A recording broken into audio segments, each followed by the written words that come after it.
Another day where the S&P 500 and NASDAQ aren't quite trading in tandem with one another, at least to start this pre-market session. Here's the SPY pushing lower here, though, of course, still above its pre-market high as it has been as of late. NASDAQ, though, just continuing this uptrend. We know that we've still seen these tech names really leading the market. Micron was a great example of that yesterday, and MU at its pre-market highs, knocking on the door of that 985. So very close here to 1,000 for MU. We know a fellow memory chip named SanDisk actually catching an upgrade today, so keep an eye on SNDK as well. Big tech earnings after the bell. You're going to get a lot of these SaaS plays like CRM. You're going to get Snowflake as well, and then Marvell, one of Sean's favorites, and certainly I think one of your favorites if you've been watching big tech as of late. But in terms of day one earnings plays today, not a bad look either. You've got the likes of Dick's Sporting Goods. You've got Zscaler. You also have PDD and ANF. So there's tons to look at today, whether you're looking at retail, tech, or even, of course, far beyond earnings here today, Sharif. Yeah, Dare, you summarized it quite succinctly there. Tesla also in focus as that reignition of the Musk conglomerate starts making its way back to the fore with the SpaceX IPO not long away. Up nicely here, 2.25%. NVIDIA looking to spend some money, as they typically do, $150 billion. They'll be in focus as well, and Amazon dropping some money as well and expanding on the other side of the pond in England, as you mentioned, Adara. Micron absolutely ripping here in the pre-market on the precipice of taking out about another 10% after the big move yesterday. IRN also in focus, up 4 2/3, and Zscaler bringing down the entire cybersecurity sector, losing a quarter of its value in one morning. We'll keep an eye out on that. And ANF, a smaller name, but reported as well, up 4.5. Do you think we get Micron 1K before the bell? I don't know. That's a good question. We'll have to wait and find out. Yeah, we'll have to wait and find out. I do want to say here, before we send you back to the guys, I want to shout out our friends. Thank you for supporting us out here at Amass Brands. If you were trading small caps this morning, you might have seen AMSS. They're trading on the NASDAQ recently, announcing that their Good Twin brand has become the #1 organic non-alcoholic wine brand in the U.S. That's according to data from Nielsen. They're saying that Good Twin now holds more than 35% market share in the category, with sales growing by 122% year over year as premium non-alcoholic beverage demand continues to accelerate. So shout out and thank you here to AMSS. Good look, I guess, if you were amassing these very early pre-market in terms of that move to the upside. Really quickly, too, Sharif, I want to mention as well, Lululemon, not much volume on this, but I saw some people in our chat mentioning it. The Chip Wilson saga apparently looks to be over for now. They just said, okay, Chip, we'll agree with you. You still have your 8.7% stake. A couple new members here, board of directors being added. Absolutely. I don't think it really settles, though, the proxy fight that they're engaging with Elliott Management. We know they're still very actively involved there.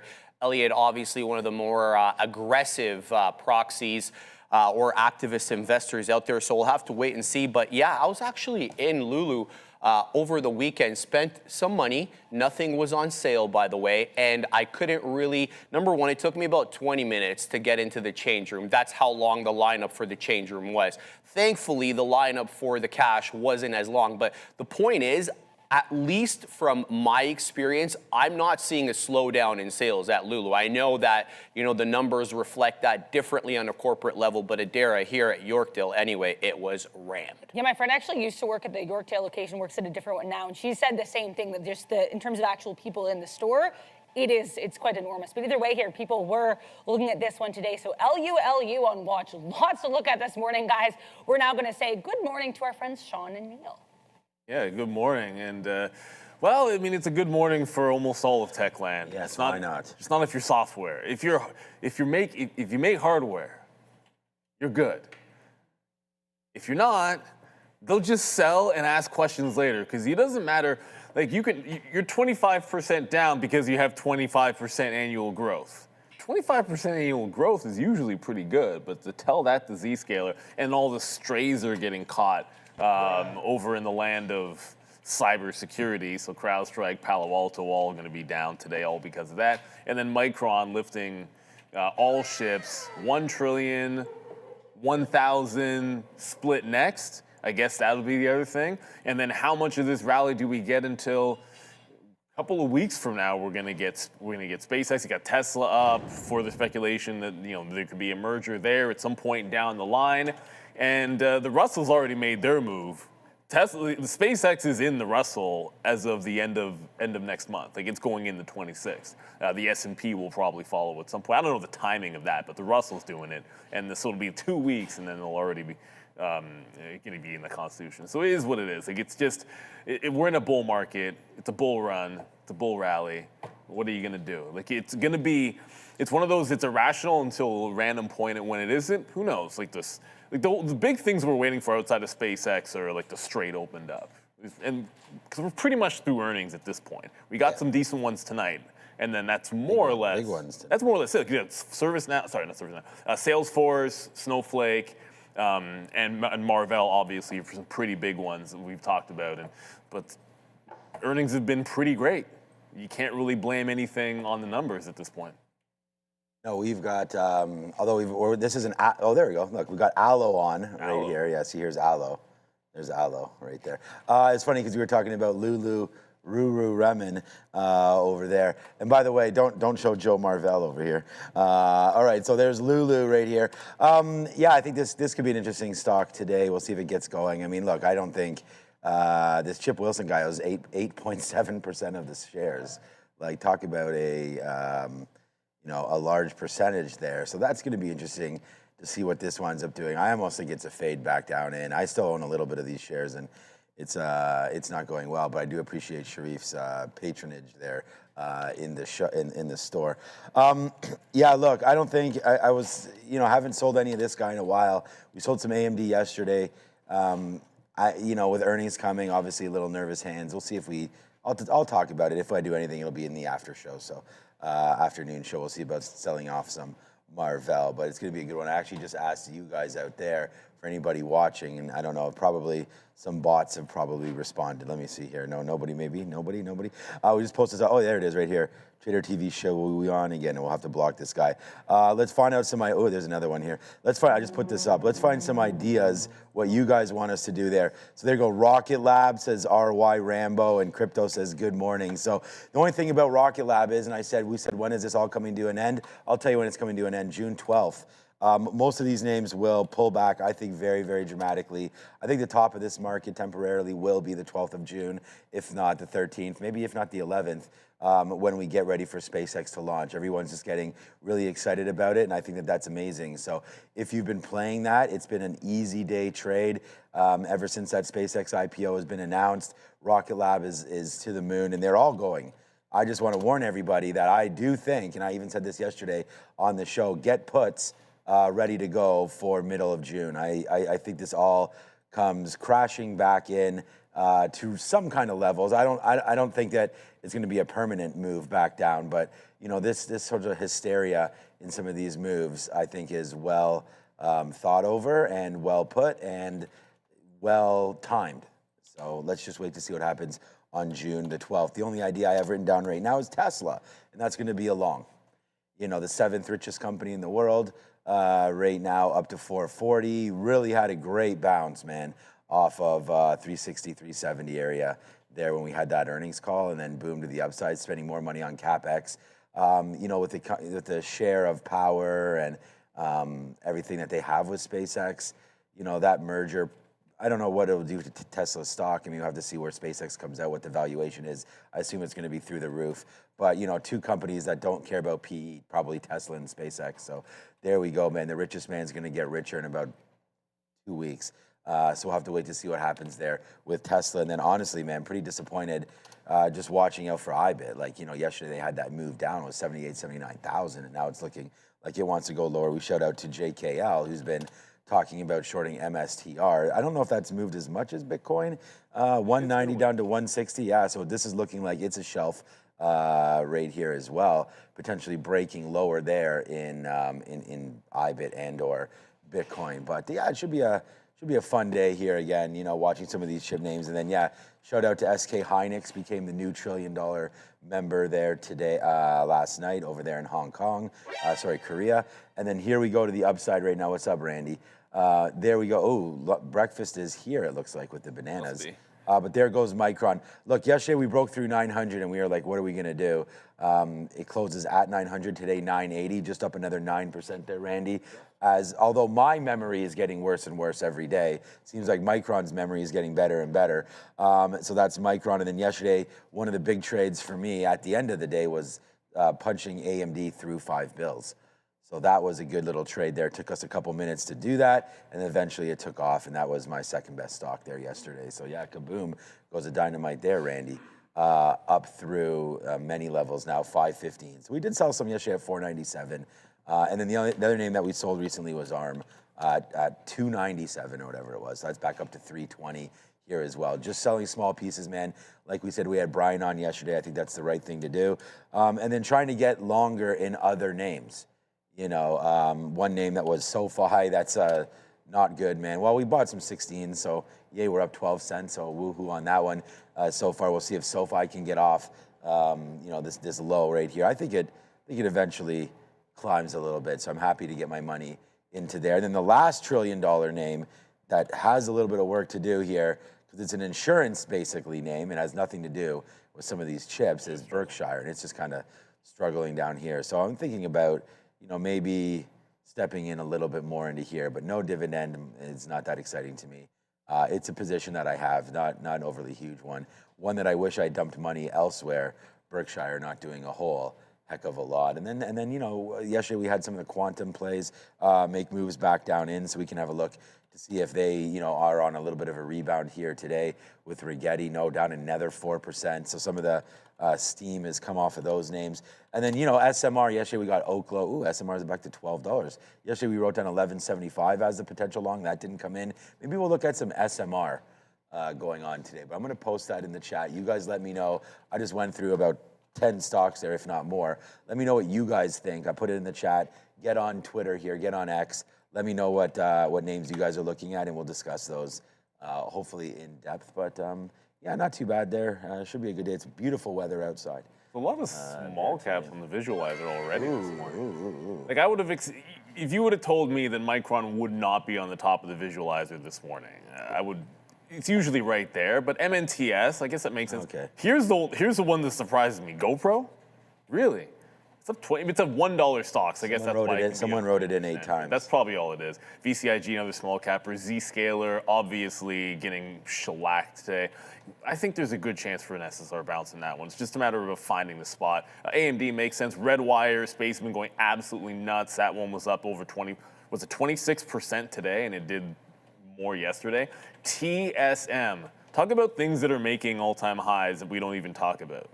Right, Taiwan Semi just continues to roll. You got NVIDIA in there. SMCI, they're breaking out in their own right as well. Tesla, and then I have no idea what JAG-U is, but that's probably another $2 stocks, another small capper in there. So it's maybe not as much leaning toward some of the chip names as I would have suspected today, but it just goes to show that there's a lot moving. We were just talking about things going sideways like Berkshire. The XLF is consolidating. The financials have been trying to make that next leg up, and I think that's a place where it could be the next thing to try to go a little bit later. And I see a lot of, there's CRML in the chat and Rocket Lab. It always works, man. We always get these ones. But again, like the same guy space putting names, in the same name. The space names are going absolutely nuts. Oh, man. Like you pick and choose. I mean, you got Planet Labs, you got Rocket Labs, you got Redwire, you got Fly. Remember Lunar in the afternoon? It got absolutely shellacked. Yep. When Blue Origin got that contract. Yeah, well, it gapped almost all of it back overnight. Like this was a $43 stock that went to $31, and then just overnight, yeah, we're back at 41. Why not? I feel like this one will provide some trading opportunities. Look at how they're already selling LUNR, just program selling. So it's a bit different from the other space names. If there's one that's a fade today, do we have free locates? Oh yeah, we had them yesterday. If there's one that has a chance, if it goes up, to be a fade, I would imagine it's them, just because they had that bad news, perceived bad news, right, when they didn't get the contract and Blue Origin was able to get it. Super chat from JKL likes Nokia. Let's throw that one up there. You're not the only person. We've seen a lot of Nokia. Everyone seems to like the NVIDIA tie-up. They're up. They're down today. Well, it made a nice fresh high yesterday, but Looks like they made a bit of a pull, or making a bit of a pullback.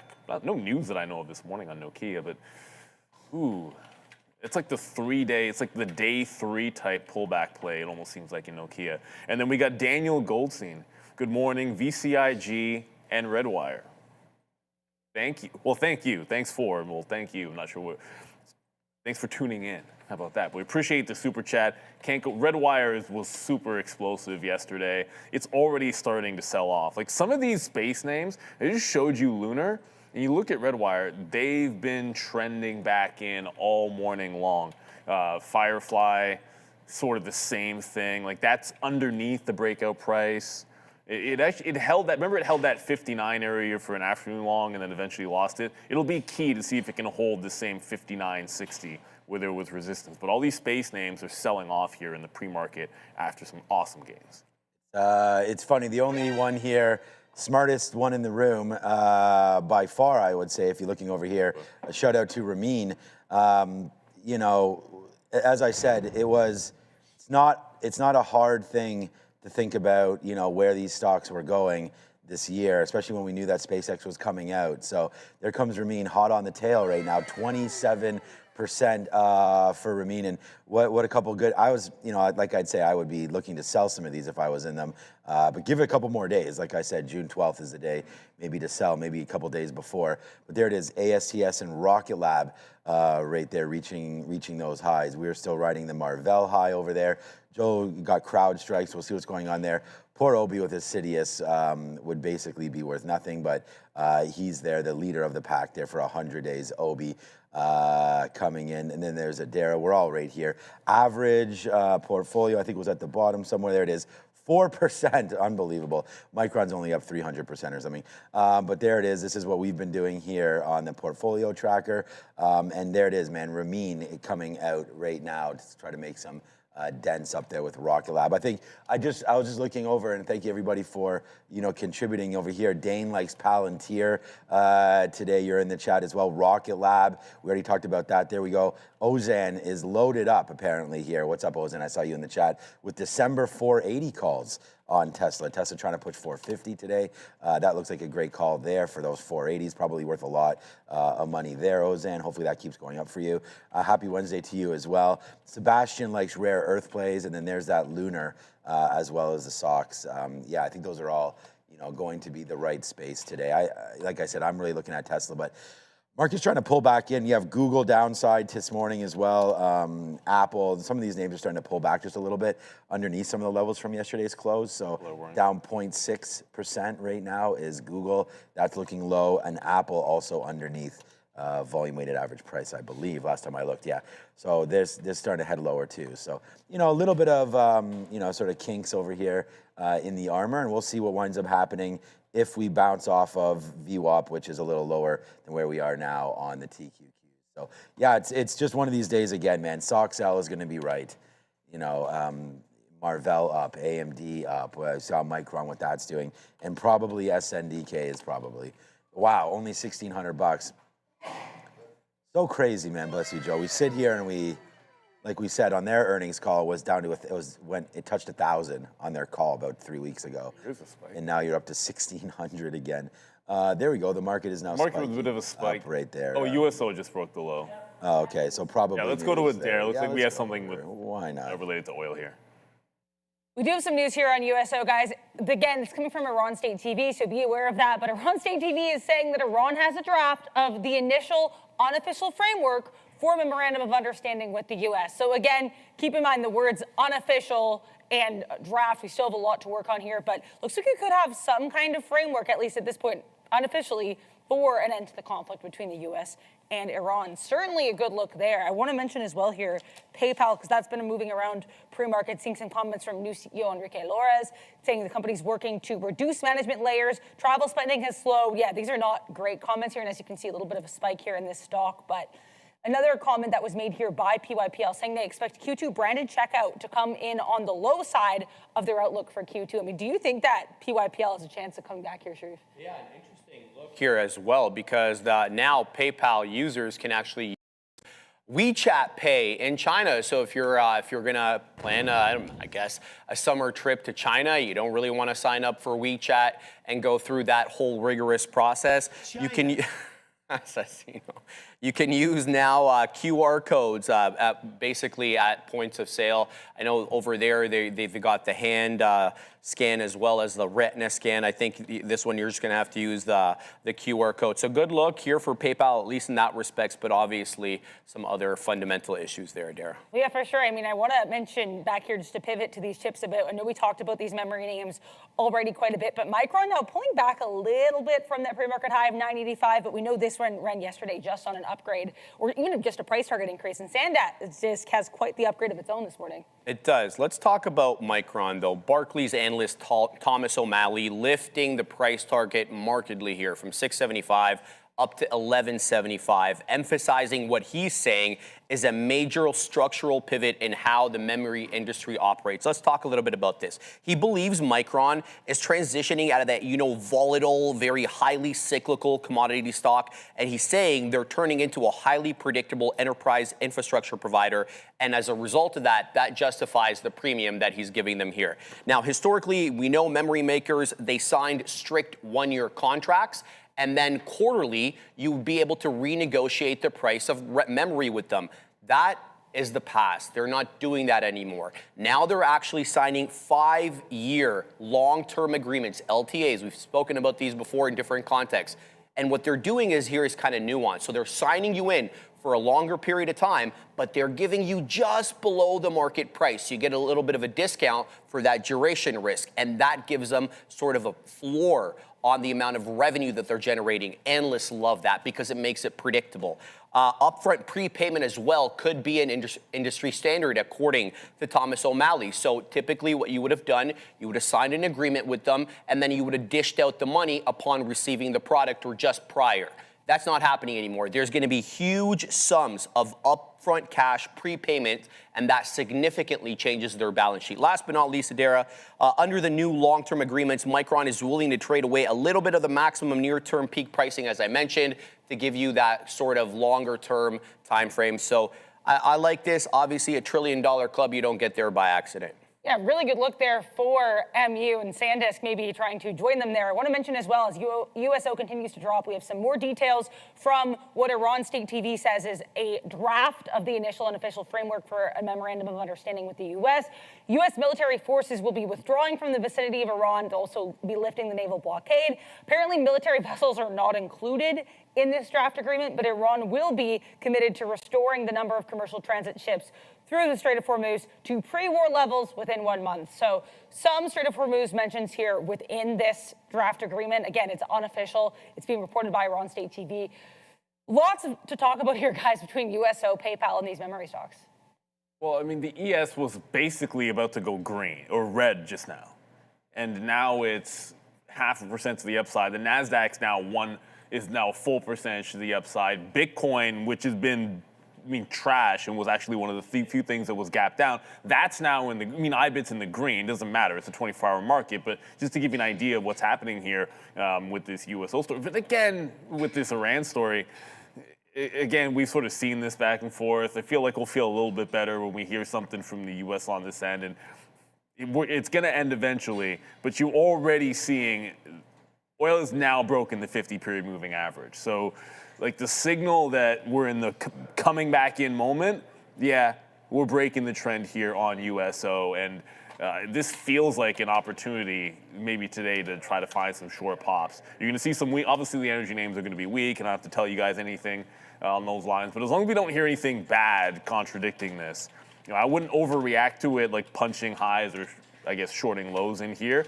But when it comes to the trend here on USO, this is definitely a good start. Unless this gets completely contradicted, you were looking for this to lose this 50-period support line, and it absolutely has. So looking terrible for oil. Some of the energy names I think are going to be some value. Like I like that Venezuela high on CVX for that to come back in. I think it's only a matter of time. Like it's still a good.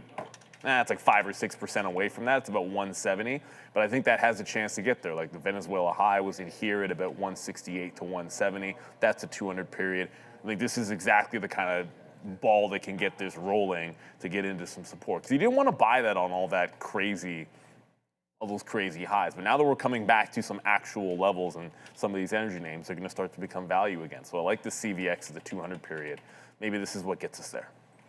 Yeah, I mean, I just put on Rocket Lab down here. If it does have a little bit of a drop, we do want to make sure that we get some Rocket Lab. This market will give this all back, so don't buy this top. It's coming back in as we speak. This news has just been, same as always. We just heard that it's going to take 60 days or 40 days or something to get it all figured out. So hopefully that settles out and we're able to continue with crazy upward momentum. We talked about how the NASDAQ had such a great April and then it had May, and it's just like, okay, yeah, the best month of trading, I was saying, for traders, April to May, and then now that might have just got past May to June right now as we just continue to tick higher and higher and higher. So there it is. So, we'll be taken with the buy ran without tangible verification. So is not yet finalized. So, we expect this to come back in. That would be Rocket Lab. I do like RKLB here after looking at everything. So that would be one thing. And then I'm upset to not have gotten IREN down at those levels. Obviously happy as to get ARM, but we wanted to put similar money into IREN down there at 45 bucks. That's gone up to 62. They're looking to break higher. I think this is also another one that's prime for potential breakout through this level as power names continue to make these kind of moves. And I'm happy enough to get into Constellation. However, we had to suffer through a dip, which we were able to buy some down there at the bottom. Our first take was around here at 300 or somewhere around, must have been around here. And then this happened, and then we were lucky enough to pick up some there near the lows off their earnings report. So there goes Constellation back upside. Not huge like IREN or anything like that, but definitely like the power. All right, Joel's at the big screen. Let's go see what he's up to. All right, guys, good morning and welcome. Let's take a look at some of the activity yesterday and some potential levels leading into today's session. We're going to kick things off with Micron here, guys. A lot of talk about this name specifically, and we have a lot of volume stepping in on this week's expiration cycle at that $310 strike price. We're going to kick things off with the open interest as we're sitting around 1,200 contracts that are still currently open. And then we also have 22,000 contracts that were open and closed on yesterday's session. Once again, that's going to be sitting at that 310 strike price. But one thing that I want us to note is that when you get into the world of derivatives and some of these names that aren't as liquid as your typical Apples, NVDAs, the Qs, and the SPY, you have these hefty spreads. You're going to be looking at around $50, $55 just to get involved here, okay, guys? So Delta, we're going to be looking at that $32 metric. That's going to be slightly OTM, but as we open up, watch out for that to drastically change. Now, your gamma exposure is relatively cool as well, guys. At the money, IV sitting at 116%. So that is going to be priced into these options contracts. And if volatility continues to climb, that can help you. But it also, if it starts to decay, that's going to work against you unless you're an options writer. Moving forward, let's actually take a look at the contract itself. Some of this stuff is absolutely insane. And it's amazing to watch as from yesterday's open, guys, to about the peak of where this contract was. Of course, you would have to be involved with this out of the money contract before this happened, before out of the gate, most likely before the close on the prior session. So that would have been Friday. There was no session on Monday. But what happens is, guys, right from the open to the peak here, you get a staggering 646% return in this specific contract, going from a value of $3.63 all the way up to $27 at its peak.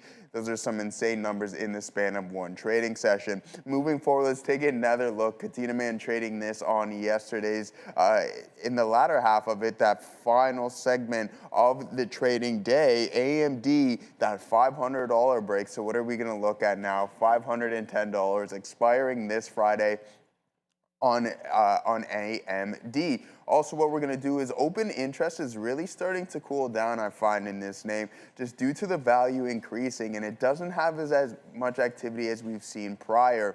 But What we are going to focus on right now is the bid and the ask. You can see there's a pretty wide spread, and then as for your delta, it's high for where it's sitting at. Expect that to increase after the open. Now your gamma exposure is relatively light, but your at the money IV, an additional uptick up to 87.7%. Once again, that's going to be priced into your options contracting. Now, what we want to look at is the open interest sitting around 1,400 contracts there, guys, still at that $510 strike price. This is the largest that I could find throughout multiple strikes, so we'll keep an eye out on that one, but it's not much size whatsoever. Now, as for the volume, 8,800 open and closed on yesterday's session.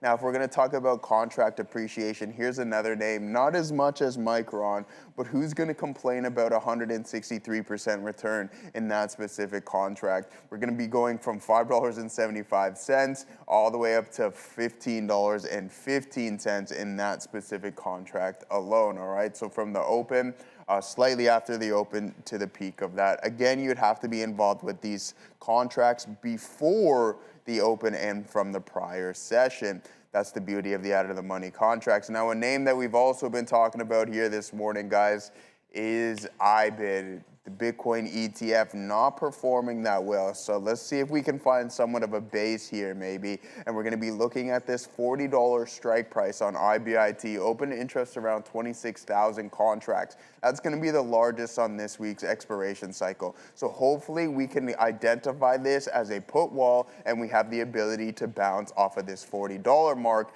and maybe even a little bit ahead of that. If we absorb it and continue to move south, it can get pretty ugly. Now, considering it's an out of the money contract, you can see our Greek metrics are relatively low, and I'm referring to the delta and the gamma. That's a $4 delta, but a $5 gamma. Now, as for the bid and the ask, we're sitting on a dollar spread, nothing. The chances are of this contract heading there, as for per our delta, are relatively low by the end of the week, but we're not going to rule anything out as the market is continuing to rally and Bitcoin is not participating. Now, as for the volume, 2,390 contracts open and closed at that specific level. Nothing from an appreciation standpoint on this contract. I just thought I would pour a little salt in the wound and look at yesterday's IBIT price action as it continued to slide and some strong names continued to rally, guys. Let's send it back. Yeah, with you on that IBID. I mean, that's one of those ways. It was MicroStrategy the other day, and then, but back looking at Micron today, or at IBID today. The reason I have Micron up here is just wanted to point out that rally that we saw, oil down to the lows and the Iran headline, the NASDAQ and the ES both pressing into the highs.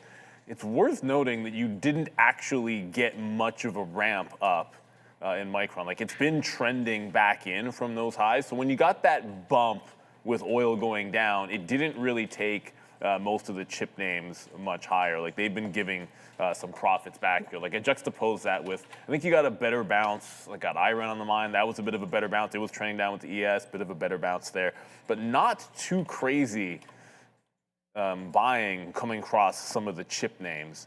Apple got back into the green. By the way, Apple was red on the session. Well, I mean, the session was red in the pre-market before we just got that news. So one of the weaker names has been Apple. Just interesting to note that you didn't see a lot of buying back into the highs in some of the chips.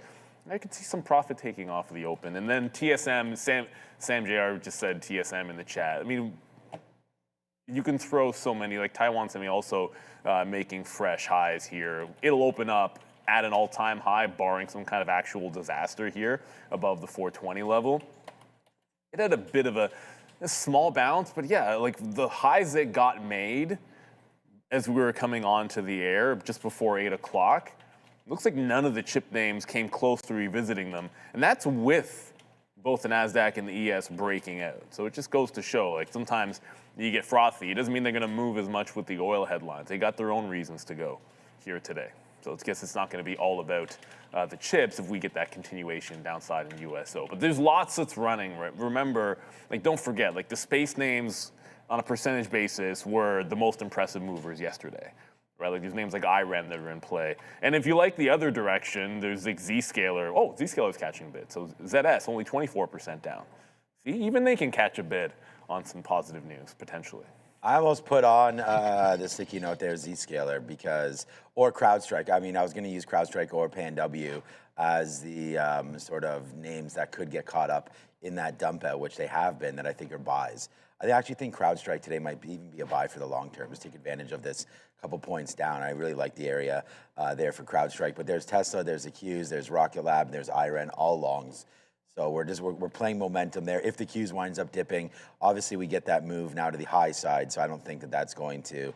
Well, I mean, said it's coming back in. So let's wait to see if that does happen. I believe it will. And then Rocket Lab, really like yesterday's closing price. IREN, same kind of deal. And then Tesla. So we're just going to be patient. See if we can hit that. You know, yesterday our number one trade was Apple, and we posted up 309 long yesterday. And oh boy, was that a good trade there right off the open. Here's our 309 area.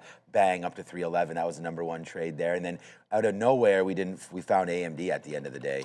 So, you know, you never know what's going to hit on the radar. But yeah, as predicted, here we come right back in on that Iran USO, you know, memo of understanding there by the two parties. We'll see if that winds up holding. But here comes AMD. Let's wait to see what happens at five bills again. I think it will come back in. It might come back in before the open even hits. So watch out for AMD. And then, yeah, man, I mean, you know, shout out to Chef Joe and everybody that's been, you know, really trading through a lot of this momentum on Micron. And you were talking about there, Chef Joe, I saw you in the chat, rolling forward contracts and whatnot. So, you know, congratulations on Micron, up another 7% here today. I can't believe you bought those 800 calls there for $3. I mean, now they must be worth a lot more. Let's call probably $150 or something. So that's a great little call there for Micron and the long. You know, maybe even get 1,000 long calls right now. Who knows what that's going to hit like? But yeah, it could be a down day, and if it is, man, we'll look for SOX L and SOX S trading as well, as it's been quite the adventurous movement for these guys from $50, $40 up to $250 right there in a month and a half for SOX L. So lots of stuff going on there as well. Thank you, Sean, for making us notice. Yeah, it's not just a news spike bottom there. Yeah, and those are the bottoms that we're looking for. So here's USO. Thank you for the nice, you know, comments there in the chat. But here comes USO, down 5 and a bit percentage points. Nice to see some relief at the pump, at least around here. I saw 176 or so, which is better per liter than it had been. So there's the move down in USO, finally taking out that 50-period moving average. Now let's wait. We love the 200 period here. And yesterday the only red name I had was USO, and we tried to go short right into here, and then it popped through and we were able to get out. So yesterday I tried to mess around with this and got caught up a little bit right there with some volume spikes. You know, was looking for a move down, did not happen. Today we are getting that. Let's see if the dollar is reacting, then we'll throw it back over to the big desk there. To traders smarter than I. There's the DXY right here. We'll go over and look at just quickly let's go to a 10-minute chart just to see. I don't need that advertising there. Okay, so there we go. So on that news, you're now getting that. This is why I called it up, right? We wanted to look at this. So there's the move down, right? So as the market comes up, dollar coming down there on a potential. And again, you know, if there is some sort of a solve here and a solution, then yeah, the dollar, you know, weakens a little bit as flight to safety is supposed to be US dollar, but you know, more money into equities, US dollar coming back down, making some levels here. So let's wait to see if that winds up holding. That could be a good indicator for our trade today. But it's omelet and I think sausage day. What do we see? Pastry day, something like that today. That'll play. It's quiche on Friday and I'm not here, so that's going to be good. But yeah, breakfast is here. We'll do what's for lunch soon. It's only 8:30. Right now. USO, good, 129.50, holding the bid. Hopefully it goes to the downside. Thanks, Joe, for all those you know, options talk. We'll get some upgrades and downgrades soon with that as well. But yeah, you got people in the chat are asking about another small capper that's running here. ASTC, which is Astrotech. They want to show you this. Board-approved strategic initiative focused on lunar resource development, autonomous lunar industrial infrastructure, and future moon-based advanced computing and semiconductor manufacturing opportunities. Now, if you were trying to put together a headline for a press release and you wanted to make sure you captured all of the themes that we're running right now, Astrotech, slow clap. Well done. Absolutely perfectly done. I mean, you got it all. You got lunar, you've got autonomous, you've got industrial infrastructure, you got the moon, you got advanced computing, semiconductor manufacturing. You just managed to nail it all in one headline. They're up 150%. And look, I'm not saying you need to buy the stock. It's just, hey, sometimes you got to give credit where credit is due. Let's see if I can figure out. Usually I would have done this already instead of just reading the headline to you guys, just to see what's the float on this sucker. 1.7 million float. Well, that is not a very large float, and it's already done that. It's already done that like 4.5 times. So a big one. Well, in terms of movement, it's obviously a big one, but a rather small company there. But yeah, good on you, AstroTech. And we have some more updates on that, or more information on this story. Let's go to Adara.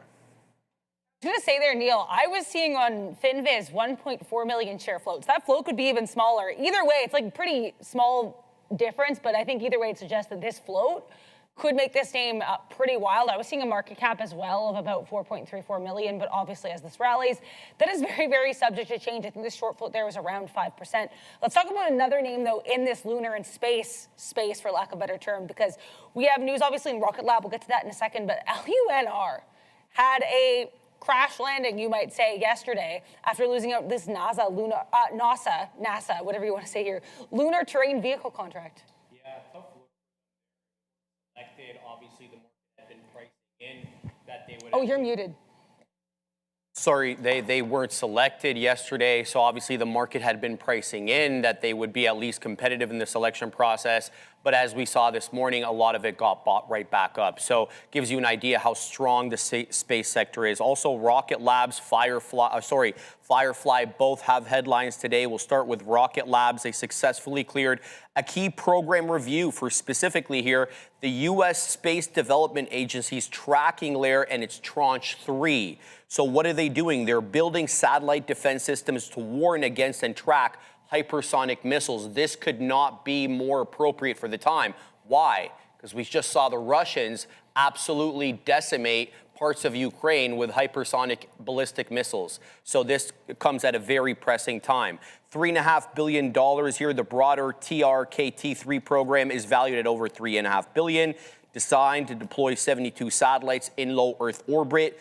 Part of that 3.5 billion, about 1.3 billion has been already issued to RKLB. They got 816 million in the last tranche. Prior to that, they had received 515. But also, Adara, Firefly issuing some shares this morning. They offered a major secondary stock offering Tuesday evening, typically depresses the stock due to dilution as, investors basically completely ignored that.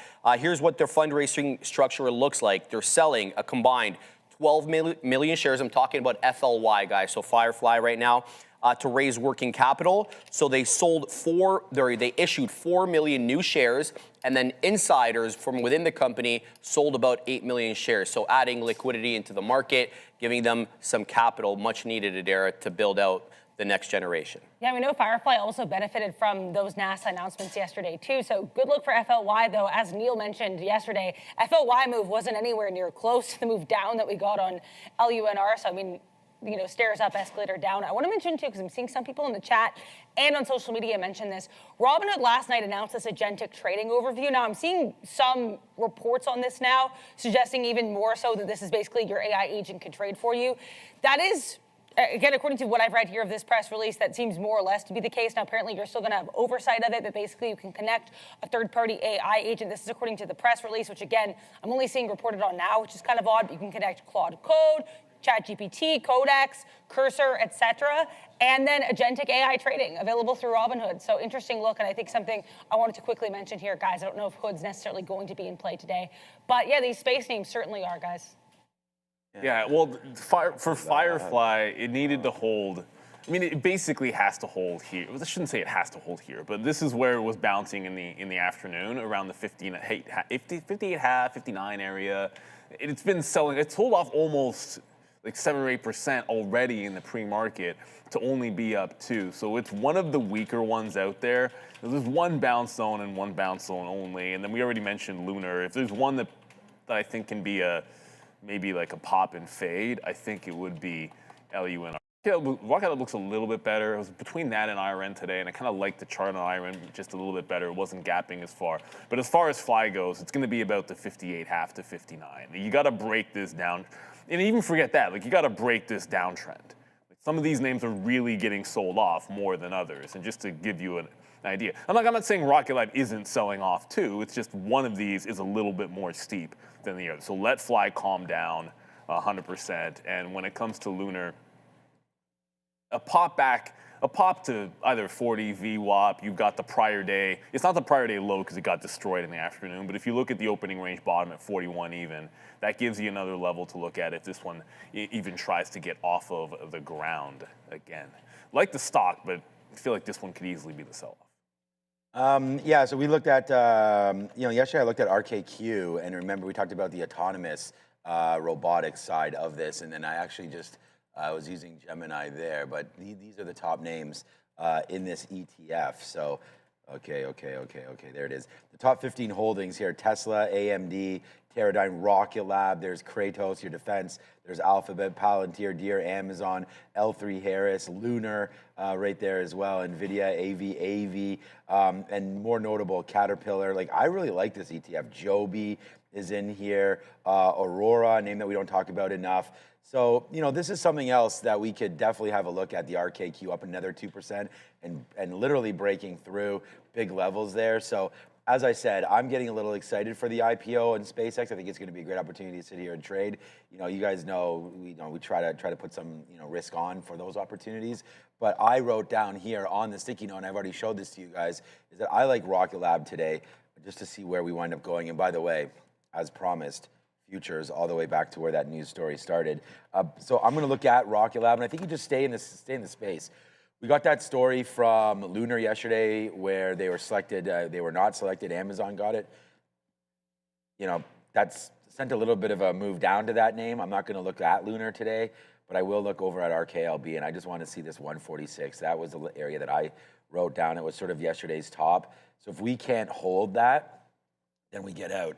And we're already down. I mean, we write that note down, around 8 o'clock or a little bit earlier than that. And there's the push back down into 151. So we're going to have to wait to see if 146 comes into play. I believe there is a good chance of that coming through. So I do like Rocket Lab down there at those prices. Let's go over to the big screen with upgrades and downgrades and Joseph. All right, guys, welcome back. Let's take a look at some of the analyst actions here this morning. We're going to kick things off, as we typically do, with some downgrade. Zscaler at the top of the list. But at the bottom of these charts, guys, down 24% here today, but still holding an outperform rating by BMO Capital. But we're going to be slashing that price target from $210 to $178. Workday down about 1.6% with a neutral weight rating, guys. B of A giving them a $140 price target. Now, Dollar General down about 2.33%, going from a buy to a hold with a $110 price target by Deutsche Bank. And then we also have Westlake Group here, guys, down a little bit less than a percent here, but going from a buy to a neutral and reducing its price target from $125 to $95 at Citi. Moving forward, we're going to take a look at some more positive things. At the top of the list, we have MGM Resorts up 3.3%, but going from a hold to a buy. And then also Truist increasing its price target from $42 to $55. FedEx also getting the nod this morning, going from you're up 1.8% here, but going from a neutral weight to an overweight, and then about a $28 price target increase from $432 to $460 by JP Morgan. Now SanDisk up another 3% here, guys, going from equal weight to overweight, and a price target from $1,200 all the way up to $2,300. So there's almost a double there by Barclays. And then we also have Marvell, yes, up another 7% here, Sean, going from a hold to a buy with a $300 price target by HSBC. Let's send it back to the boys. Marvell, okay, I'll have to check that stock out. Made an interesting one there, moving higher. But this dollar store, I don't know. Like Dollar General, we've talked about some of the, potential worries in this market. I like to trade down into the dollar store if there is a problem financially. I don't know. Like I'm worried about the tariffs there. I don't know if anything was resolved there with China, and I'm pretty sure it wasn't. hopefully they can withstand. I mean, a lot of the products obviously coming over from China, I would say, there for the dollar stores, at least around here anyways. This is a nice move down. You're starting to break lower. They get the downgrade here today. I think this breaks $100, and then, you know, even get into 95, and then even after that, you know, you still have more downside. I don't like this is just a level there. Did this switch over? It must have switched from New York. I don't know what happened there, but anyways, nice moves downside there for Dollar General, and you can see it's really been taken to the cleaners here as more people are investing in, you know, these sort of techie names, and obviously not into retail. And that's where, like, look, I haven't pulled the trigger on Walmart yet, and I don't know if I will. You know, I called the 115 a while ago on this miss, and it's not like calling a level. It's just looking around and saying, oh yeah, Walmart definitely switched from New York to NASDAQ, and they got that false bump, of course, because they got included into the NASDAQ. But right into here, that's 117. You actually might be at a spot right now. 115 is your 200 period moving average. So that's a little bit of an area to look at. I like, you know, like I was saying, the trade down. I'm still in target, which is kind of funny that this is going upside. And I don't know what it's doing today, but it's not falling the same way that a Walmart is or a Dollar General is. And again, like a little bit of a higher price point consumer for Target. That doesn't make any sense to me. I thought that, you know, people might be shopping at more of a Walmart than a Target-based. Costco also, you know, continues to do well. But okay, here's 4 straight days to the downside. Costco just took out all-time highs last week, so that was a huge move. Look at this. This is a pretty good recovery to the downside there. So I would say that was a nice move. I don't know sort of what sparked that, but then all the way back in. Maybe see, like, I'd rather buy a Costco in this area now that I see this than any of those other names. So Costco is interesting to me.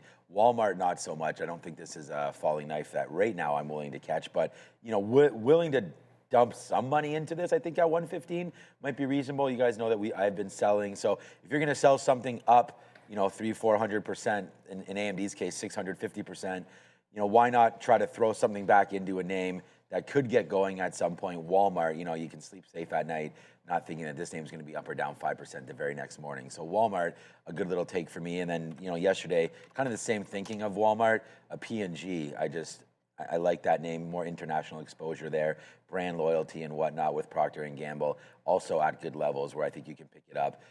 Typical dividend, you know, reinvestor, like Procter and like Walmart, starting to like Walmart a little bit more at these levels, but I'm still going to wait for 115. Kind of safer from the AI pullback is a couple of those names. And don't sleep on FedEx too, right? Like it's the first. On the first, they're spinning off, if you own shares of FedEx, then I think for every 2 shares of FedEx, you'll get 1 of FedEx Freight, which is just going to be FDXF. Keep it pretty simple there. But that just made an all-time high break now.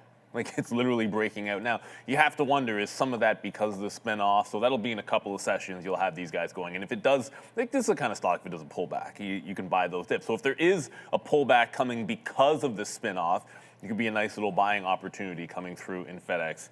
You know, so it'll be as of the 1st anyway. So as of Monday, FDXF will start trading. And there's been some pretty successful spin-offs. Like GE's has been fantastic. I mean, let's just pretend that GE Healthcare doesn't exist, but you know, GE Aerospace and GE Vernova were fantastic when they did the spinoff. I think in the case of FedEx, this one's been winning and been crushing relative to UPS recently. So just watch out. You could see some pullback after the 1st comes in here and they get that spinoff, but that could just be a nice little buying opportunity for FedEx. And they caught an upgrade, which, you know, makes a little bit of sense the way the stock has been going.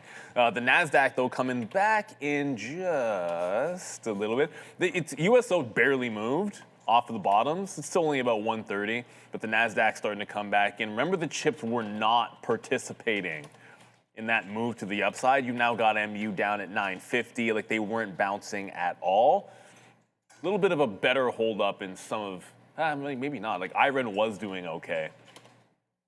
Now that's back underneath the volume weighted average price. Still going to be above the prior double top. So I like clear resistance to try to turn support. This one has more runway if it's going to be able to catch a bid. So in here, 61 to 61.5. If that falls any further there on IREM. And Pillsbury likes GE. Yeah, that's been a good stock too. Like, there's so many, you know, we talk so much about the chip names, and there's a lot that we don't really even get into. And I know Obviously, GE Vernova has been fantastic since the spinoff, but there was something we were mentioning with Brian about long consolidations being good. It's not the end of the world, especially if you have them to the upside, like an upward trending stock that puts in a long consolidation. Like, look at GE here. Like, is this not trying to break back out? This can take 320. Like, it's been taking a little bit of time off. It's back above both major moving averages. It's settled down a bit, and it's had a pretty good rally into a potential break. And maybe this one can get going a little bit more. And if you don't like Boeing, and these guys give you some, I mean, GE Aerospace gives you some defense exposure as well, and allows you to play in the aerospace industry. It's just another quality company out there that's worked. And then you happen to get the benefit, if you owned it, of getting GE Vernova price back in the day. Can't do that anymore, that's for sure. All right, we'll throw it back up to the desk. Lots to watch. The market back into VWAP, but remember, this is just where we were when that story hit. Like, we're not low. It's not like we're lower than when the Iran story hit. Yeah, ahead of doing this rundown here, it's going to start soon, guys. Just 6 minutes to go until 9 a.m. Let's talk about some of these retail earnings, because we had quite a few retail names reporting earnings before the bell. Of course, PDD, that was a double miss, not pure retail, but I'll mention this here. But BBWY, we had Dick's Sporting Goods. You also had the likes of A&F. I mean, which of these do you want to talk about today? Yeah, I'm going to cover Dick's here, Adara. So revenue beat, easy there. Inline adjusted EPS, but selling off a little bit here as a result of the forward guide. And there's a reason why that forward guide was a little weak. But let's talk about the good before we talk about the bad. So we saw that total sales jumped up aggressively, 62.5% year over year.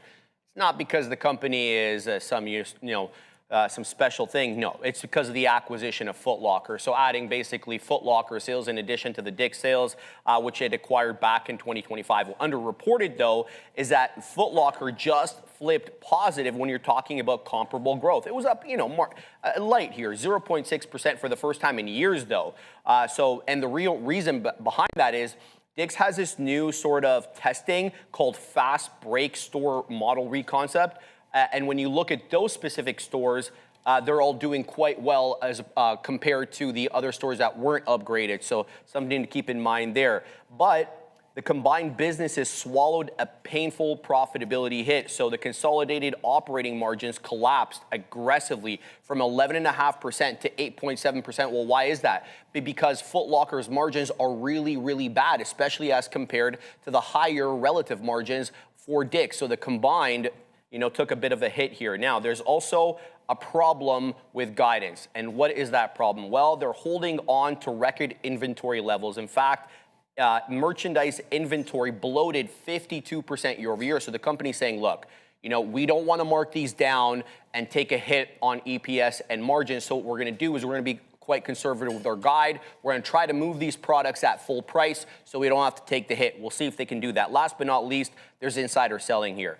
DKS corporate insiders have executed about $42.5 million worth of insider selling in the open market in about, I think, the 30 days leading up to earnings. So something to be on alert there. Yeah, I mean, other retail earnings here, as mentioned, guys, BBWI with a double beat, the revenue declined. I mean, PDD as well in China here with that double miss. Zscaler to be discussed on the rundown. But how are you guys feeling about any of these retail names today? I'm not hungry for Dick's Sporting Goods as a trade today.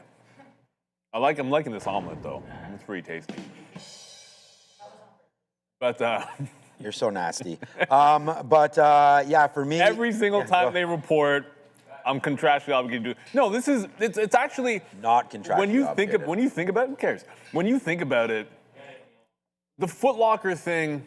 So what? They're gonna get dinged for that. We knew that Foot Locker had worse margins. You knew this combination was coming. So I wonder how much you should really hold that against these guys. It seemed like it can seem a little bit unfair, but it is what it is. And if they don't like where this is headed after the combination, then I don't know why it was rallying. I don't know why it was rallying in the first place if this is going to be too much of a concern. But I think you got to just. I don't think you trade this one today. You can see someone was selling the sucker at 230 to 235 anyway, so there's probably a wait and buy it. Like this is a store that almost everyone I know that's in the U.S. swears by them and loves them, but it's also a stock which has been in this long. Can you even call it a bull flag if it goes on for 2 years? I don't know. Maybe you can't. But it's been in this very, very long consolidation without a breakout that's been telling you either buy the dips, value under 200 bucks, or allow it to break out. So I think they're fine.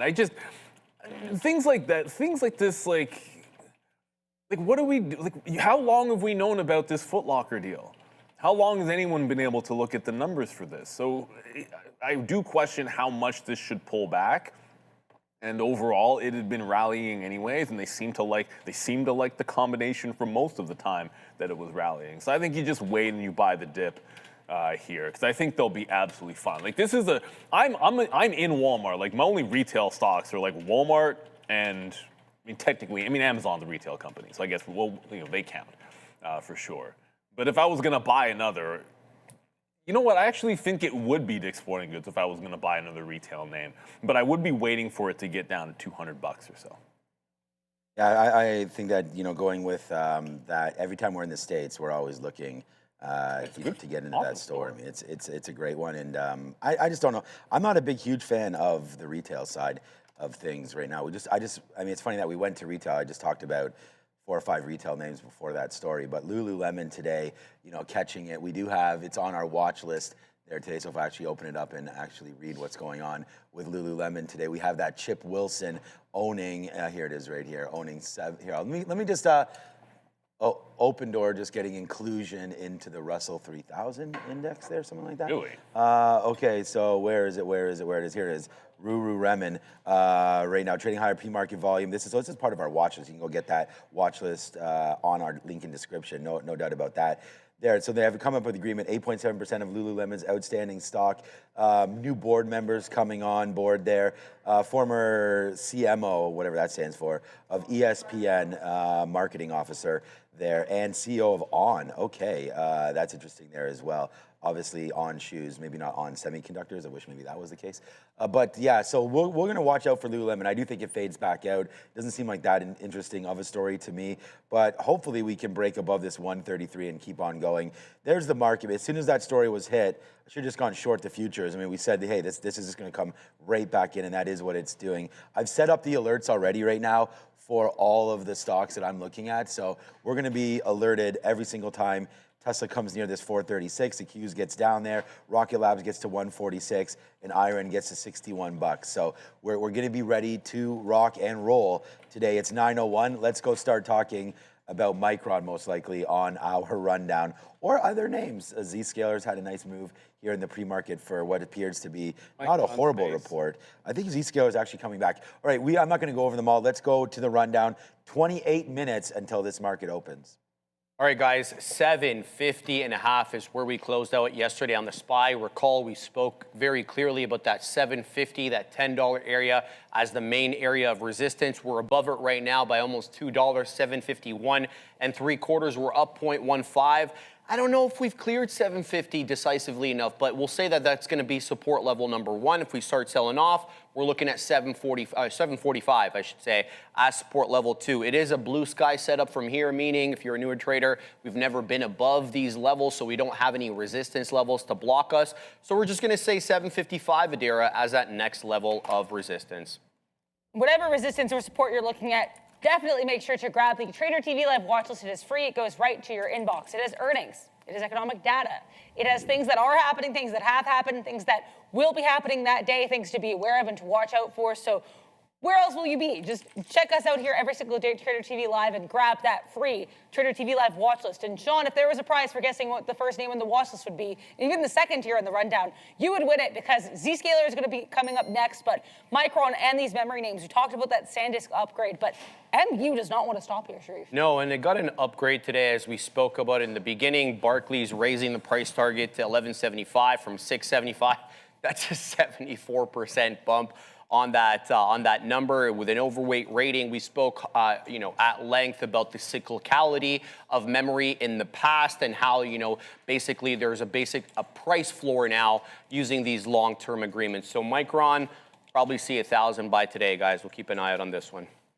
You guys like MU here? Before we send you back as well, I really quickly want to mention this Open Door story again, because I looked into this. Usually when you get these index announcements. They come from the index themselves. In this case, Open Door announced this and then said, you'll get more info from the Russell on May 29th.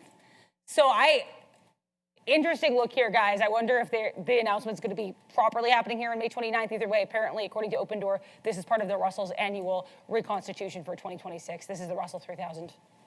Yeah, the Russell reconstitution. I mean, like, the Russell will announce, like, they announced that they're going to get SpaceX in right away because people care about SpaceX. Like, the only reason why you wouldn't have seen probably an official announcement on Open Door. It's Open Door. And it's nothing against them. It's just the reality. Like, when they do the list of, like, all of the big changes, you'll usually get that disseminated a couple of weeks before. That's the norm. So you'll see it all start to come out there. But I guess Open Door wanted to make sure that they got that positive news to everybody. Fine, congratulations to them. Hopefully it doesn't do a whole sell event when they get in there at the end of next month. For Micron, you'd like to see it get it back above the 50, but if memory serves, not intended, we've seen so many times where you get that 1 trillion marker and then you start to see a little bit of profit taking. Like, you got the gap up, it got the further continuation. I don't wonder if it doesn't retest the trillion mark coming back in here. So I'm like to me, Micron's like a stay away. But if it does, if we do get a trend down, just say we lose VWAP in here, I feel like a place to look for this is going to be like DRAM. You don't have to worry about the spread and the price, and it's going to move, well, not as much, but it's been moving pretty precipitously as well. So if there's a downtrend here where we can't hold into VWAP, and you just have a very, very clear, okay, lower high, then I think DRAM would be the place that I'm going to go. But that 1 trillion mark, it works in both ways. It's a great ramp spot. But when you break it, the retest, I feel, is something that has happened on at least a few names on the way to the upside, anecdotally, that I can remember. So I'll be looking for maybe like some kind of a downtrend. If it breaks it, great. But DRAM would be the way that I would look at it here if you're looking for something which isn't quite as crazily priced, and then you're playing the entire space and not worrying about like just one individual name. Because this is a sentiment play as far as I can see. Yeah, we had SK Hynix yesterday taking that $1 trillion club, so that's a good one there. Joining Micron yesterday, one of the top names. Look, I'm going to go with Marvell here today. As I told the girls hockey team that I design, this is the Nike Customizer. I mean, this is one of the sickest things. I have custom Air Force Ones. I'm not wearing them today. But, you could design them. Their colors are yellow and blue. So try and design some warm-up shoes for them. Of course, can always spend more money. It's pretty cool. Like, you can even just, like, click on here and then figure out, okay, look, I want to change, the tongue there, or you can change whatever colors you want. Ooh, okay. Okay. All right, my guy over here. Yeah, those look pretty fire over there right now. Okay, the Nikes. All right, I like that yellow. We'll see about that. They have a little warm-up shoes that they do on their dry land before every game, and all the time, of course. So there it is. I don't know. I offer these things up to do. I don't know if I'll be the DJ this year. It takes too much time, and I don't enjoy the game as much when I'm DJing. But 219 there. Watch out for Marvell slipping up a little bit. Heading into earnings tonight, it's just been such an explosive name. I mean, this was 170, and I'm glad it's hopefully in a lot of your portfolios, as we made this pick back in June 12th, and we've been buying it, all last year as well. But Marvell, just part of the story here, as a lot of you have great stories with Micron, with SanDisk, with all these Rocket Labs of the world and everything like that. My story is Marvell, and it just keeps on ticking higher. A little nervous hands heading into the report, but I think it's a pretty simple trade here today. I think you try to go short if it does break that 219.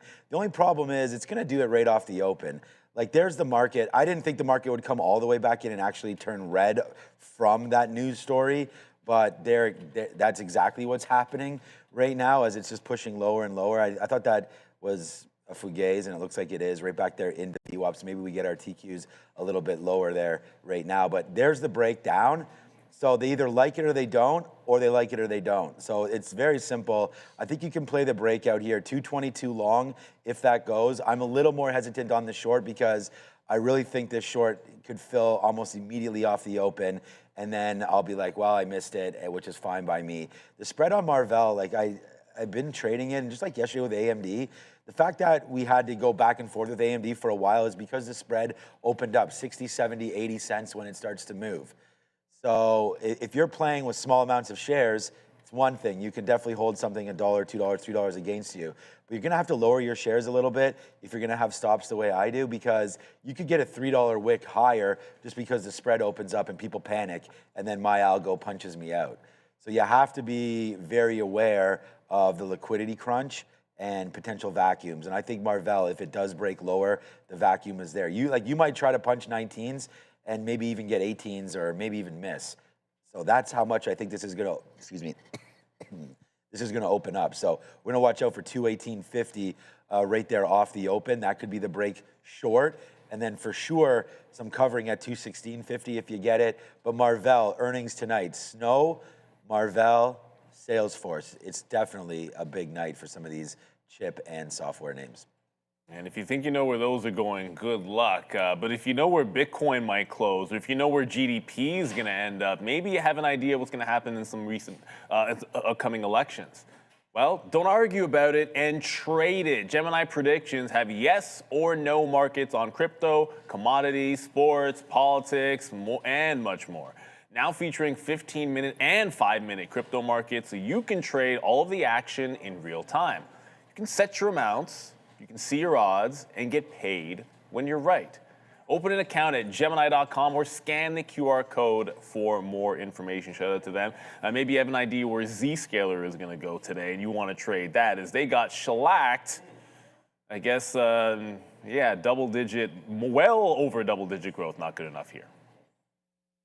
Let's talk here about Zscaler, because ZS, big time to the downside. The semiconductor cybersecurity earnings season is always a little bit later than some of these other earnings names. ZS, I believe, the first big cybersecurity name of this season, and they are downside in a big way despite a mostly solid report and pretty good guidance overall. Yeah, it was decent guidance, Adair. You're not wrong on that. But what really caught my attention was the CapEx here, and unbudgeted CapEx. That's what took the market by surprise. In fact, their free cash flow margins quietly dropped from 18% down to 16%, and that CapEx is to basically meet more server demand for the AI build-out. They're unspared as well in terms of a sector for CapEx, but there's also a leadership exodus here, specifically sales leadership. Lots of big names at the company. You know, this B2B company obviously are leaving, and that's causing a little bit of concern whether they'll be able to meet sales targets. And they were very quick to kind of tout their $6.5 billion RPO, remaining performance obligations. But if you dig a little deeper, those are all very long dated RPOs and unlikely to be realized anytime soon.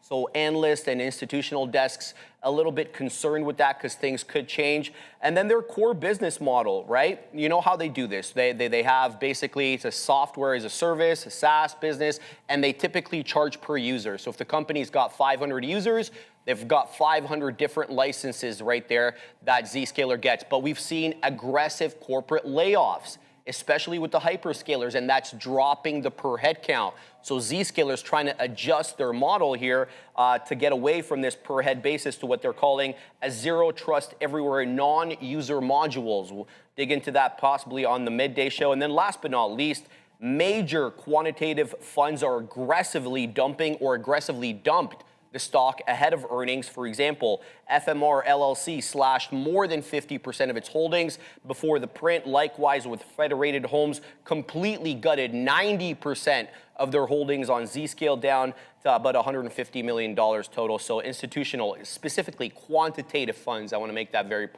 clear. We're getting rid of this ahead of the print, Adara. Yeah, interesting look there for ZS. I quickly want to mention, too, JP Morgan on Watch's Jamie Dimon, CEO, says this year expenses could be higher. Back to you. So it's a notoriously expensive space, right? And it always has been. So, you know, like maybe you're going to get this one where it gets to the point where it's cheap enough to justify things. At this point, it doesn't seem like it. It didn't really pull back. Like if CrowdStrike were down 20%, then I'd be in there buying. It's not CrowdStrike. It's not Palo Alto. unfortunately. Lots of places are looking a little bit better. Maybe we can hold the 50 period at the end of the day, and that looks a little bit better at the end of the week because you want to give it a couple of days to go. It is firmly, like as far down as it is, it's almost always going to be in that SSR bounce territory. The only problem is it just bounced $7 off the lows.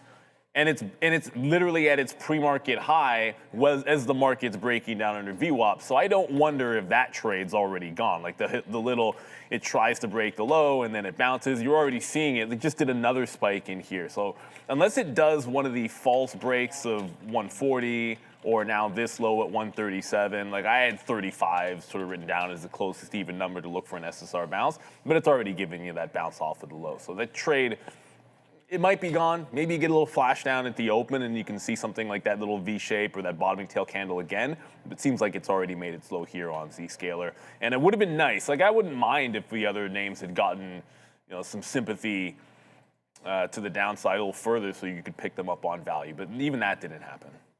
Yeah, I was going to go, and like I said, I should have put CrowdStrike or Palo Alto on the note here today, and shout out to T-Money. Yeah, I was just saying I hope someone made some money on that call on the short because I didn't short anything.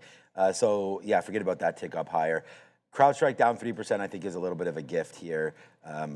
It's been doing obviously quite outstanding since we broke through that 400, 450 level.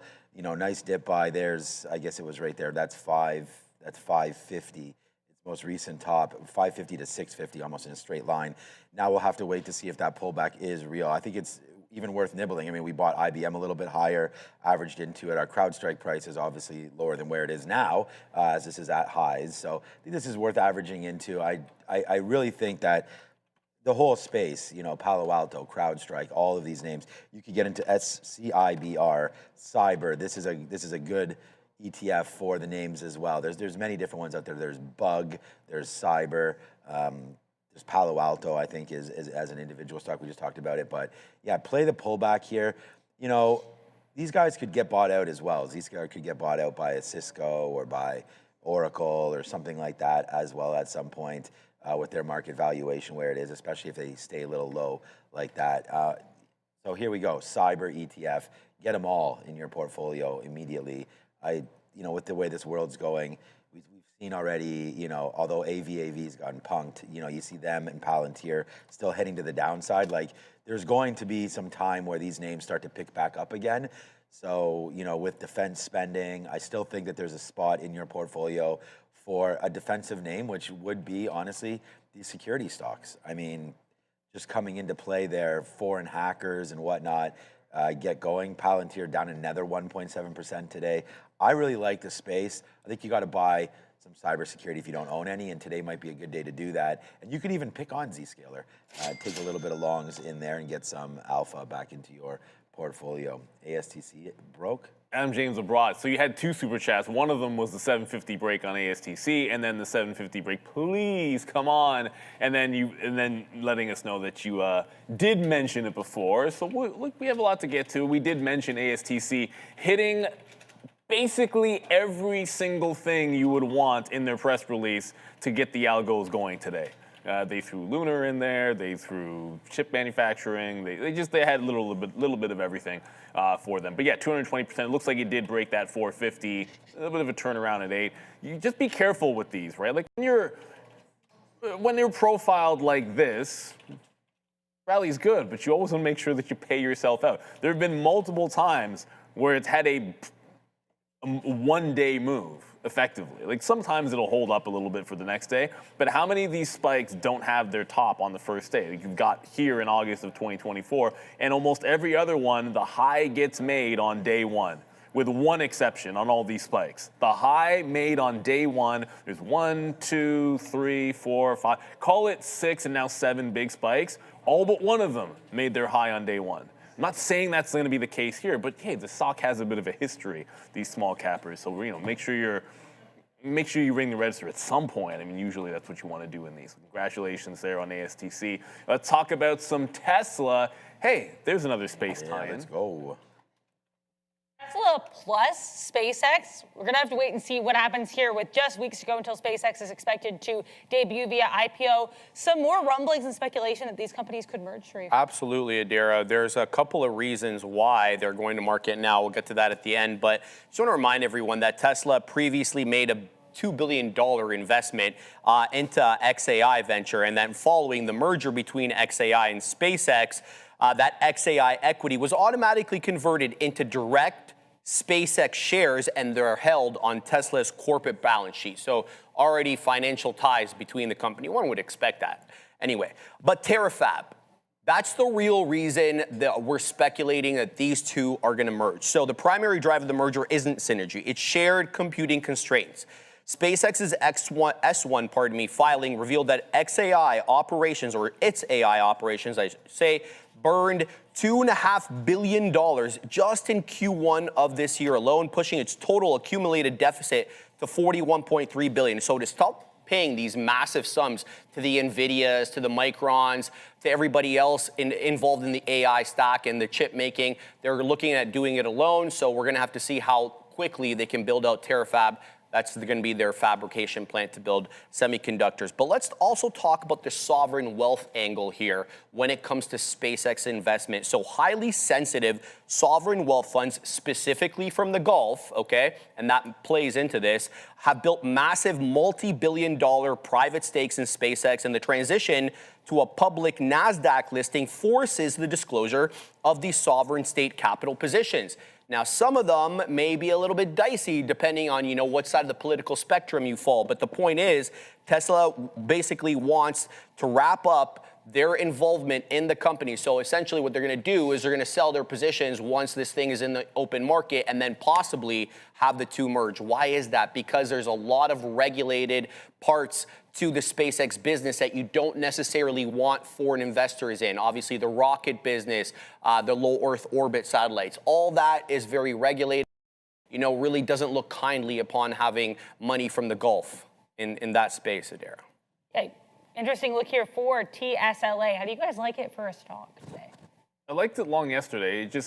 But it was different because it was like a breakout trade through the high early, and then it was like a break the trend kind of trade after that. So I think we're starting off in the other direction, like starting off with a look for the break the trend. As long as it can hold 435, that's the prior high. So dipped into the prior high, and then trend breaks back into the upside. And let's worry about the 12th when we get to the 12th. Right? Because if you think about not just the biggest IPO ever coming out to the market, it's just the size of it and scope is so gigantic that there needs to be selling to get funds to go into this, and that's going to cause potentially some value. If enough other things get sold off to go into SpaceX, you could end up finding some value there as well. But we'll cross that bridge when we get there. For today on Tesla, just going to pull back into prior highs. Yeah, look, Tesla's the number one stock. I'm talking to Zane here. He wants to send me Jacobs. I said, no way. All right, so we'll go bang on that one. Tesla right there, 436 long, is going to be the number one trade idea for me there today, pulling right back into this level of 436. I trade Tesla pretty much every single day. And today we get a story, again, and you've just mentioned it there. We'll see what that means for SpaceX and their shareholders. And then for Tesla and their shareholders, I'm pretty sure SpaceX best day will be its birthday, and then it will just come crashing back in, and that's not going to be good for Tesla stock, but eventually that's going to be a screaming buy. It's just how many days in do we have to worry about? I sort of called a little bit of a top of the market on that June 12th. I need to do some work and see how I can play that exactly with my portfolio. Maybe just grab some VIX or some sort of a put somewhere on the Qs there, because I do think that there's going to be a problem. But for now, pull back in for Tesla, 436, buy zone for me. It's number one trade idea. The notes are already set, the alerts are in. So when that triggers, we're going to go long there on Tesla. It has huge moves off the open, every day, and sometimes you have no idea what that means for the rest of the day. It's a hard one sometimes to hold for those monster moves because you don't really know if, you catch the long there, how much are we going to go? And then 5 minutes later, you're out of the money. This has happened to me millions of times on Tesla. But at the same time, it will give you buy or sell zones, right? I mean, yesterday you could have been a seller or a buyer of Tesla and won on both of them. I don't know if you short that area because you don't know where it's going to stop, but definitely at 3 o'clock you would think about going short into previous highs, so that would have worked. And then even here, these longs get squashed right there, but does this long get squashed? So you have to sort of try to look and pick your spots here for Tesla. For me, I've already picked it. We're waiting at 436. Probably get long immediately off the open is what I'm thinking might happen. We do right now have size on New York names. There's Space. Redwire. That's been going good. Yeah, Redwire. We got a couple super chats as well. There's one for you from Nick W. Yeah, Nick Dubs, you like the look of SMR and DCAing. Yeah, well, I like the chart too. Want to buy long dated 65 strike, January 20. It gives you plenty of time on MP at 63. Look, look, I already like MP. It's just in a long consolidation. I think you got to wait for this. End Iran, they can focus on China, and then you can worry about the next leg for them. But as far as SMR goes, someone was asking about AVAV, the breaking trend. SMR it's already broken trend. It's just putting in that little higher low. The consolidation you're hoping for has now happened, and it's back above the 50 period. So it just did that today to gap above the 50 period on SMR. So this is now, for me, looking like that reload that we wanted. And it's, like I said, it's very similar to AVAV, which is finally, I won't bother. Oh, I did draw a trend line. Okay, well, there you go. I wasn't gonna redraw it, but just so you can see, this is finally breaking out on the daily. Just got to the 50 period for the first time, kind of tagging it today in a while, but it's broken that bottom of the trend. So both those names I do now like. It doesn't mean they're day trades though. NVIDIA, with 5 minutes to go, yikes. If there was something that was not looking as good as the others already, it was NVIDIA. Keep an eye here on NVDA, and we have to talk about this man right here, Jensen Huang, because he's making some comments about Taiwan and about the company's market cap in 3 to 5 years that definitely deserve to be discussed here. Yeah, they're a $500 billion Taiwan commitment, kind of reinforcing that supply chain confidence and narrative that we've been talking about. So he signaled long-term confidence in Taiwan, saying NVIDIA plans to spend roughly $500 billion there annually, guys, not on a one-time basis, annually, with Taiwanese suppliers already up from a massive $100 billion a year that they're already spending there. Effectively, a public vote of confidence in Taiwanese semiconductor ecosystem. Obviously, TSMC, the king of the bunch. Strategically, this matters because NVIDIA is telling the market its AI infrastructure build-out remains aggressive, and that supply chain concentration risk is something management is willing to live with. So I don't think this is a bad problem to have. Let's see how they trade on the day. Yeah, one note on Taiwan Semi as well, because this is up quite sharply. Bloomberg reporting that C.C. Wei, CEO of TSM, has said that Taiwan-based employees can see profit-sharing payouts rise by more than 30% on a year-over-year basis. So nice look there for TSM as well. How are you guys feeling about these chip stocks today? Let NVIDIA get down. Let it get to the 50-period moving average. Let it get to $200. Fine by me. It'll be cheaper from valuation, and that'll be a place to buy.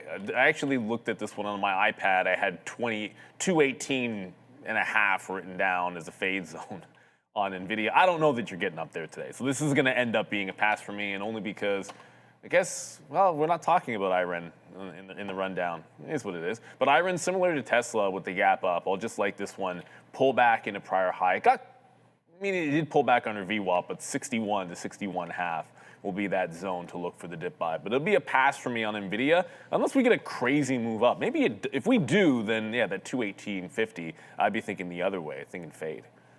Yeah, just to talk about that as well. I mean, I don't know. I guess we have the same ideas today. There's IREN 61 area long. We tried to buy that down there at 45. We just missed it. We got CEG instead, which is starting to get back to the upside there. Rocket Lab and TQs. Maybe we're getting a little bit closer to the TQQ area now as we start to fall back in. And this area just, I still got $1 to go. I'm still waiting. I don't have any bids yet, but I do have them ready to go. If it does hit down there, we want to get alerted first. There's $82 on the NASDAQ, so I actually have the alert at 82.25. So we'll see if that comes in there. Maybe take a little bit of a fill downside there on the NASDAQ as, yeah, it's pushing lower. We don't have too many numbers out today, so if we go over into our mail and check out our research page, we have coming out no numbers at all. Fed's Cook speaks at 3, and then later tonight, Goolsby. So there's nothing going on at all today. So we'll have to wait to see if the NASDAQ wants to continue to fade out. And like I said before, that little bump up there, I just wish I said this is coming back in. We got to short this thing, but I didn't realize this much. This is getting to be pretty dramatic now as the imbalances have now hit at 925. And you can see here, not too many NASDAQ names. There's our Rocket Lab trying to get hit. That's on the list down here at 146, so that could hit right away as well. And then we watch out for Tesla coming back in as well. No, not really. Tesla's actually going to the upside there. Then maybe there is. I think there was it flashed a buy and then yeah, but. So still moving around there. Wolf, Terra Wolf, wow, another $26 marker. I was talking with this one guy at Hockey, and he was telling me about this at $17 not that long ago down here, looking for it to break out. And man, I messaged him yesterday. What a great call that was. He told me about this stock down here. Man, 14, 15 bucks. There goes the break. I didn't do jack all about that one. All right, 1 minute to go. Back over to the desk, I guess, talk about big earnings. I guess I sort of just squashed that with the TQs, but we'll go talk about it. Marvell coming after market. Marvell after the bell, CRM after the bell, Snowflake after the bell. Those are the three biggest. We have earnings previews already here at Marvell and Salesforce on X. Snowflake to come. Lots to talk about those tonight for these earnings. Yeah, Marvell is going to be a focus for me here. Big custom ASIC segment, as we've been talking about, but there's going to be a lot in the commentary that I want to hear positive, specifically whether they're able to kind of get into the new Trainium 3 manufacturing process, get away from the older cloud servers, and obviously concentration risk with AWS as well. When you dig deep into their custom ASICs business, the majority of that is taken by Amazon. Let's see if Meta, and some others could also, tie up the knot there. And their optical interconnect business, huge, 30% year-over-year growth. Let's see if it continues. Lots of earnings in focus tonight. Again, Marvell, CRM, Snowflake. Good luck at that opening bell. We'll send you back over to the traders themselves. Paris.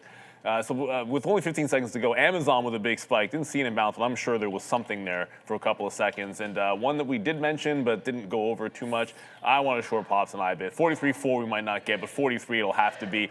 We're in touch with 75K potentially here on IBIT. Not looking good for Bitcoin at all. So Tesla immediately, Tesla had had a move on the imbalances. I shouldn't say it had a buy imbalance, but it's already breaking out. So the dip buy might not be in play, but it gave you the dip buy yesterday. Remember, it was an initial fail break and then a dip central for Tesla. So patience, more patience is what we're going to try to do here on TSLA. For those looking at Micron, already the downside through 950 and heading lower. And Trader Forever says, whoa, Palantir. Palantir in play today? Oh, well, like a lot of other things. First move to the downside here for PLTR. The market's coming down. I almost went the other way there. I was almost saying, whoa, Amazon. I almost shorted that one. That went to 268.50 there. That shot up $4 straight on the upside. Yeah, good morning. We will talk about all that. Thank you for the super chat there. Palantir and ONDS, of course. Another good name. These names continue to fly off. On this downside, that's breaking through $10 right now. I'm getting ready to go long on the TQQs here. Just a drop down in the NASDAQ. Oh, we just missed it. We're at 25s.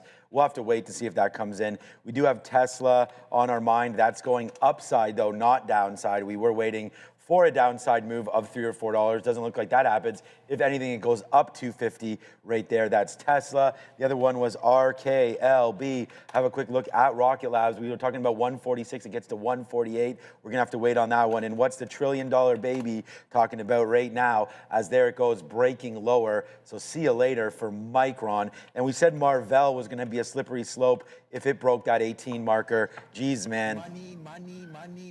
Oh, we didn't do it, but there it goes. That's exactly the trade that we were talking about right there. The break on Marvell at 219 or 218.50 down to 210. Yesterday's closing price for Marvell. Man, that came in real quick there. Maybe it's a buy down near those levels, but Marvell right now just getting waxed a little bit. Maybe a 213 break higher. Maybe we can talk about, but right now Marvell downside right now. Was up 6%, now up 1.5. Lunar just dropped 5 points off of the open as well. So some of the, I don't know what the other space names are doing because this is the one I have up, but LUNR goes right back into 36. This is where I guess the sellers came in on that Amazon, the Blue Origin story. So negative there for LUNR, not looking very good. I thought this could be a short the pop situation on LUNR after that news, but it doesn't even want to try to go higher. Bitcoin's not really moving. It's having a kind of blase open there. And then USO, which we should be tracking, of course, is almost all the way back when we got the Iran headline. That was at 132 on USO. That gives you a spot. Like the thing is, when you make some highs on USO, it's a great place to look for the dip buys. Right? Like, and then it will come back in. This is more or less what happened yesterday. Went up for about 15, 20 minutes, and then the dip buys were able to come in when USO found a top and then came back into the volume-weighted average price. You can see a similar thing happening at the 132 area. Yeah, Tesla's still at 442. I don't know if we're going to get 35. Much there. I tried the Marvell breakthrough to 213, so I'm just going to wait.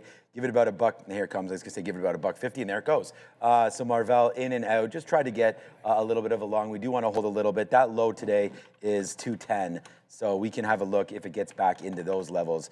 Maybe 211. We can try to maybe pick something up, but we'll see if it wants to go. We just didn't want to hold that for too long. Take a little bit of a shot there on Marvell. Does not work out.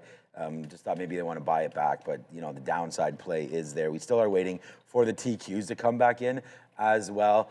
There's Rocket Lab making a move back into our target there of 146. So alerting to this Rocket Lab as well as everything's coming back in. Risk off day. IREN too.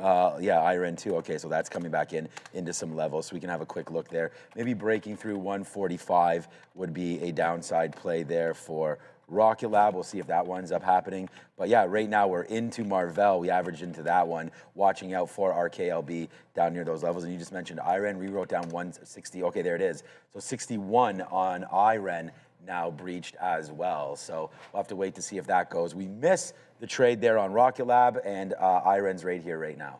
Yeah, it already had one wick down into 60-60. I'm talking about IREN here, into 60-60. I'm trying to that across. But if we can close this holding at 61, that gives you at least a higher low to try to work off of here. Keep looking up, and Tesla is not really going anywhere. Neither is iBit. So those are still the three names that I'm going to be watching the most heavily. Some buyers coming into IREN now in the 61 level. So I'm going to take the shot there. You got to be able to try to give it to that bottom, which is about 60-60. These dark pool wicks are not real. Well, I mean, they're probably overnight levels, so technically I guess they are real. They're old prints, but not going to matter too much. We're going to get into IREN off this 61 where we like it. I have to pay up to 20s, though. Give me 11s. Give me 11s. All right, and I just took 18s. So we're into IREN at least. Tesla's still doing absolutely nothing. Okay, well, I shouldn't say it's doing nothing, because really it's just not dip buying. It's holding strength up here, which is good, but it's not going to give us these 30s that we're trying to get while everything else is going to the downside. So unfortunately, no position in Tesla. Thought that would be just like yesterday, where it's the first thing we trade. But no, apparently not. No, not at all. Right now, okay, there goes Rocket Lab, by the way, downside. So they break 145.50. So we take a little bit of a hit on that one. So far, all these downside moves are really coming in right now to the short. So you got to be very, very careful with that one.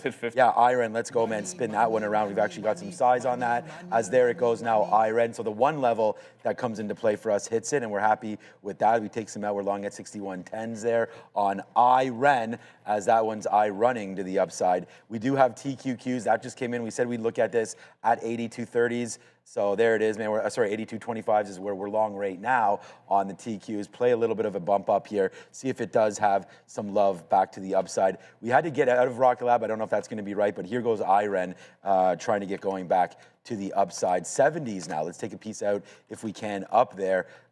Good trade there off the note, but it's been Marvell's story, and that's been downside. It just bounced back up into 210 again, but this looks like it's just going to get hit here into earnings, right? This was up 6%, really for no reason. There was an upgrade. Let's see if it wants to get going again here. That is Marvell, but a good couple outs there on IREN, and we watch out to see what happens now with the TQs.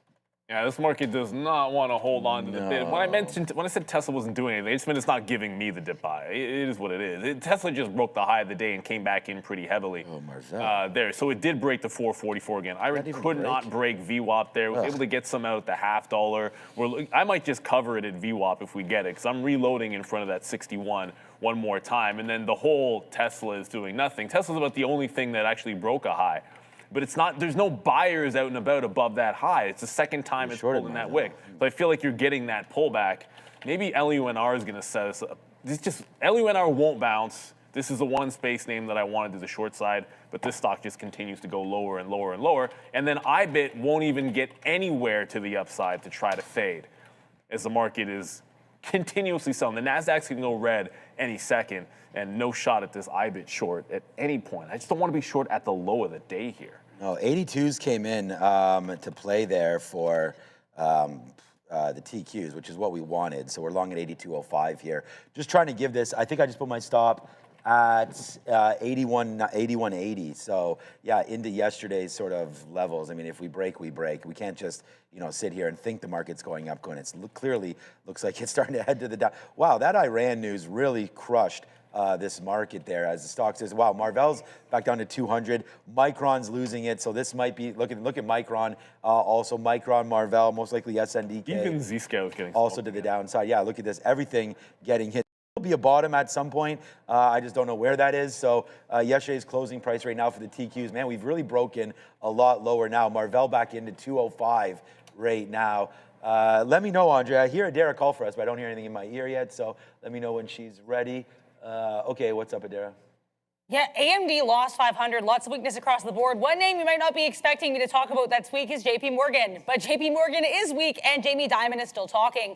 Jamie Dimon says the company might issue a stablecoin one day, and they also might join a group issuing a stablecoin. He talked more about higher expenses. He said there could be an opportunity for them to use $10 to $20 billion to try buying a company. He's been just making lots of fun comments today, starting around 9 a.m. JPM pushes lower as we hear more from Jamie Dimon. Back to you. Yeah, Iron, we got out of one thing Iron, that I finally got into goes up to 61.5, but then it loses that prior bar. So out of Iran, like I said, I wish I could tell you that I was chasing the short, but I just did not pull the trigger in IBIT. So Iran will be an absolute fail. But the market, I don't want to say it's a bear because it's right back into red at this point. But what was strong, it's like the IGV, Microsoft, that's trending up. So I'm wondering why Palantir wasn't stronger. I thought the whole point was Palantir was waiting for the software names to go, and then now this stock is going to be a dud? Oh, Palantir. That doesn't make any sense to me. I thought this might be breakout. When the IGV takes another leg up, when Microsoft makes that breakout, then you potentially get something there in Palantir.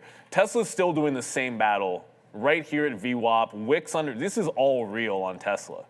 Like you've got two $3 wicks under VWAP, two $3 wicks over VWAP.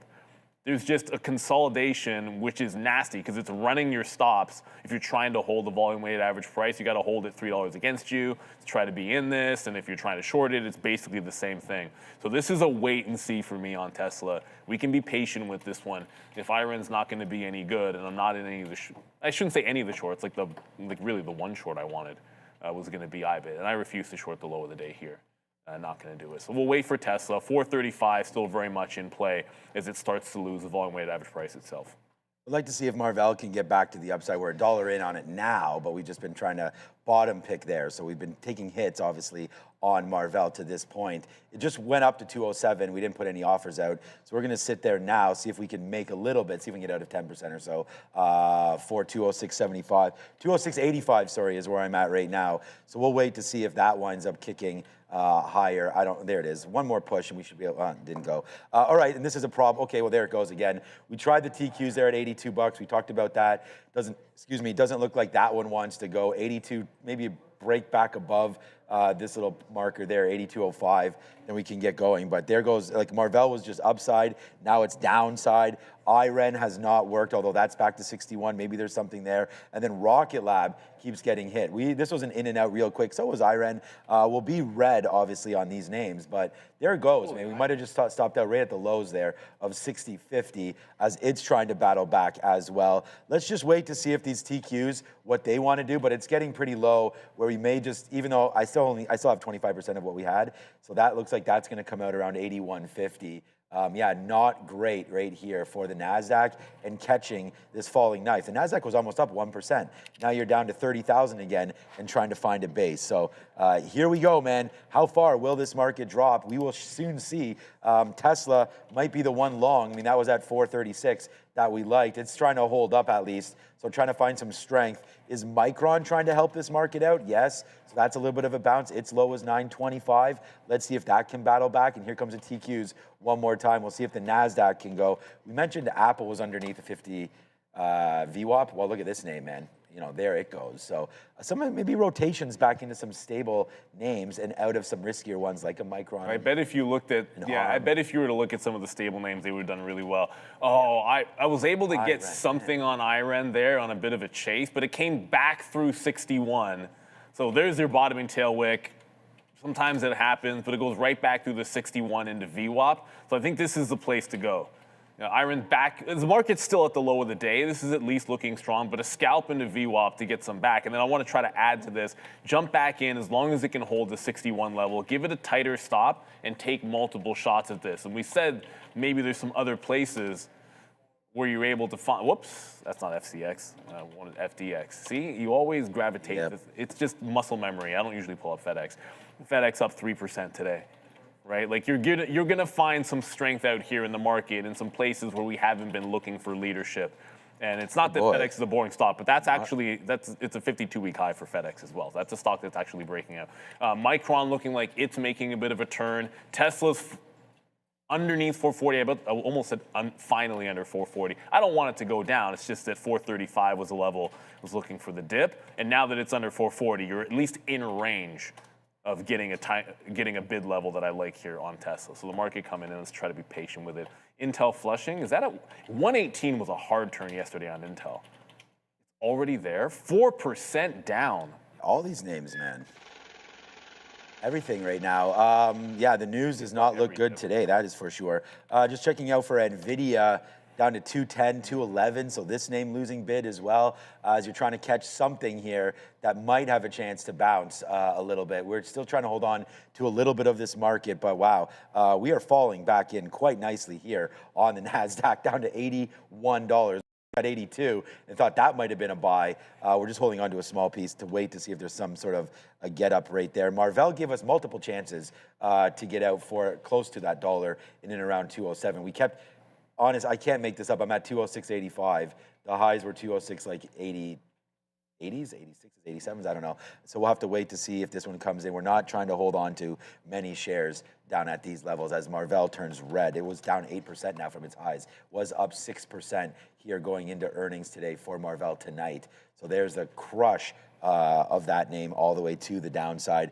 I don't know what to do. I was gonna wait to maybe punch a little bit longer if we did take this 50 level again, but it looks like the TQs and the NASDAQ continues to drop down. I mean, it's pretty much free reign back down in here into $78. So we can see what's going on. There's $80.50, maybe as a buy zone there for the TQQs. But at this point, it's just kind of a wait and see experiment. As Marvell, we could try to buy a little bit around here at 205. We'll see, there we go. We averaged some in there. We'll see where it goes from here. Maybe you just have to use the lows of 203 there as our out. But we're back in now into Marvell for flat, but you know, got to give this at least $1.50. So we're looking to make at least 207s here on the upside, and we get back into the Qs as it finally tries to take that 50 marker. Let's just see if it wants to go now. If not, let's get the heck out of this one as this name just continues to sort of wander and take that downside road, path less visited recently, downside for the NASDAQ. It looks like it's trying to do it here today. Well, it's trying to bounce. Someone in the chat saying ServiceNow is apparently going crazy. I guess that makes... That's the IGV, like that just makes the IGV, the whole, I guess, rotation trade make a little bit more sense. IREN is trying to hold this 61 level. It already stopped out once there. Been taking profits 30s, 50s, into the 60s at VWAP. But at some point, if we just keep making fresh lows, the stop's way tighter here. I'm stopping it in the quarters instead of at the 60 level. So I just want to risk like 25, 30 cents instead of 40, 50. Just the way this market is going down, it kind of makes some sense to me. So taking out what we can, and if it's the one stock which is actually at and trying to hold the level I like, so it's about the only long that I'm going for at this point. ServiceNow, there you go. Yeah, I mean, the rotation, making a lot of sense. The IGV going, ServiceNow going, and Microsoft going. I still don't understand why Palantir wouldn't be a part of that story. That doesn't make sense to me. I feel like if we continue to see this where the software names look strong, Palantir has been getting beaten up because of their big portion of the IGV. This could be a VWAP breakout play, at least potentially. And I still want to be short IBIT. I just don't want to hit it at the low. Yeah, that's why I don't want to get out at these lows, but the market just keeps on. Oh, IBIT's down. The thing is, you just broke 75K. Oh, whoops. Go Where'd up. my Binance thing go? Oh yeah, 74. There it is, 74 now. I was trying to show you guys. We just broke 75K here. Bye-bye. So I would hate to like hit this and then 75K holds. If anything, I'd be looking for a reversion somewhere down at these types of levels. But the one thing that I'm in is about to give it up again. There's been a couple of scalp opportunities on IREN off Wow. that 61, but that's pretty much it. Market's still headed lower. At least Tesla's not, I mean, it's not at 435 yet, so this one taking its time getting to our levels. Tesla's still looking like it could be the bounce where we want it. All right, we did get a little stopped out there on the TQs, of course, because it breaks through 81. So, we're trying to let this name hold, but not yet. I mean, there's nothing right here that's giving me any sort of vibes that this stock market wants to head back up to the upside. Jamie Dimon right now speaking something about cybersecurity, so that's never going to be good there. He's worried about it, so that's not good as Zscaler then hitting to the downside. But we did see a little bit of a bounce back, of course, in the IGV, so maybe there's something there. Let's see if he's doing anything to CrowdStrike. Dimon is a very pessimistic. I believe those cybersecurity comments were made earlier in his speech. They could just be recirculated. Because I saw something about Jamie Dimon and cybersecurity earlier. Okay, somebody's taking up a bunch of memory. Well, on he's my not screen helping over things. Zscaler's down 27%. Maybe we will see enough of a dip buy in, maybe you won't see that much of a dip buy in crowd. It's only 3.5% down. If a name like this goes 10% or anywhere approximating it on this Zscaler stuff, bye. Bye. I can't really say that fast enough. Like, I'm not Jonesy. So again, I'm only really trading IREN at this point. And it did another dip underneath 61 to hold this 3/4 level and then back up through 61. So the way I'm playing this is on the way back up through 61, I'm trying to go long instead of just sitting on the bid. So every time it holds these higher lows, I'm jumping in, trying to scalp some out in front of VWAP, and I do want to get this to the 62 level if it can even go. But with the way this market's headed down, like, what are you going to do? Tesla just broke 38. Oh, did it? Ugh. So Tesla is headed toward that gap fill. So if you're saying, well, that 435, it's not a realistic price, well, it looks a lot more realistic now, doesn't it? As everything is coming in here. Yes. Everything is on sale. Hey, that's a big bounce on Micron. That's what I'm hoping If this market can Micron's bounce. going to go, if Micron's going now, DraftKings. what can I get that would lag? Trying to find something that's low. Intel through 18. Yeah, we're getting a bounce here. Okay, good. Let's hope that continues, man. I mean, here goes the TQs. Back to our 81.50 spot that we liked at one point. It's making a march. There it goes, right back down in again. So there it goes. All right, well, that was nice. I was just up to 50s there, thinking that we were going to go through that level that I'm not going to punch longer there, but that was a level that I was looking at. So we'll see if that can come back to life there with the NASDAQ. Just a little bit. I mean, is it beat up too much? Maybe. But they were still getting some help from the big boys, right? It's still Apple's world. That's up near the high, so that's nice to see. We did take a shot on Rocket Lab. We gave it up, though. Maybe it's time to get back in. As we see a bottom there of 143. We gave a shot on. We gave a shot on everything that we had so far there today. We take the low of the day on IREN. This is not a huge hit, though, on IREN. We didn't really take that many shares there. We probably should have taken more considering that move down, but there's the move back up. So unfortunately don't have that one. But things are starting to get a little bit better now as, okay, I'm going to take advantage of this. Just take out a little piece here at 95s. There we go. If we can get it as Marvell finally bouncing a little bit there, as we just mentioned. Nice little upside move here in the market to pay us off for our patience, but we took hits on the way down. So there it comes now with the TQs finally starting to go. And then maybe Marvell can actually do something for us. I was waiting at 206.85. That was that first little level there. I'll put another one here at 205.50. Maybe it does climb back up and take advantage of this move because we've been averaging in to the downside. And we, I said this to Joe, we say it on the show every day. It's one thing, it's like dollar cost averaging out when you're winning. When you're losing, sometimes when you get a little bit of a bump like this, you don't have to wait for it to absolutely moon. If you can get something out and sort of start to lick the wounds a little bit. We had that example with someone had those options the other day that was down. I think it was Wolf there. He super chatted like a madman, and it was down $9,000 or something. And then all of a sudden, Nvidia options started to rally a little bit, and it was only down like $6,000 after all. So you're kind of making that back if you can. So there it goes. Nice little bounce back here on the NASDAQ. Unfortunately, we did get stopped out right there. We bought it back once it broke through 81 one more time. So now we're long at 81.11s, 65 cents in the money. And just going to take out another piece as it continues to go and hoping that we do get an extension here on Marvell as well. Really, it was just the TQs, too many shots there today. Marvell still has a good chance of getting back to the upside. Well, IREN absolutely did. I'm into Tesla on a bit of a trend break. It's just the first push up there on Tesla that we're going to grab. But IREN went right into that 62 too, so that was kind of the V-shape I was looking for on it. It did stop out early, but it's the only thing that was holding the level that we wanted there on IREN. And then Tesla with the first green candle on the downtrend, so we're going to play the old, it's trend break, pull it back into the volume weighted average prices. Now the market's really starting to come back in here. I want to make sure I'm getting some in front of VWAP just in case it does what it did in yesterday's trade. Oops, I just did the wrong thing there. Here, which is the first time through, gets to VWAP and fails, makes another low, and then breaks out on Tesla. So that's what we saw last time. Like the first initial bounce wasn't the best one. The second bounce was the bigger one there on Tesla. So I want to make sure I'm getting this. 441's already seeing some sellers. I was on the other side of that lane. I might try to get some out in front of the 441s. We're long 39.5 and then see how far this one can go. Like the Nasdaq's back through the 30,000 and trying to go back into the green once again. Just required some patience here today. But now the market's really starting to go. If we can get to green, USO's not moving anymore. Micron already made its bounce. It's at VWAP. Just needed to punch through. And I think we'll get a better relief rally going. Yeah, let's see if we can get it again now. Now we're $3 in on Marvell. This has been a good stock for me. It was just the only stock that's going to be a problem was this, man, the TQs, because we tried it there at 82. Really thought it was going to bounce. Wound up losing it at 81.50. That 50-cent hit was just too much. So now we're going to have to wait. We don't have to do anything. We're just going to wait to see if this market does, as Neil mentioned, get back to Greensville. Downside there. Tesla didn't quite get to my price, but I'm glad it's there for you right now. Just a quick little look at the overall market to see what's going on. It's 954 right now. So we'll just have a quick look at the S&P. Whoops, go like that, go like this, go like that. S&P right now. So Apple, Nvidia down. Too bad there.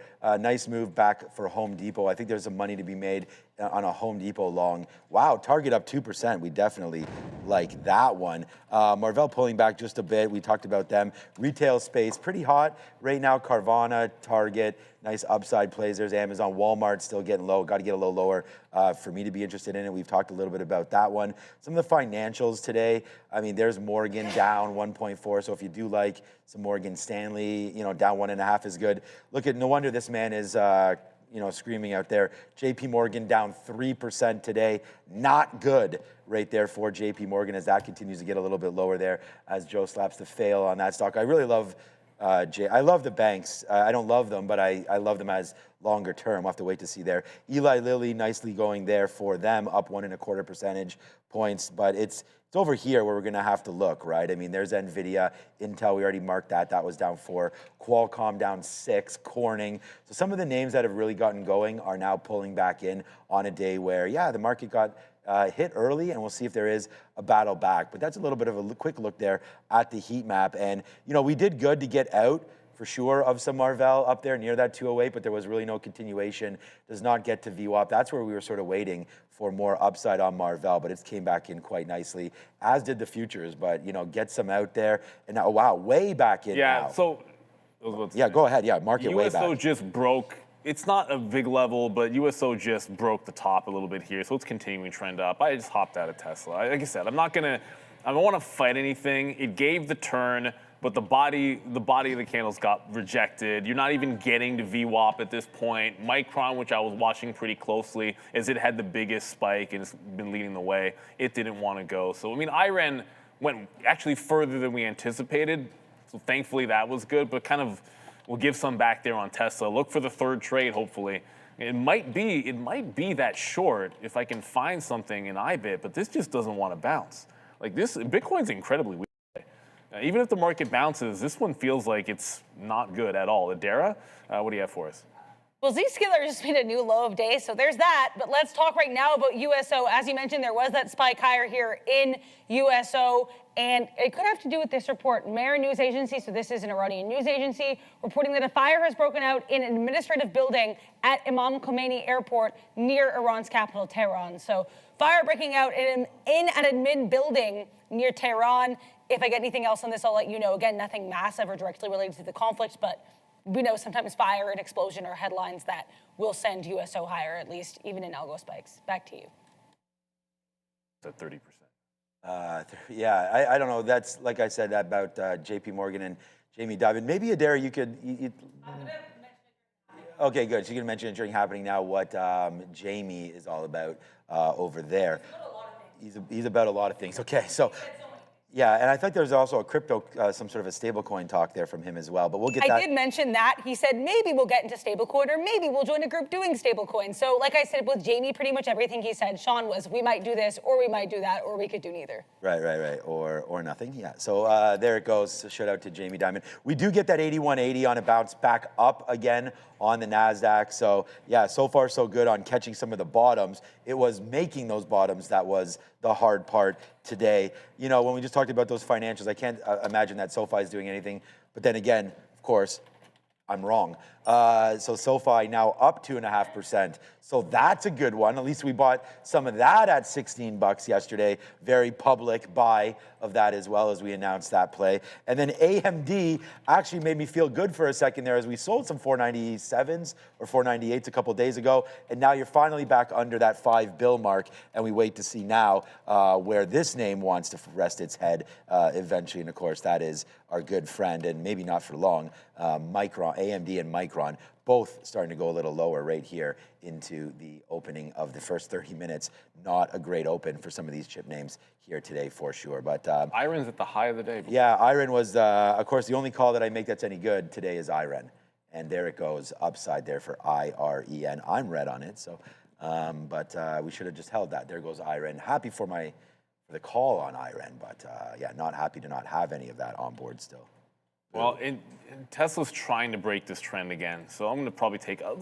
It's worth taking a couple of shots at this, but it just worked the bottom. Iron did the same thing, where it ran the bottoms once and then went the second time. Well, Tesla just made a higher low running the bottom. Let's see if I can get in here. I wanted to be in underneath 440, but that's a hefty candle pulling back in here. I'm trying to get this 439.50. This will adjust. Iron is absolutely gone at this point. So I want to add this technical shot at Tesla if we can catch it. Apparently, Ford has hit $16 according to some people in the. Oh yeah. There's some different names leading the markets today. We talked about that with FedEx.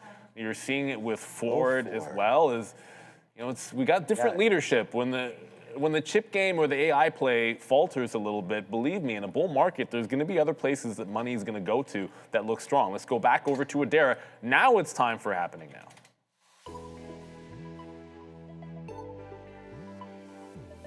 It is, and we're going to spend some time talking about Jamie Dimon and what he said and or implied and or shrugged about. But we'll start here with the market because here's the S&P 500. Big drop here, the first 15-minute candle.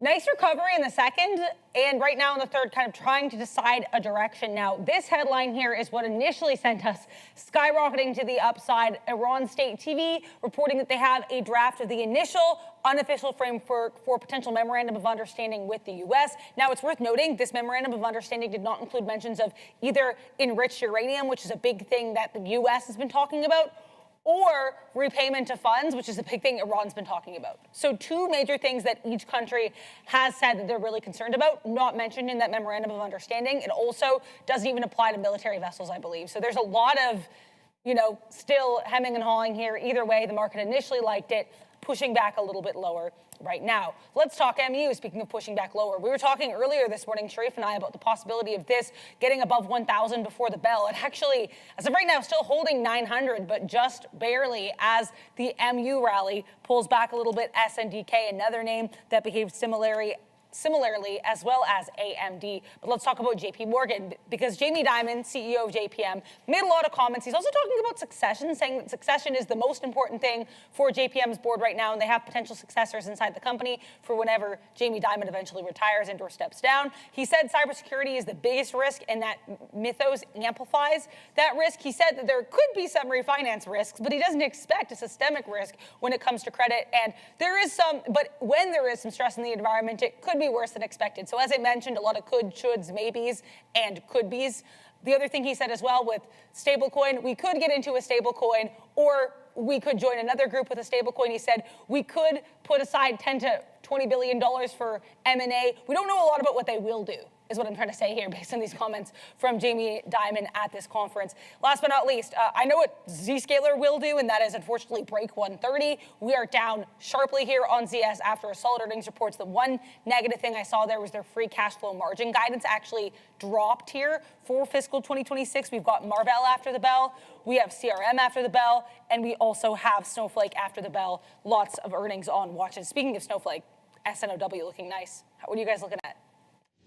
Yeah, just looking at a few stocks over here. Yeah, the NASDAQ, there it goes, man. We're in the dollar club now as an S&P 500 and the NASDAQ get back to green. Actually, I shouldn't say that about the S&P, I'm not sure. Okay, that's also back to Greensville right there. So, yeah, man, that took a minute to get that going. So we will, live another day right now. And Marvell, just another piece out there, Adara at 206.25. So, good little level there for us on Marvell. Would still like to see an extension going through. But you asked me what my trading looks like. My question is, what does yours look like if capital wasn't the constraint? That's the reality for most traders. It's not skill holding them back. It's, of course, the size of their account. Trade the Pool changes that. Step into the U.S. equity markets with up to $200,000 in buying power without committing any of your own capital. Full access to stocks and ETFs, both long and short executions with the precision and freedom serious traders expect. Your performance is measured by one standard: discipline, risk management, and consistent execution. Meet that standard,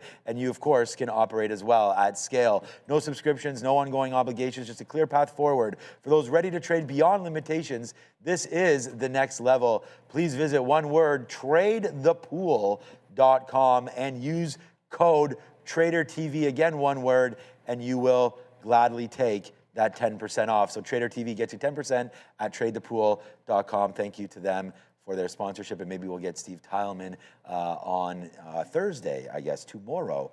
Tomorrow, only a day away. And if you are the NASDAQ, then you are hoping that tomorrow brings a little bit more success than today. Although, being up zeros is still okay.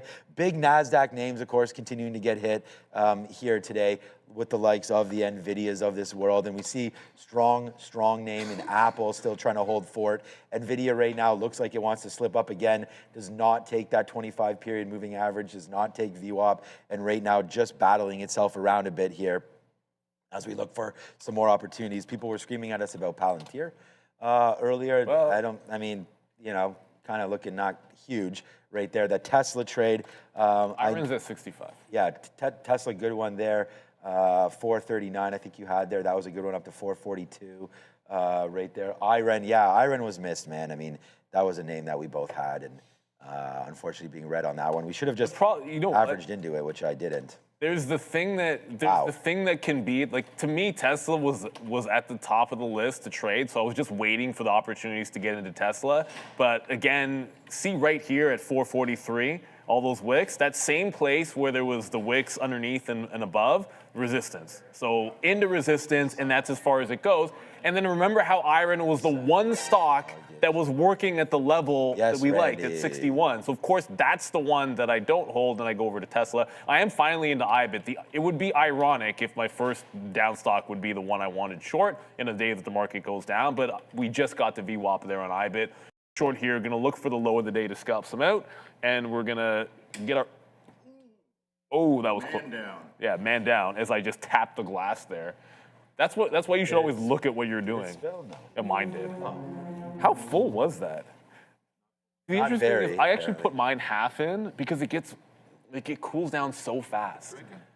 No, I don't chug coffee. Yeah, I'm not. I always have at least half a cup.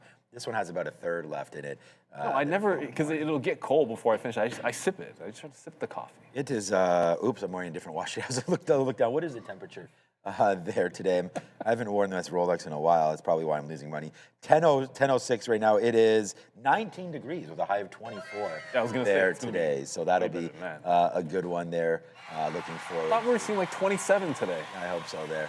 Spotify giving me a coupon here. No, thank you. Yeah, when it's nice and warm, no one wants to. Like, we're supposed to end practice, I think, at like 8. Oh, yeah. And we don't end practice until, I don't know, by that point, it's like, well, everyone gets to hit 3 more times or whatever it is. And next thing you know, it's like 8:15, 8:20. Yeah, the time And then you have a keeps on few going. parents that are just like, we need to get home because we haven't eaten dinner yet. I'm like, okay, fine, fair enough. But if the kids are into it, you got to let them go. So the market's still looking, comeback-ish, but we're not really following through VWAP. The Nasdaq's at VWAP. Micron, I said earlier Micron got to VWAP. I was a little bit mistaken there. It got close. It did not break out past the volume weighted average price. I don't want to write off Tesla because it did this yesterday, where it wasn't the first bounce, it was the second bounce. And it made a fresh low and bottomed out at 10:30. It's 10 o'clock now. So if it makes a fresh low, it still can get into that 435 prior day high. And that would be the level to look for. But I don't like these lower highs that it's putting in. So we'll just stick with the IBIT short right for now. As it gets into the low of the day, scalp out into the low and then try to hold for more. If we retake 75K to the downside, it could get really nasty for Bitcoin, which has been a dog anyways. Adam James abroad says, step right up, roll your sleeves up for an Ebola jab. Well, I hope not. I really hope that's not. Codex, I guess they have, I guess CODX, of course, is one of the main plays for it. I really hope that's not too much of a concern. And they are halted to the upside. Looks like the second time today, so up 25%. So once, twice. I see the tap as another 40 cents from here, 11.84. So CODX. This has already been running. Yeah. Just so you know, this is not doing something new. This was a $1.50 stock when the outbreak started. So it's just continuing to squeeze here. I don't remember off the top of my head what the short float is, but I believe it's double digits. So yeah, indicating an 11.84 open. Really hope that they get that. I don't know if you heard some of the stories, but it's like they had these tents that they were isolating people in. Oh, okay. And people were setting fire to the tents, I guess, out of fear that it In would which spread. country?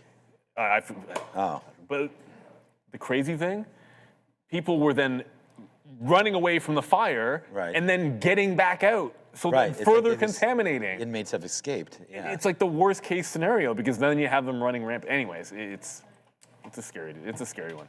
But thankfully, pretty much contained. Good. We're going to go to... Let's go to Adair. I'm just watching. The market is pulling back in a little bit. It's 10:10. Market had a run back to positive. Now we're down 0.2%. Let's go see what Adair is up to. Codex is a 3.4 million share float. Short float is insignificant. It's under 5%, I believe. I want to talk about Boeing because Kelly Ortberg, CEO of Boeing, he's talking right now. And as I speak, this push is higher. He's saying that the company's China commitment, their commitment from China to order jets is a good start and that there will be more to come. He also added they have yet to see any requests from airplanes or from airlines for delivery delays. So it looks like there's not going to be any delivery delays for now, at least according to what Kelly Ortberg's saying. BA pushing higher, breaking into a new day high. Nice push, breakout above that 224 level. Back to you. All right. Oh, Boeing. Yeah, we definitely like some Boeing. I last bought some of that at $2, but then we didn't do anything about it. I think it's probably closer to that now. Yeah, didn't we get up to 250 or so on Boeing there? Yes, we did. So actually almost exactly 250. We wick as high as 246 there, right into those levels where this is why 250 is ringing in my head a bit because those were the highs. We did buy the dips into 200. The last, was this here in April? Yeah, maybe it was, or maybe it was here, and we broke below, and then it went up to 250 back in, and then again. So I think I'll buy some more Boeing if we do get into this 190 to 195, get a little away, and I know it's still, very much part of the NASDAQ idea because if tech rolls over, I know Boeing will probably roll with it, but, like that play, a little away from the major AI sort of dominant plays like a Micron that's pulled well off of 1,000. We've made a move through 900 yesterday. We got as high as 985 or so in the pre-market. Yes, that's exactly what it was, 985. And then there's the pullback into 920, looking to break lower. We did average a little bit into our, I should have maybe taken, so I'm at 15s here, waiting. We just get as low as 19s. We'll see if that comes just a bit lower. I hope it really doesn't. We did take a bit more of Marvell right here at 203. 204, just hoping that it does wind up holding. We got 203.80s. Trying to give this one some kind of room. We were able to make some back for sure on the upside. We almost turned this trade green if it would have just kept going, but it does not. It was pretty green if it hung around this 207 area, but Marvell right now getting hit as we warn about earnings coming later on there today. All right, here we go. We're about to get longer a little bit. Let's just buy some 25s. Let's get a little longer here on the TQs. Just coming back in, waiting to see if we can support some of the lows of the day. I think I have a stop to get out of 75% of this at 81 break. So if that breaks, we're going to get away from the NASDAQ and then just say, you know what, you got us, man. This is a down day. Because you're not even down that much. You're only down 0.2. Like if this NASDAQ goes down 1.5% or something like that, and I'm just sitting there like, that's not a good look. So we're gonna have to wait to see what the NASDAQ wants to do and what Marvell decides to do in and around some of these levels. We're at a breaking point right now. The market has to hold or else downside. There's no more numbers. So just some it's just the market going nuts here and trying to hold. Zscaler's trying to break trend. It just did. Zscaler's down. It did hit that 30% down here, unfortunately, for Zscaler. But from the open, right to VWAP, to hug the trend line, it's just breaking trend right now on this current bar in a 3-minute, although technically it doesn't close for another 2 minutes here in Zscaler. The current low is 128.54. It's obviously going to be SSR at this point. So I'm just going to throw my stop underneath that new fresh low. If it makes a new low, like literally the low of the day is the prior bar, so that kind of makes it easy. If Zscaler makes a fresh low, then I'll be out of it. But once this bar, if this bar closes holding the trend line, then I'll add to it. I'm technically in a little bit early here, so it's like a nibble in and then take the rest after. Now, IBIT holds a higher low. So VWAP into a higher low. For now, I still want to play to the actual low of the day, and I have my stop still above the volume weighted average price. But we'll let it get back there. If it gets all the way back, you know what? I shouldn't be giving up. If we actually hold a couple of green candles, like this one holds green, I might take some out in the 40 range and just respect the fact the market's trying to bounce here. But this is the one place that I did want to look short. So we're giving us that chance. And so far, with the exception of how ridiculously far IREN went, it's been good. It's just, I didn't really think IREN was getting to $65. All right, we're $3 in the money. We just took some Micron. I was just like, you know what, let's just see if it wants to battle. That $3 is fugazi because look how fast this comes right back in. So we do take something out there near the highs, but it's going to take a minute to get Micron going for sure. I was just thinking about this little 9-10 area there, if it's worth it or not, but there comes right back in. So we hit the siren. We're into a new position now. Wow. Micron just went to 9.17 there when I was in this trade. You know, and I was like, that's a good trade. And now it's just dancing like crazy as this market trying to get it all figured out there. I thought Micron did have a runway back up there. I mean, that was been a real quick $20 if it was going to work, but you could lose $20 just as quickly as you can make it here on Micron. So let's be very careful with that 9-10 dropout area of MU. It's made a low into 910 and bounced off of that. That right there is 900, so we do have to be very careful. Remember, when the spread opens up, you're dead. Like that's $1 right there. So you got to be there, go like right up there, like. You got to put these offers out on Micron to make sure that you get filled. We are long right now. I'm going to put another offer in the 15 area just to see if we get a little bit of a spike up because again, you're starting to get nervous if this level does break. We do see some big downside there. Look at that. Like that was just at 914.50 or so. Make the move down $2 just quick as you like, just like that, and then right back up again. So the market is trying to base out, but maybe Micron is a little early on this trade. You know, the low has been 905, trying to hold out for a little bit of a trade there, but if it drops out, we're only trading with quarter of a unit. We've already got out of 25% right there at 917. Like I said, that happened pretty quickly there. So just trying to let Micron breathe a little bit, but at the same time, can't let it breathe too much, man, because it's a fire dragon, a fire breather right there, down through 910. So be careful. There it goes. Did we get a piece out there on the? Yes, we did. So there's a nice move back up. We only took $1 there, man. We got 915. What did we get? 915.15. So yeah, about $1 right there. As now we're trying to get back upside here on Micron. My next fill is at that 919. Hopefully that can come through. We're watching the NASDAQ and we're watching Micron right now as well as Marvell. So looking for some bids to come into this market as we just touch down near the lows one more time. TQ is finally starting to go as well. Yeah, the 30,000 level on the NQ just held. If we ever have to talk about 3,000, then get your shotguns out, everybody. But we just held the 30,000 level pretty nicely. So you're still making some higher lows. Well, you don't have to buy a shotgun. I just mean it's the apocalypse if we saw 3,000. You got other fish to fry.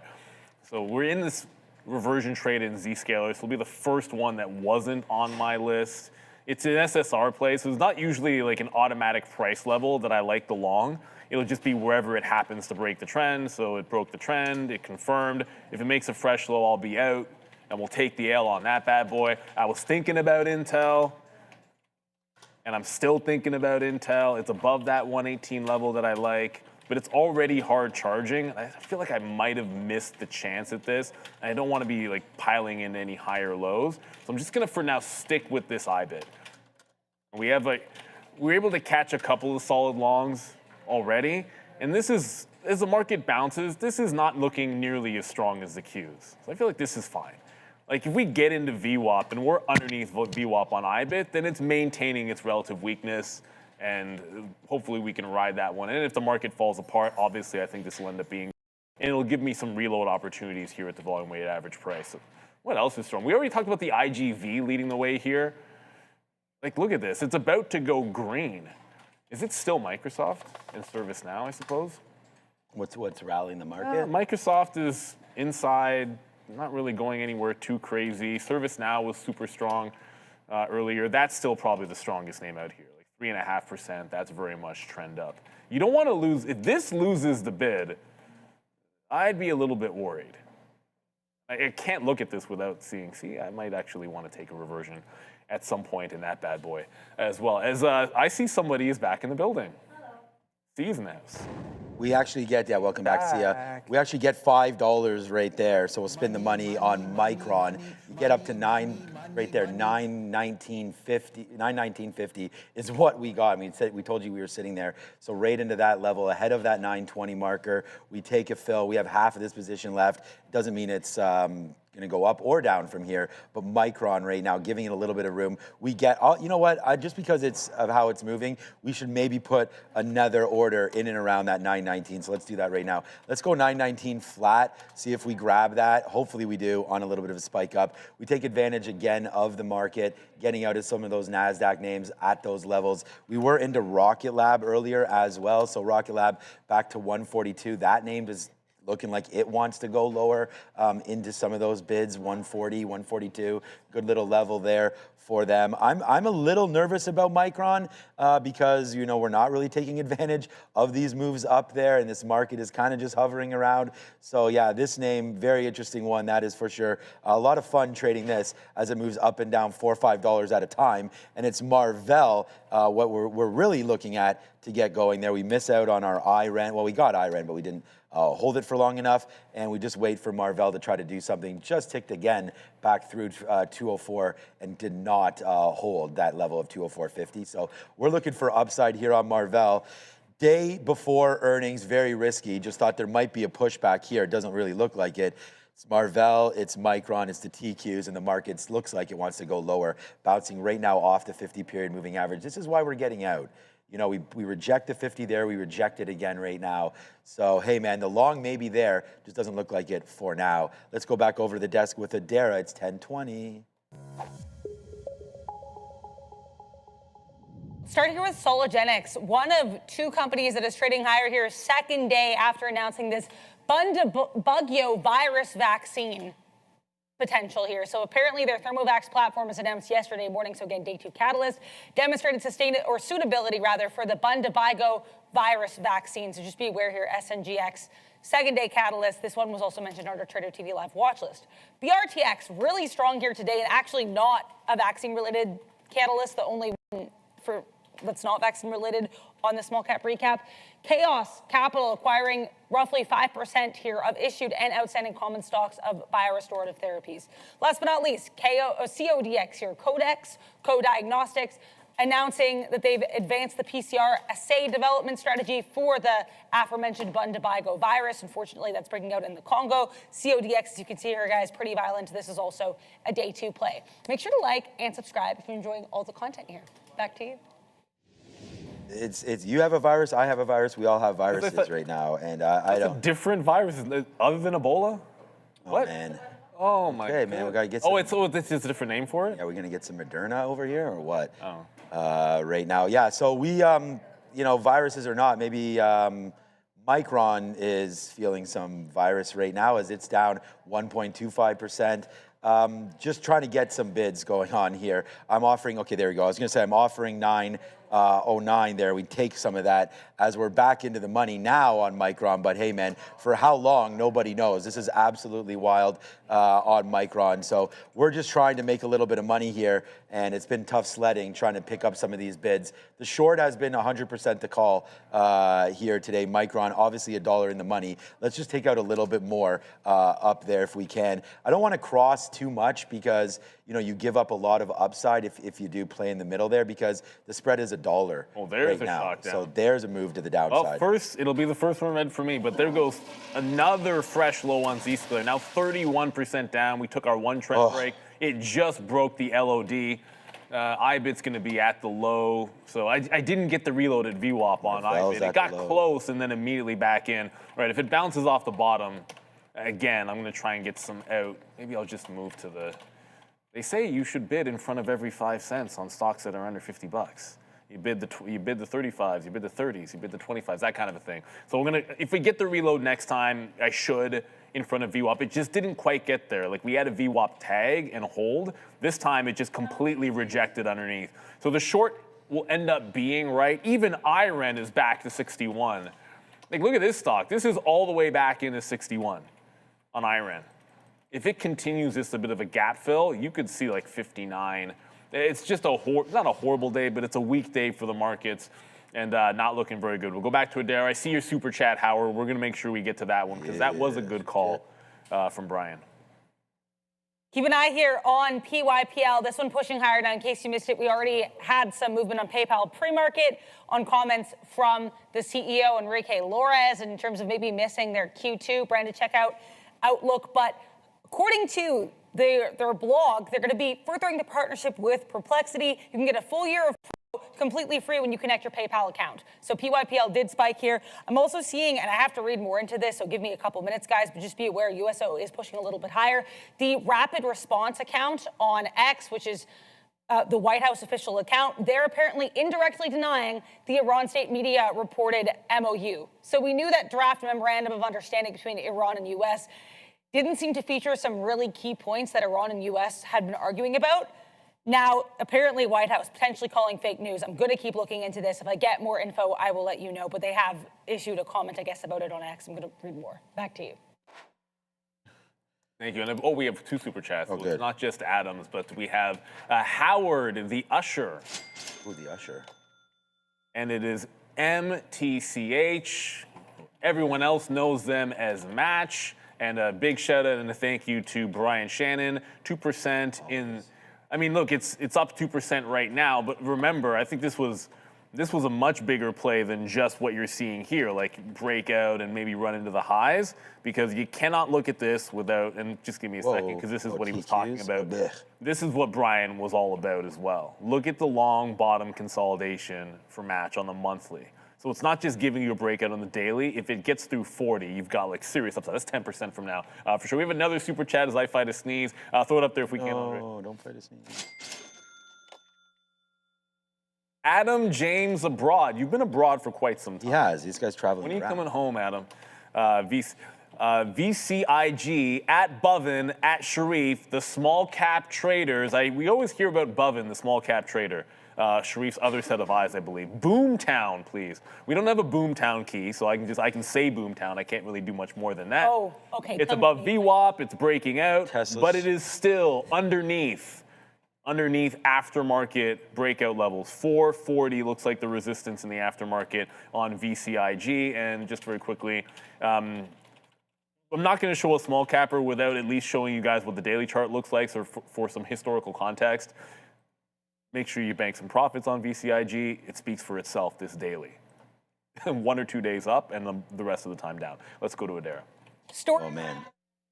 This. So basically, we know on USO, we had that big move higher after we had Iranian state media reporting that Iran and the U.S. have reached a memorandum of understanding to end the conflict. Then I guess an individual reposted a post about that on X. Now then the Rapid Response Team, which is again the White House official Rapid Response account, they reposted this guy's comment. Now I'm not going to show this post because it's pretty political, but they basically said that this individual who believes the war has actually ended and believes that this memorandum of understanding is real has, quote, warped his peanut-sized brain that he's starting to take Iranian state media as fact and peddle disinformation on their behalf. So they're basically saying that anyone who believes this Iranian state media report, again, has a peanut-sized brain. So basically, White House, again, as mentioned earlier, indirectly denying these reports that there is a memorandum of understanding to end the conflict between the U.S. and Iran. I apologize, guys, that was really long-winded, but such is the nature of this news. If we get a more direct denial from the Rapid Response Team, I'll let you guys know. I'm staying posted. Back to you. Micron, by the way, breaks 900. So, we got a bunch of outs there. We're trying to average in right here against 895, but it looks like that's going to break right here, right now. So Micron, going red, just like that. So, the day that we sort of start to look at this day, this name is not a good one. As there it goes, you always take trades sort of against you, I feel like, when this market happens. It's very hard to sort of catch the trend, and that's not what's happening right now with Micron as it's bleeding lower and lower. It looks like Marvell, same kind of way. That one is downside now as well as we break through 200. Just going to give this one a little bit of a breath, but Marvell too.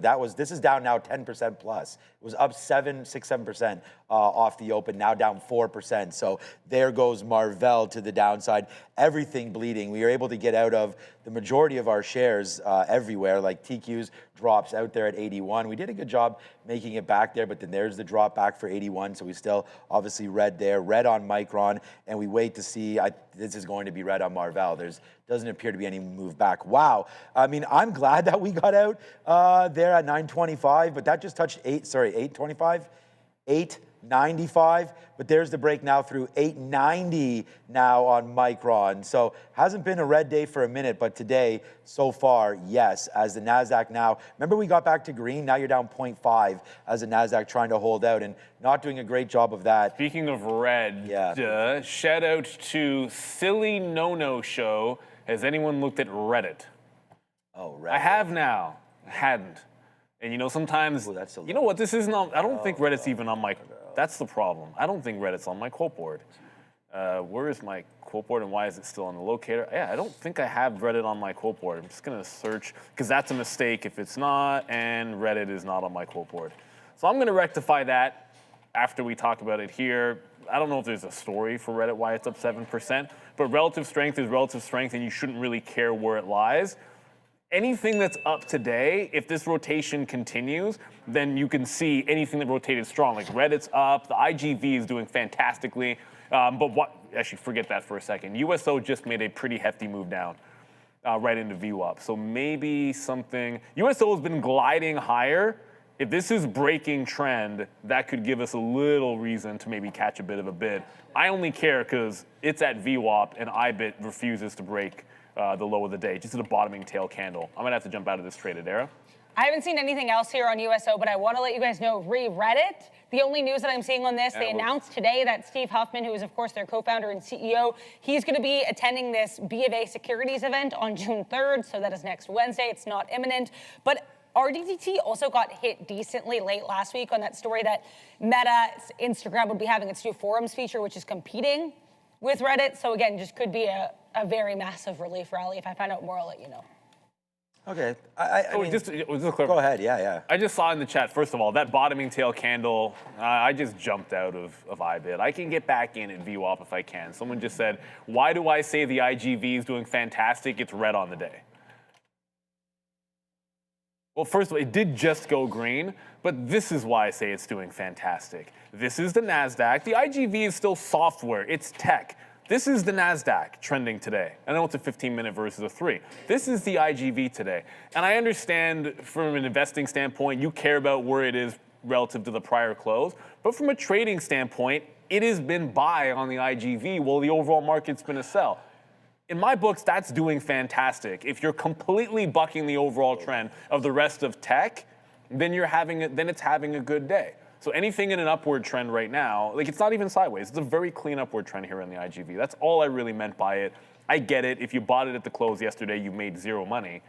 But it's all relative here, and it's clearly been doing very well. And you can look at the individual names and even see that too. Look at Microsoft. Microsoft's red on the day, but can you really say it's having a bad session? I don't think you can, but that's just my 2 cents.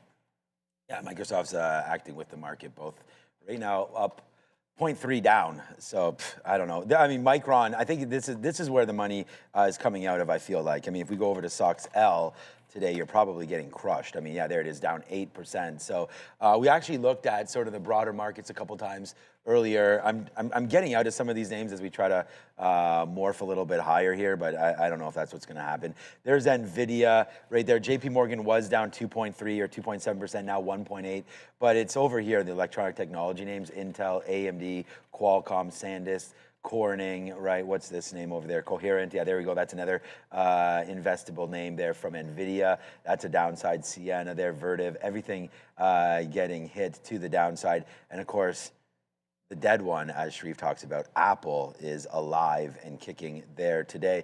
Energy down, right? We saw USO get a little bit knocked there as the NASDAQ went upside there on the story that potentially the memo of understanding out trying to figure out what the strait's going to get open back up. So we do see some downside push there. And of course, sitting in XOM or C, pretty much any of these names is going to get you that dividend, but don't chase dividend. That would be a very, very bad thing to do there as well.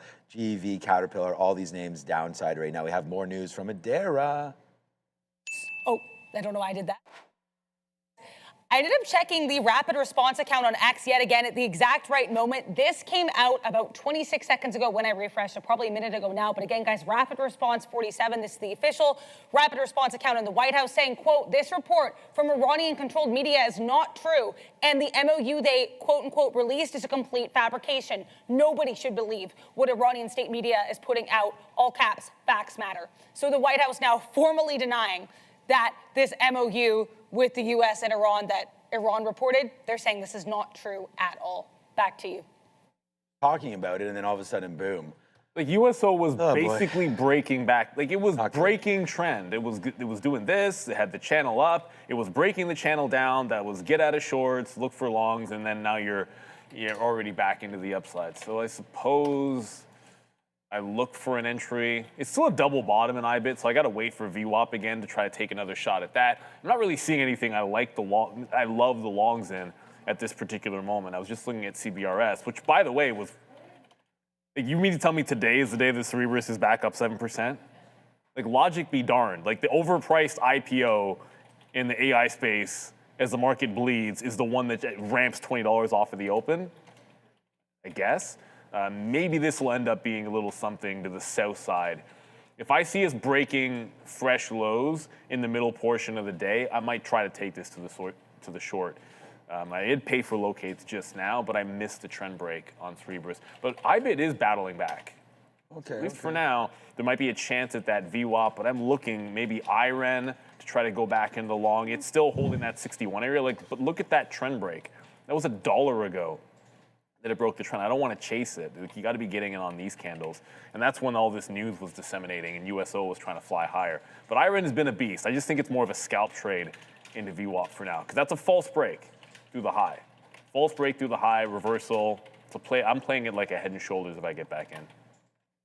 Yeah, no, I'm just trying to watch out for that USO and see. Like, I was thinking that might, tank this market a little bit on that news, because all of a sudden now there is no agreement, but it seems like it's starting to tick it back higher. So let's take advantage of that. And what I've been thinking today hasn't necessarily been right. So as I said, let's bleed out a little less now, get some out on this NASDAQ as it goes bump back upside here. We've just been taking some out near these lows. Hopefully we do have a move higher. We won't have as big of a piece on if that's the case. But hey, man, that's what trading's all about. Sometimes you make the wrong calls, and sometimes you make the right ones. And today they've been wrong. That is for sure. IREN, hey man, if we were mad about dumping out of IREN, it just went to the low of the day right there, bouncing off $60 again for IREN. So this could be something to look for if it's something that you're down with. We've been trading Mr. Softy a while.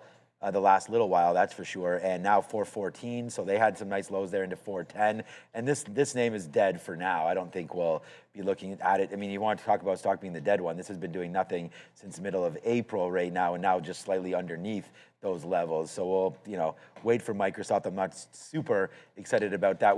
I just got to hit on it because it had broken through the day's high there and now just came back in. Just looking, Microsoft, Starbucks, Palantir. We haven't looked at Starbucks yet. Let's have a quick look to see what that name's doing. Again, trying to get a little away from this market. And there it is. Yeah, so another day high right there for bucks. I'm going to take a couple bucks. Average for Marvell and stopped completely. Again, we almost got back. Well, we were flat. That's why it sort of triggered me to look at it. It does get back up to 203 there on Marvell, and now just drops right back in. So we've been averaging into this bottom, watching out for a 200 break, and it looks like that may be happening. So far, so good there on getting out. Look what just happened with the futures. Bounced again off this level, so I'm going to take another piece out right here at 94, 95, whatever it was, as we wait out for that name. Someone said to me, Sean, look at BBAI. Okay, yeah. Good, happy with it. We like that stock. We're long at $4.20. It's been my price. I haven't done anything in a year with Big Bear AI, so I'm not sure why I'm always getting tagged with it, but it's been a name that I've talked about and supported. Like I said, the last time I bought anything in Big Bear AI was this move down.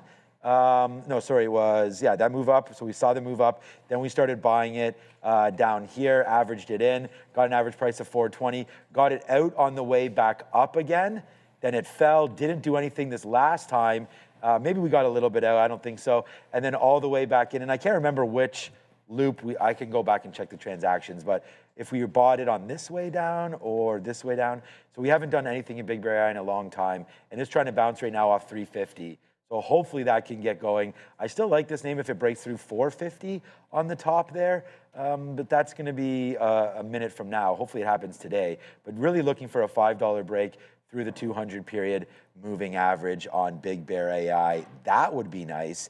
And then I'll have to throw back to Neil quickly. We just did get that fill on Marvell, so thankfully it came right back up and giving us that fill at 202.50, so roughly flat. Now looking for it to break long, as there goes the futures. Finally a good little level there on the futures. We'll put an offer there at 30s and take a little bit out. The bleeding has to stop at some point, or does it? Micron, Neil, just took 900 again.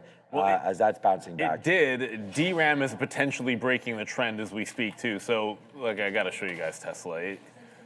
The difference between Tesla's ripping. Having a good day, being up there, having a really good day is, Tesla did make that 1030, 435 hold. So 1030 being the time, and then 435, and then it was true. Again, like the third move was the better one. So you try it, a couple of times. And it's just so easy to move on to the next opportunity. And then Tesla, the third time was a charm. All right, DRAM is not yet breaking. It needs to get through $60 here, the ETF, the memory space ETF, if you're not familiar with it. If it gets through 60, that'll be a trend break for me up here in DRAM. And then there's one other name that we didn't really talk too much about. Firefly Aerospace has a distinct seller all over VWAP here. So if Firefly can break out above VWAP, I also like this for a bit of a breakout trade long. Like it didn't make a fresh, when the market was making fresh lows, it was still making a higher low, and they got that good, it was a Blue Origin. That Tesla's making me. What was It was a NASA, it was a NASA contract. That's what it was. Blue Origin was the downside for Lunar. Before we go over to Adara, I mean, look at this, man. The #1 trade, and it only breaks by 50 cents, and I don't even get it. I completely missed that. I mean, it's a good thing Neil just brought it up, but there it is right there. 436 area long on Tesla. Like, wow. We were definitely, the only thing we were really wrong on, the IREN was fine. It's still there if we want it again, so I shouldn't really worry about it. But there was TSLA is the name of the name, as a symbol there. Look at this, 436, man. The lowest it gets is 435.50s. Wow, as Neil mentioned, that was definitely the banger trade of the day there as we wrote it down. IREN was the other one that hit down to 61 bucks, still there right now. I just didn't really get the juice off of that. Tesla's move was beautiful because it came in and then bounced completely off of it, which is what that level, which is kind of what you're looking for. Really stupid of us not to hold on to Micron, but hey, man, as I said, like that bleeding, who knows when that was ever going to stop. But we're making a little bit back now on our good friend Marvell. We're just waiting for a fill up near 80. Let's go back over to Adara and figure out what she's talking about.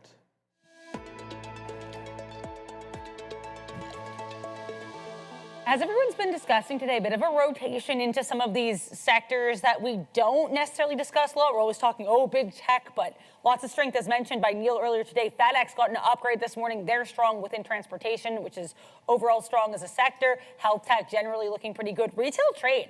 You've got Amazon up about 2%, Home Depot up like 3%, Lowe's up 3.5%. You've got Target at 3.5%. So some of these names that did not react the best to their earnings report, most of which were last week, they're doing quite well today. Consumer durables really strong as well here. Tesla up, but also Ford and GM up about 5% apiece. Consumer services strong.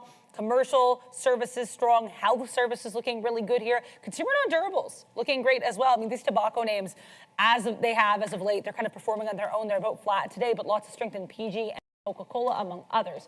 Tech services does have some strength in specifically those SaaS plays. So CRM ahead of their earnings tonight, they're up 2.5%. AppLovin up a whopping 10%. CrowdStrike, though, down 3%. Fortinet down 4%. Lightly trading in sympathy with Zscaler, which is down roughly 30%. Electronic tech, last but not least, there is some strength to be had here. I mean, Micron, despite dropping massively from its pre-market high, they're still up on the day. Apple's green as well, but Intel, AMD, NVIDIA, Texas Instruments, and Qualcomm are to the downside. So if we're to kind of zoom out, a lot of the names that are strong are going to be, like, the sector is going to be trading as a group to the upside. A lot of the names that are weaker might be having some of these sectors have a little bit of divergence within themselves, specifically tech and electronic tech. You're seeing kind of subsectors trade together rather than the entire group trade as a unit. Back to you. Thank you, Adara. And for the first time all day, actually, no, technically this was over at 7:15. This was above VWAP on Fly, but it's back there now. So that little breakout above the seller at VWAP, I'm in. And you give it to the 58. You had a 2-bar prior close at 58, and then it opened at the 58 level. So give it to the even dollar. Look to play it back into the 60s. Unfortunately for DRAM, it went right into the trend line that I drew, and it's now gone. And guess what it did? It held the trend. So DRAM holds the trend and heads back in lower. I'm going to guess this might have something to do with it, but USO continuing to make fresh highs, because why wouldn't oil spoil the bounce that we're having here in at least some of the memory names? So there's still a chance that this could break trend and I get in, but maybe USO goes to the pre-market highs and turns around there, and then there's a better opportunity to maybe get that long breakout, but it's close. So looking for Fly, we'll get that 59.5, and then you got about $60.50 would be the next level upside here on Fly. As Klaus just called NVIDIA hot trash in the chat. Hey, he's not gonna be wrong. Did we just go? It's 10:44. I don't think I've even called up NVIDIA today, outside of the pre-market, and there it is. Hot trash, LOD. You're allowed to say that today about it. It's still hanging at the lows, down 2.5%. So that's a pretty fair assessment today. Yeah. I think sometimes we'll say some things about stocks that are not deserved. Today, it's pretty trash. Yeah, no, for sure. Shout out to my friend. If I can show this on a new tab, I'll get it going on here. Copy and paste a picture of High Park. He's over there right now. What a beautiful park that is. All right, so here we go.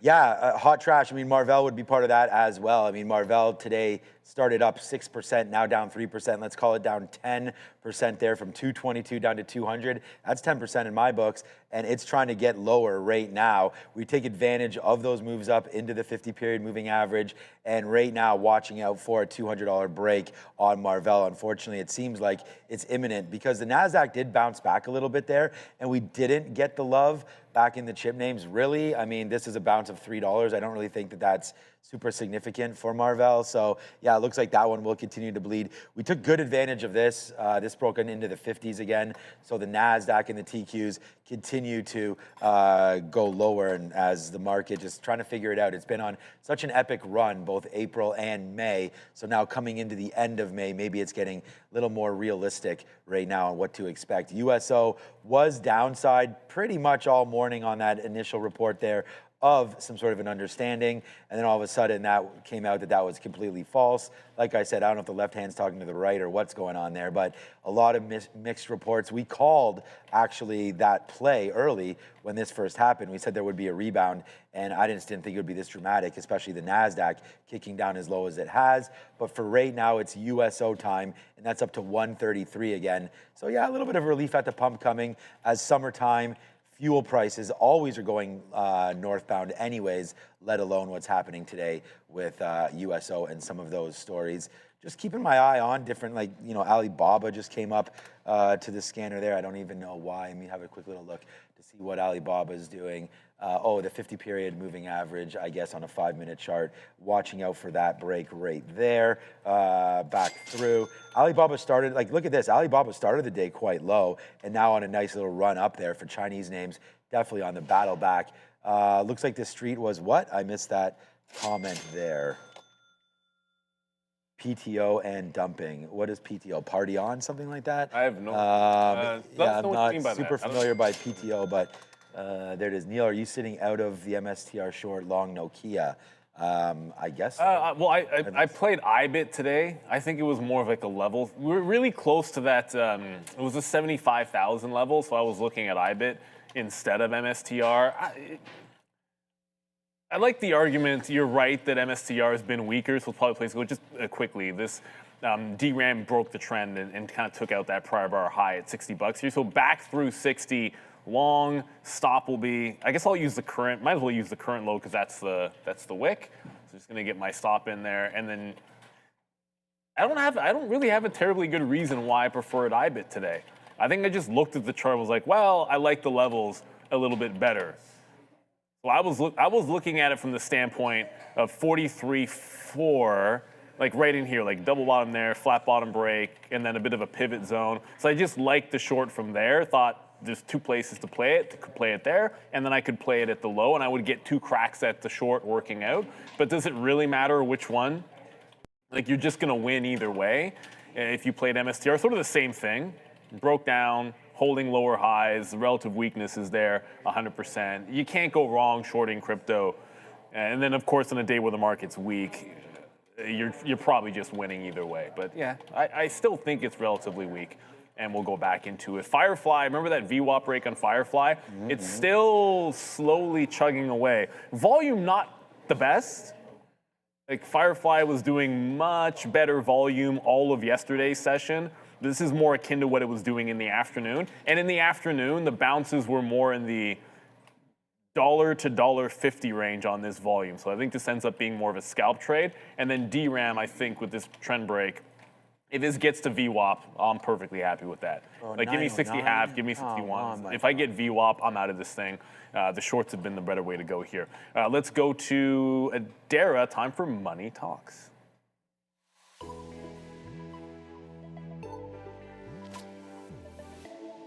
Let's take a look here at the US dollar, which is kind of just chopping around in yesterday's range. Low here of day just below yesterday's low, but high within. So this is a really range-bound session on a day where we're not going to get any massive economic data. There was a number, I guess, that came out at 10 a.m. Richmond Fed Composite Index, not a number that's usually closely followed. 13 here, above estimates of 4 and above the prior print of 3. At 11 a.m., just do some housekeeping while we're here. You get the President Trump cabinet meeting that's apparently going to be held at Camp David. White House link not live yet, but once this goes live, I will be following it for you guys and keep you guys posted with all of the market-related comments. Now, keep in mind, oftentimes these start late, so even though it says 11 a.m., it could start really at any time, and I will be there to follow it for you guys. Also, at 1 p.m., we're going to get the 5-year note auction at 3:55, so just right before the bell, you're going to get comments from Fed's Lisa Cook, and then way after the bell, we're going to get comments from Fed's Goolsbee. I want to mention here, too, tomorrow morning, biggest economic data drop of the week thus far. It's going to be PCE and core PCE. PCE month over month, 0.5% is the forecast, 0.7% the previous print.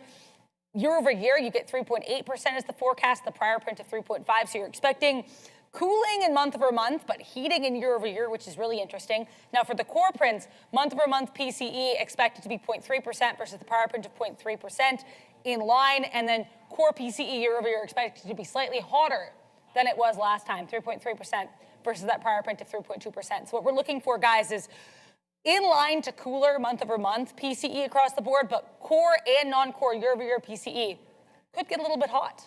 Back to you. Oh man, I wish we had stale. Stuck in that Micron. What an absolute beast Micron is right now. Back up to 910. Here we go. I said this is the second home here, although it's more like the third home. Pick any rink is more like the second home. But there it is, man. This is High Park, and Shout out to my good friend Anthony sending this through. You can see actually someone maintaining it right now. Absolutely love this field. We have a raised mound, great lights, scoreboard, everything. This is legit. Shout out to that. And I was actually looking up Drake, although you guys don't like Drake. Many people don't. Played also at High Park.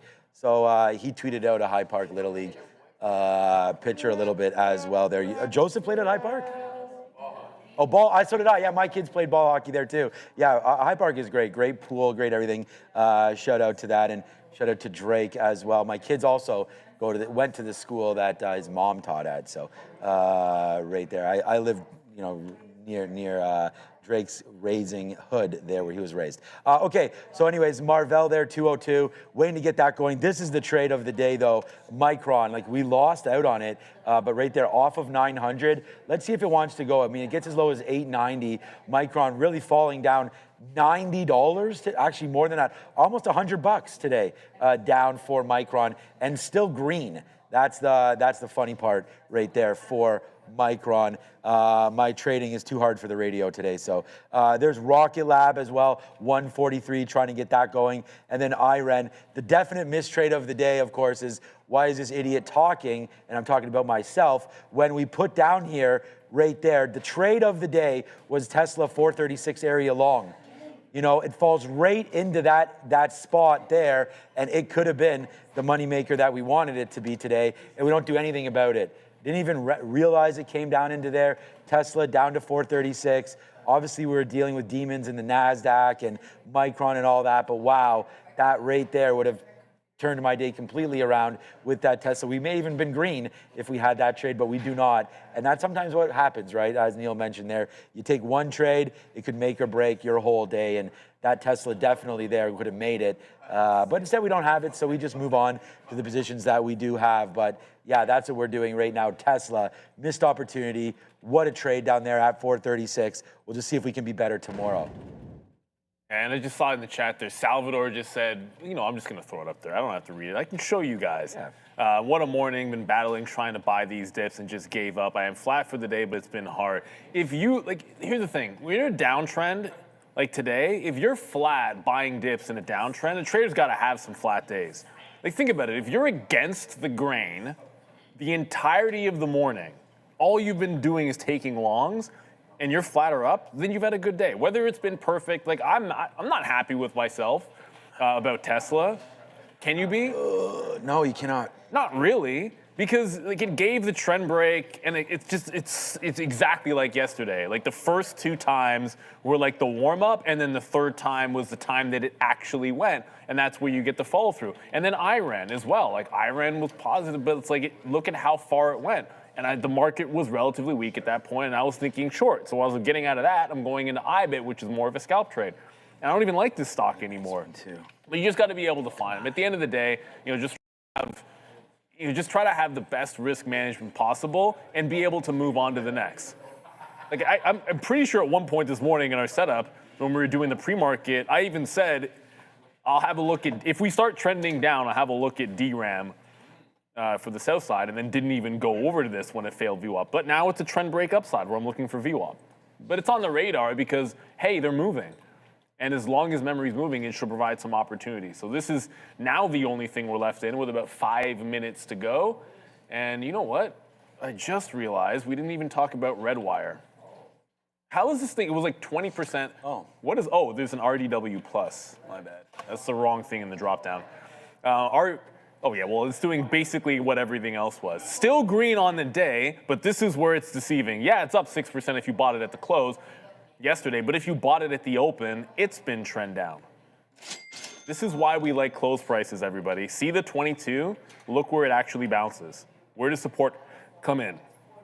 At prior day close. Prior day close is such a key level. It's a good place, either prior highs and prior close, good place to look for those gap fills and try to catch longs if you're being patient about it. And we got a super chat here from Dathong? I'm butchering the living, There it is. Thank you for the advice on Tesla 435. You put to 435 and then a call, now exit, yeah, congrats. And it's the same principle.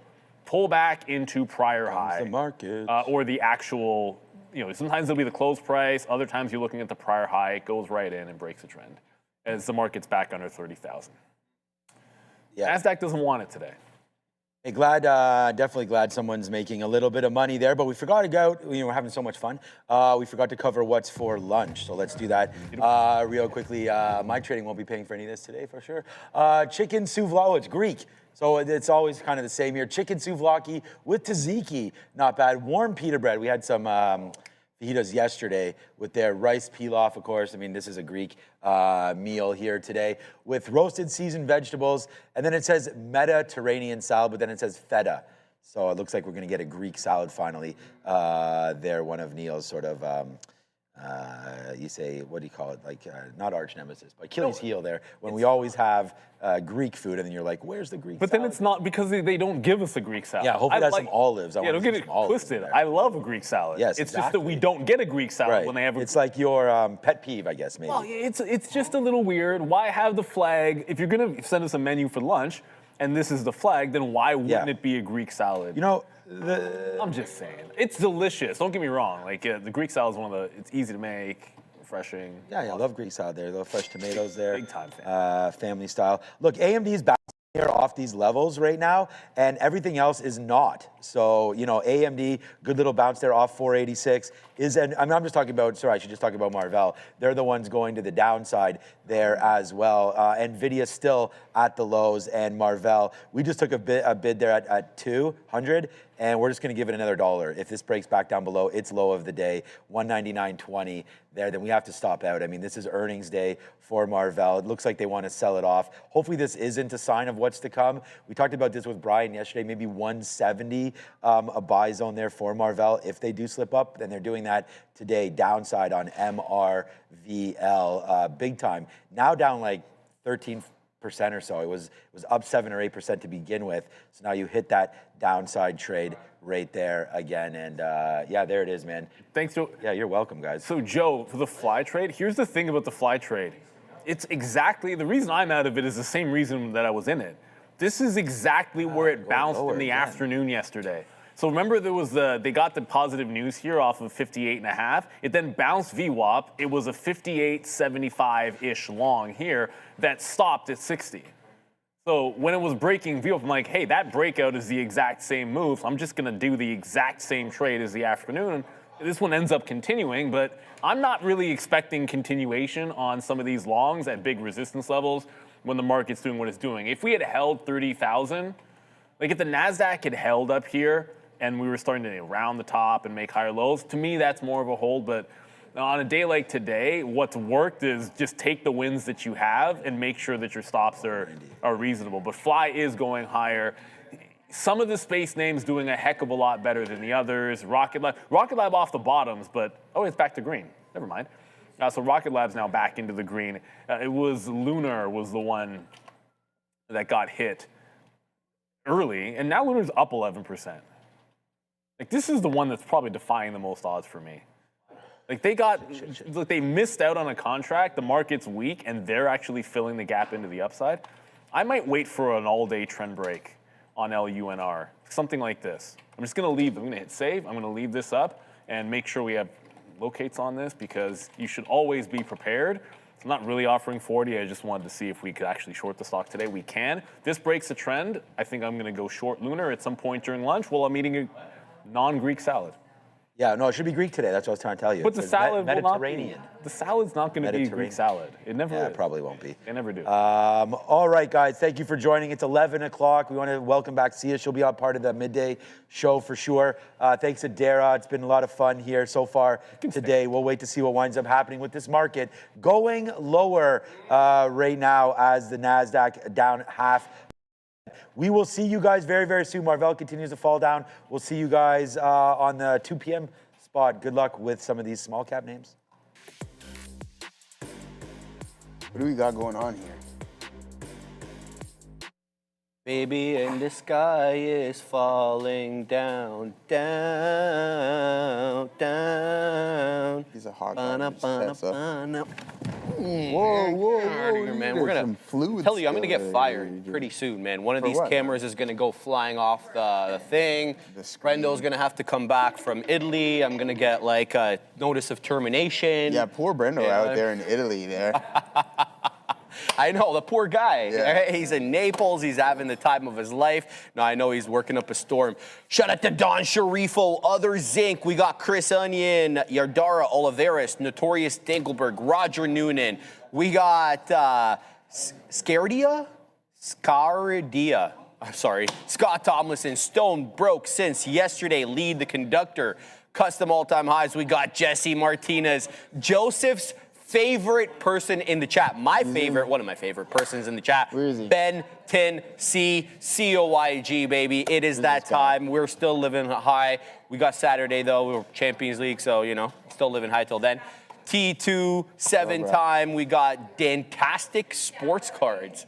Bovin, the OG's been killing it lately. Shout out to Fluffy Hippo, Johnny Fishbone, my man Ozan Chile. We got Diddy Candle. We're gonna have to block you, brother. Sorry, you can't have a name Diddy Candle in the chat. Yeah, terrible trades. Neil's already commenting. Black Sheep Trades Hectic 187. Mr. Love Shack. Meta L Melody 6. Andrew Chow. The G is back. Vinay Menon. Who else? Joey. Yeah. Traveling Trading Tony. The Triple T. Traveling Trading Tony. Would you rather be Triple T or Triple H?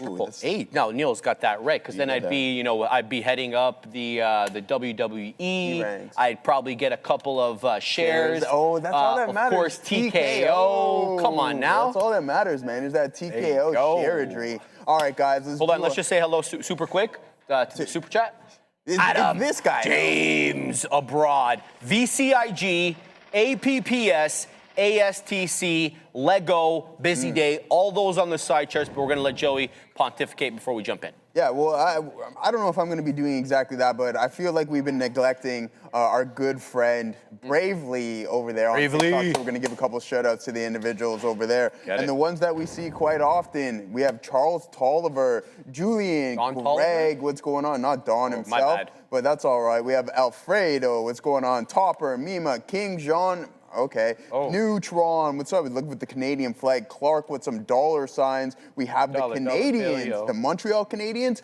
Get out of here. Scotta, Talent. Who else do we got? J Monster, Mike Fallon. J Monster. Any relations to Jimmy, Wagon Production, Haley. Who else do we got? A Fantasy, Phil, Burnout, Bustress, Mojo, a couple more, T Rose, Ashley, Ingram, Mark Maggs, Steepo, and OK2. Ace, we like that one, guys. All right, let's see what we got going on here today. Oh my Man, a whole lot of tomfoolery here. You're already, this guy's already looking up on the screen. You're gonna have to be patient here, my friend. Here we go, Tesla.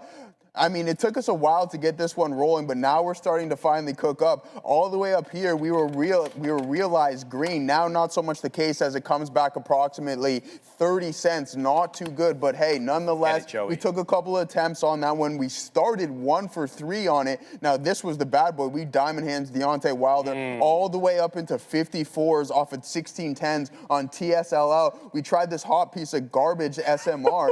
That one didn't work out for us, but that's all right. We get a break even on this bad boy. And then also Trash Coin here, not selling off, holding up. Yeah, man, I'm just coming for the fences here today, Sharif. You're angry. So watch out for that one. But yeah, all reality, at the peak, I believe I went 2 for 7 and we were unrealized green, but unrealized doesn't mean a thing if you don't lock that profit in. Let's see if we can get Tesla and a reload opportunity here for a move back in towards the high of the day, but the market not performing that well today. No, well, yeah, you're right. It's negative, so yeah, that typically is the standard. All right, we're long, 1025, ASTC, let's go. 330%. We're already over 1123 high. I've wet the beak at the best at 1115, so just missing the dollar club there by about 10 pennies. Here's what we're doing. We're moving up the stop. to break even. Here comes 11 again. There's a staunchy seller at 11, despite the fact that we've been above it. Doesn't mean that the shorts can't reset, and we're zigging and zagging now. Keeping a close eye on the 5-second chart. Make of it what you will. You know, I'll get funny comments. Why are you looking at the 5-second chart? That's absolutely microscopic. Well, quite frankly, because I'm trying to spot areas of support and resistance, local areas at that. So another $11.17 area high. That is a lower high, but we're still putting in higher lows on the 5. I'm looking for a decisive move here above 11.25 to show me at least locally that the buyers are outdoing sellers. I want to show you guys something. There seems to be support on the 50 exponential moving average on the 5-second chart. 5-second chart. You can see all the dips into that 10 EMA have all been getting bought up. And here we come again, 11 mid-teens, 11.19. We can't shake the sellers into the $0.25. And I did get the print there at the $0.25, so technically a $1 winner there. Now we're looking for $0.33. Can we get it? We're not even getting closing prints above the $11 area, so we're getting a lot of resistance. We're going to have to pack the patience. So 10 and a third is my next out, and then we want to see exactly what the 10.5 has to bring. To the opposite side, this thing drops below $10.30. I'm out. I'm in at 10.25, so we're not going to give anything back. Still have a few more outs, but definitely want to get that 11 1/3. So it's right away. ASTC, absolutely him right now, 335%, about 69 million shares exchanging hands on the day, ample liquidity, tight spreads, 2 penny here. I see it open up at times when the bid does drop off. Case in point, when we were at 11, I saw the ask basically at 11.20, and there it goes right down through 10.30, stops me out. So we give back, you know, a little off the top there.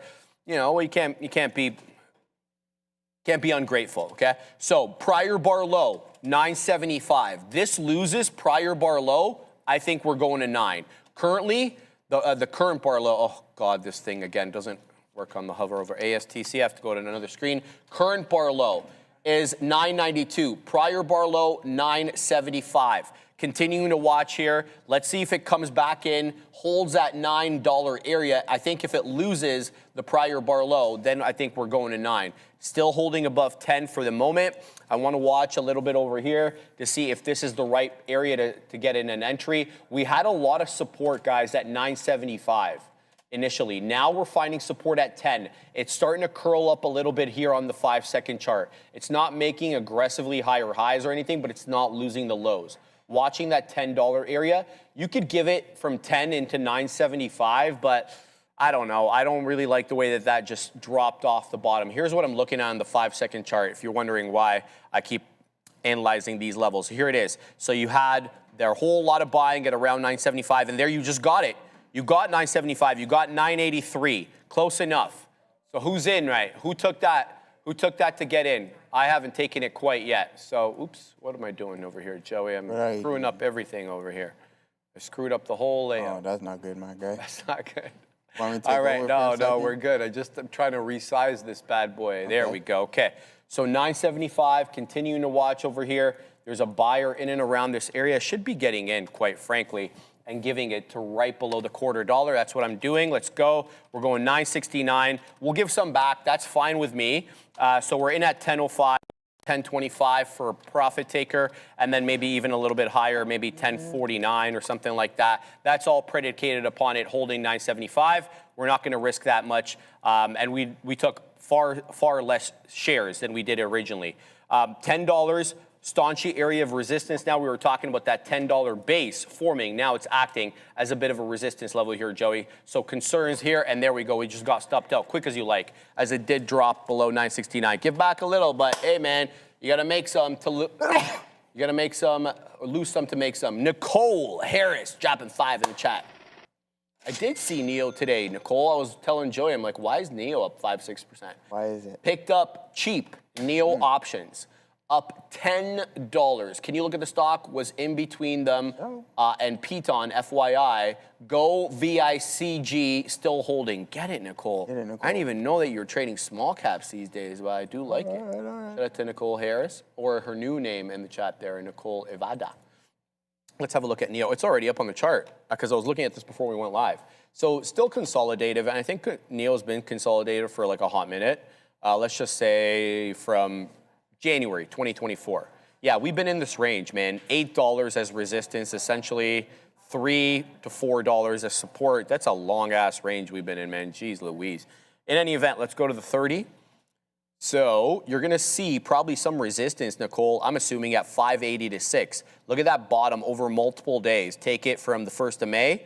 You touch that again on the 6th of May, again on the 7th, again on the 8th, and then almost basically on the 11th. So a lot of resistance at 580 to 590. I'd be looking for resistance there, but you're 570 here. So you still have another 10 pennies or so, 10, 20 pennies, depending on whether it's 80 or 90 resistance. So something to look at there. That's the half an hour chart on NEO. Let's go to the 4 hour. So, yeah, still looks like the same thing to me, quite frankly, Nicole. That 580, 590 area, just basically from the 1st of May, as I said, to the 12th. So that area is going to be a staunchy area versus now. Give you credit. You could probably get up to 6 as well, especially if you're looking at the 21st price action. Look at that double top, that breach 6. So you could break through that 580, 590, head up to 6, but that's going to be that's actually a more recent resistance level. Quite frankly, the 21st of May popped up right into 6 there. So I hope you print up multiple storms on your side of the screen, Nicole.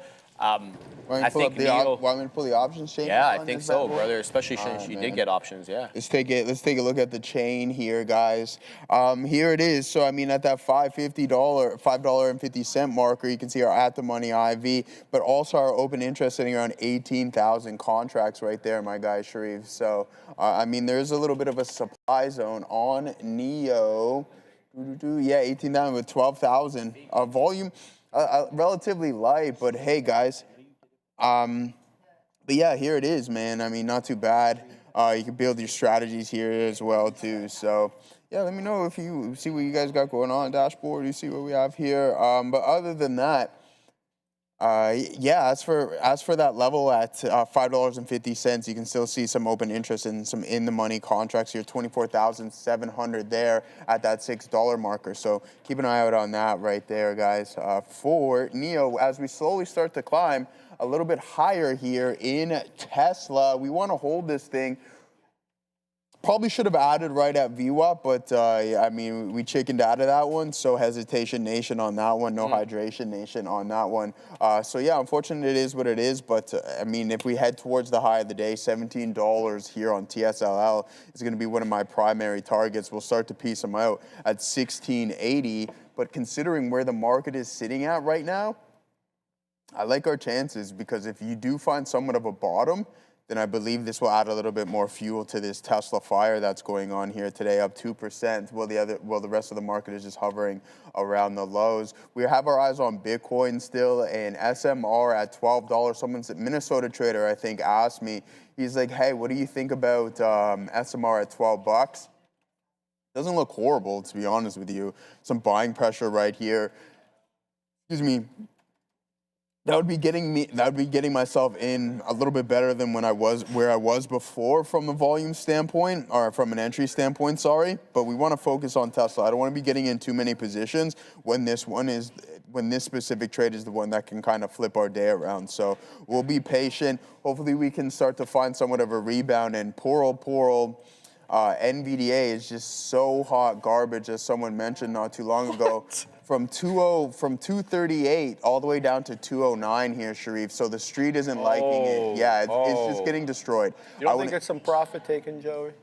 For what though? Like, look how long you've been consolidating. Sure, you can profit take, but where's the profit taking elsewhere? 160 dip into, what was that? Like 160 straight into, what was that, 225, 230? Like, why are we taking profits from NVDA, and why aren't we taking profits from AMD and Micron and stuff like that is my question. Obviously, if I knew the answer, then things would be significantly different. But I mean, all the way up here to 959 on Micron.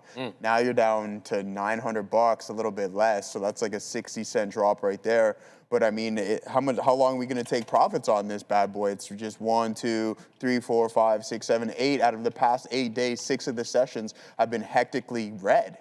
So I mean, there might be something else going on behind the scenes. We talked about the short float nature in this bad boy. All right, Assassino, what are we doing?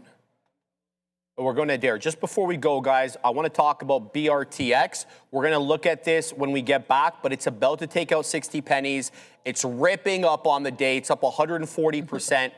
Keep your eye on this one, but we got to go to Adair for news. GE pushing higher here, guys. We have more investor conferences as we've seen all day. GE Aerospace, quote, leaning towards the high end of their guidance range following a strong Q1 2026. They're, I guess, expecting to outperform or at least perform in the high end of their guidance. Their spare parts demand has accelerated further over the last 60 or so days. So good look here from GE. Also seeing some more comments here in the Middle East. Israeli army attacking Hezbollah commands in southern Lebanon. Back to you.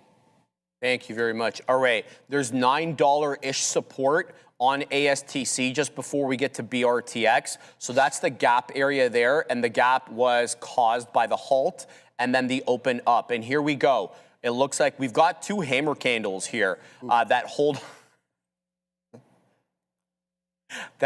off $9. However, those hammer candles, Joseph Options, are finding resistance at that pesky $10 area. Should we break through that $10 area in a decisive fashion, I think that would probably elicit some longs, probably push some shorts out who are earmarking 10 as their level, stop out level, that is. So ASTC should be in focus here, especially for a reclaim of a $10 area, given that it's put in a couple of hammer candles above the halt level, above the 10 EMA, and it's only, let's be honest here, $1.25 below the high of the day. So that's the look there. Here comes 10, man. This thing, I don't know. I don't know how I feel exactly about this. I don't want to take it south of 10, quite frankly, lest it reject and force me down possibly into the halt level. The bottom could drop off on this, but I'm seeing a lot of, the volume is just unabated here. We were talking about this 63 million and change, try 73 million, my boy. So good, good look there for AST. God, I hate Windows. Anyway, BRTX, I like this one. I do like it, but I see a lot of resistance at 60. And the funny thing is, it was acting as a support level there as well. Yeah, that glitch there should be sent to your boy Satya for his, I don't know, crappy, let's be honest about it, Windows can't hold a candle to Mac OS, nor can Copilot to anything else, right? But Microsoft, hey man, it and NVIDIA are the only negative Mag 7 names on the day. Perfect, so apropos, so apropos. But in any event, there goes ASTC through 10 again. And are we ready to go now? What's the situation? Are we curling back up? We've got a lot of room between the current price action and prior bar low. So let's give this one the old community college try. Let's set up at 975. Let's see what this one has to offer us here, Joey. We're looking for another move up. There's 30. Nice. Looking for a little bit of a bigger move here. Like, can we get some 40s? We've got a seller here at the third of $1. So breaking out, but really no aggressive continuation, much like we saw the previous attempt. There's 40s. Good look. Looking for a little bit more now. There's 50s. Another good look. We are looking now for 60s, but we drop down into the 30s. So 21 is my entry. I think I'm going to give this to single digits, 09, so I'll end up risking about 15 pennies out of half the position already. Looking for a little bit more here. No continuation, sadly, through the $0.50. There's 47. Can we get it? There's 55, but it's transient. No continuation through the half. Looking for 60s now. Packing the patience, but knowing full well that this is technically a lower high if we don't get through 11. Keeping an eye on BRTX. It's failing, so happy that I chose this one. There's an aggressive seller, guys, at the $0.50, 54, 55. That's a third attempt we've tried to make for a decisive move into 60 pennies, all of which have rejected. So be on the lookout here for that $0.50 seller. They're pretty aggressive here unless we can clear them and clear them decisively again into the $0.50 and another rejection. So an aggressive profit taker and or short seller at the $0.50, Joey. All right, man, good stuff. I'm honestly gonna take a page out of Neil's textbook, man. Like, if we hit certain targets, I'm just all out. Never mind, leave some of this runner nonsense, to be honest with you. With the market, just take the cash and run, man. There goes Bitcoin starting to climb a little bit higher. And I mean, I took half up here. Do I want to be greedy on this? Absolutely, because the intention of this one specific trade is going to eliminate all the other losses, like 1, 2, 3 losses right there on Tesla, 4 on IBIT and a break even on SMR all the way at this peak. We are on realized green, but now it's just like, all right, bang, you failed to establish a new high, putting in a lower high right here. But at this point, when I just step away, I should have took everything out as soon as we had that strong on the backside of this trend. So, I mean, dude, I'm doing it, you know what I mean? From now on, it's just like sometimes the runners are all fun and it looks pretty, but just, Neil, I'm saying I'm taking a page from your book and just getting out when targets are hit, and just who cares what happens after that point. And thanks to everybody in the chat who said I shouldn't long IBIT, and I'm obviously being highly sarcastic. We know that we have to make our own decisions, but right at the volume weighted average price we wanted to go, it wasn't selling off with the overall market, so something was afoot with his name, and sure enough, we're starting to climb a little bit higher here in IBIT, and trust me, I would never blame you guys. I'm being completely sarcastic. We are completely responsible for all of our own decisions. Now, and if that's the issue, if you start to blame other people, that's not good, all right? You got to figure out, you got to man up and accept what's going on. All right, but anyways, aside from that, guys, it gets better, Joy. Buy longs in Micron? No, I'm not getting involved with that stuff right now. I did buy a little, full disclosure, I did buy a little NASA thanks to Shreve. Shreve would see if I'm pointing the finger at people. I'm like, hey, man, this guy just essentially made me buy it, forced my hand, and then hit the button. Yeah. I'm sitting there listening to this story. I'm clapping for a story that I'm implicated in. Yeah, exactly. That's essentially your whole fault. Your whole fault. But I mean, anything can happen with that one. That ain't right, says Neil. I know, that ain't right, man. That ain't right. But other than that, guys, like Bitcoin climbing, if there's a pullback, then maybe we can get involved. What I'm seeing from a 5-minute, we have SMR. This bad boy looks like it wants to break down. And then we have IBIT continuing to climb higher with a nice uptick there in Bitcoin. Are we going to find any form of recovery? What does it look like on the daily, Sharif? We're at the lower end of a complete support system. If that breaches, we're in trouble in some crypto land here, guys. Sorry, give me a second. Oh, okay, I thought you were. I felt like you were building up on. No. I'm all right, so I'm just trying to monitor this. All right, man, do your thing. So yeah, as I mentioned, all the way up here, this was nice, and then sure enough, now what we have is a downtrend. So where do we add? Maybe on the backside of this downtrend here, Neil. But if not, if it doesn't break, then we have to be prepared to trail our stop, which we probably should have done at the break of the volume weighted average price. But shoulda, coulda, woulda. It is what it is, and we accept our fate.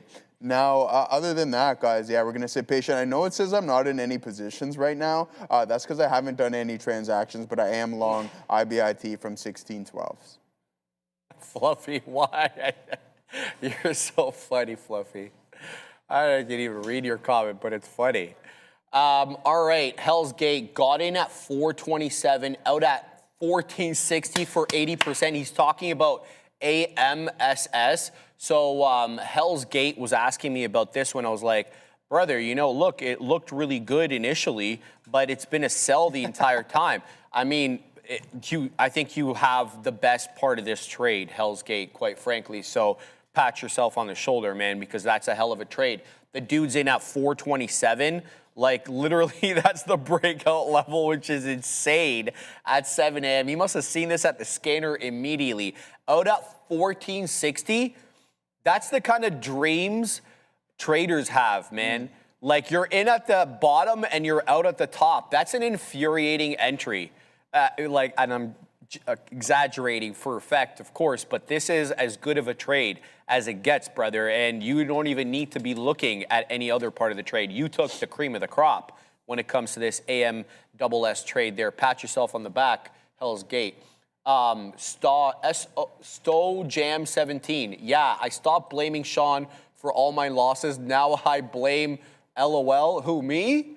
I don't even know who you're talking about, but whatever. Okay? Shout out to you, my man. I don't even think the Katina man remotely trades the same thing as I, so I doubt you could really blame me for that. But hey, I blame Neil, he says. Okay, well, there you go, Neil. You're getting it now, Neil. Anybody can get it. Anybody can it's like the Straight or Hormuz. Anybody can get it. Oh, no, I mean? no, it's like Adrian Broner, the can man. Yeah, I feel bad making fun of him. the After what I've seen online, it kind of breaks my heart. But he's making a little bit of money now, the can man, so anybody can get it.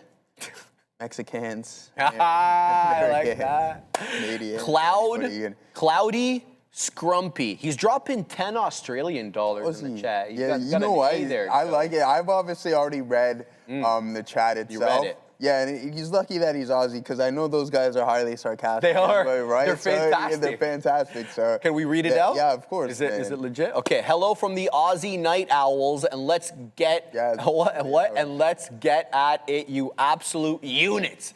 Respect to Joey on the confidence gain since making his dome more aerodynamic on you, alleges this guy, bro. He's talking about aerodynamicity and things in the chat. That's high level stuff. Niraj, check Hoth for the next run up. Yes, sir. We'll check Hoth in 1 second, but I haven't even showed you guys the side chart. I got to get to my main man, Adam James Abroad, the man who lives a life we all dream of living, AKA he travels all the time and infuriates all his Instagram followers, myself included. Egyptian Gunner, APPS, looks daily, but big float. Okay, so let's bring in the side chart because all the ones that y'all just talked about there are on the side chart. AIM is absolutely ripping, and here comes 44 pennies again. We're at 33. This is bull flagging, kind of lost VWAP a little bit, found support at 34, random area to be quite honest with you, but here it is. This one should be in focus. So should QTTB. You got an upward channel here with respect for the 10 EMA on the 5, but you have a lot of wicks, and it doesn't matter what time you're looking at, pre-market, implied balance open, after the power hour or the morning first hour there, it's wicking everywhere. So you need to take into consideration the characteristic of the name you're trading, because if it's going to be wicking up and down like that, that has to influence your stop placement. You put a stop too tight, you're out of a good trade. So this one feels maybe flat top breakage through 12.25, 12.5.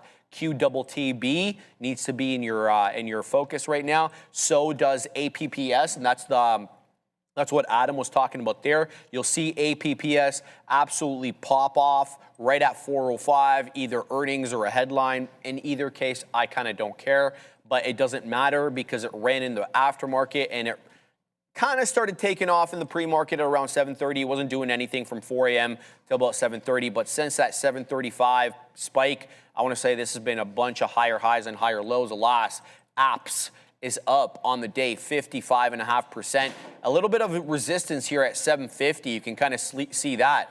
Multiple candles from 1055 to the current 1025 candle, all rejecting 750 on a closing basis.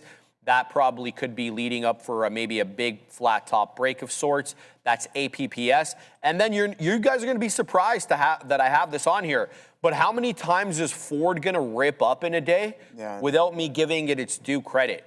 I mean, look, yesterday it was a little bit of a choppy trade in the afternoon. I get that. The morning right at 9:30 was cake. You got 9:30 again this morning was cake. The day before yesterday, specifically 9:30. Bro, look how many 9:30 pops this is. Just put a market on open order on Ford and just, go to the bathroom, get some food or something. At the beach or something. Something. Ford has been an absolute buy off the open for the last few days, and it's not even giving you those bamboozling wicks that pop down, stop you out before they move along their merry way to the high side. Ford has been clean, guys, on the open. Some food for thought there if you're looking for a trade at the open. But there goes ASTC. It's taking out highs. It's ripping, baby. Here comes 1192. I don't know what halt up is quite yet. We're probably going to have resistance at 12, Joey. I'm watching this one. Good stuff, man. All right, we're getting a trend line break. I mean, this isn't as accurate as this is here, but the nice uptick. So if we do happen to sit on the backside of this bang, then maybe we look for a reload and this is breached and we can continue to move to the northeast. That'd be more ideal, but we obviously need the overall market to start to participate and help us with this one. So we'll keep our eyes on the Tesla trade for the reload, and then we're just gonna all day grind this. And then there goes Bitcoin. 42.62. I thought we were going to see a base by the end of the week of at least $40 on this bad boy, and then SMR still haven't found its way, but it is starting to form somewhat of a wedge, right? I mean, consistent lower highs, and then we have that support level. a guy from work, shout out to him, he's definitely all about this thing because he asks me every day about it, but I think it's patience. Patience is really key because there might be some form of a rotation into some of these nuclear plays. We just have to wait for it to fall into our lap. But let's add to this Tesla. I think this is going to be a good opportunity to do so. Do we get back into our initial position size? Why not? Right? Like, why not? What else are we doing here if we're not going to try to put on the trades that we believe is right? Especially if we get some form of a ridiculous post or truth from Donald Trump that says things are starting to work in our favor, then by all means, I think it can help move the market a little bit higher. But there goes Bitcoin as it's starting to move a little bit. I think it might be the Iranians wanting to get paid in BTC, and then sure enough, bang, there it goes, 42.69. I didn't get anything in my ear. Are we sending it over to Adara? Yep. Yes, we are. Go. I should mention here as well here, not crypto related, but Chris Pavlovsky, CEO of Rumble, saying that apparently Rumble is going to be beginning the trek to compete with the world's largest hyperscalers by the middle of June. So Rumble expanding into the hyperscaler space. But I want to talk about a different company and its CEO to start off this crypto segment here with this just fascinating hair curl. Shout out to Jamie Dimon. He is the CEO of JP Morgan, and he made a lot of comments about a lot of things this morning. As I mentioned earlier, there were a lot of could be, maybes, we mights that came up. But one thing that he did mention once again, and keep in mind, he is historically not crypto friendly. He said that JP Morgan is considering either starting a stablecoin or joining in with a group on a stablecoin. So again, very, very speculative, as was his entire speech. But JP Morgan and Jamie Dimon on watch with those comments earlier today. Let's take a look at Bitcoin. BTC, if you zoom out here, we are still, this is the daily chart, guys, very much on this downtrend from those all-time highs made around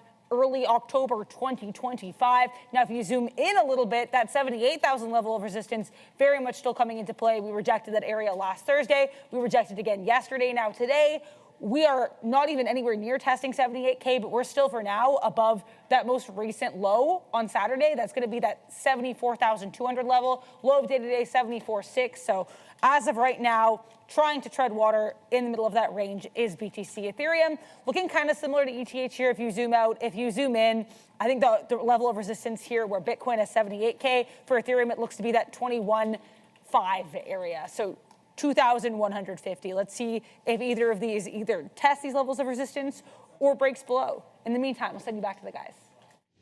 Yeah, I mean, I don't know what's up with Jamie sometimes. I love him personally, but it's like, dude, you're a part of the largest bank on the planet, and yet sometimes you're a little pessimistic. I don't really understand. I don't understand it. Like, at the end of the day, look what this guy's doing, and he's kind of, I don't want to call it fear-mongering because I don't think that's what he's doing, but it's just, sometimes his outlook is negative, but yet he's just controlling the largest bank on the planet. I don't know. It doesn't make sense to me, and it hasn't been performing very well, but aside from the stock, like, it's an amazing company. Do you see Bezos with the interview with Sorkin and how much replay it got online, specifically respecting the tax issue? Dude, I was telling you about this. I think he's going to run. You think Bezos is going to run? Yeah. Like, listen, but did you see, he didn't like directly, so Sorkin's like, hey, would you be willing to pay more tax? He didn't directly answer the question. Well, obviously. I think he said, if I'm going to pay more tax, it's just going to be misspent. He's basically trying, anyway. It doesn't matter where the tax is coming from, it's going to be misspent. So his proposition, I don't know if you got the whole thing. Yeah, I watched the whole bit. Yeah, then you know exactly what we said then. What I thought, and why it caused me to think, maybe he wants to throw his hat into the political ring simply because, he's taken a bit of a populist view here in the sense that, he's trying to make the argument the bottom 50% of earners pay about 3% of federal taxes. A lot of misinterpretation that was state as well. He was talking specifically, I think, about federal taxes. And so he's basically saying those people shouldn't be really paying tax. Let them take home everything that they make. It might make so much of a difference to them to have that extra 25, 30% in their pocket than it does for the government because they only really amount to about 3% of the tax base. That was his argument. Whether you want to agree with his factual assertions or not, I think reasonable people can disagree on that. But I think that's a hell of a position for a billionaire to take. He does two things here. One, he shows, that he's kind of sympathetic to the regular man, right? You know, keeping your own money. And then 2, he also shows implicitly the importance of billionaires. Because if billionaires aren't picking up 50% of the tax base because of what top 1% or 3% or whatever pay the majority of taxes, then the bottom 50% can't have it tax-free. So he does, that's how I took this. He did 2 things there. One, he kind of showed that, you know, we need billionaires. And then the other thing is he kind of showed that sympathetic side. Yeah, I mean, Elon's already paid the most tax on the planet. So, I mean, how much more tax do you want this guy to pay? What? I said Elon's already paid the most tax on the planet out of anybody. So how much more tax do you want? It is very interesting because he made the point of like, hey, why is the nurse who works in New York City giving 30%? I want to know why I have to give 30% of my money away to the government. But anyways, let's send it off to Adair here, as Tesla is just not performing well.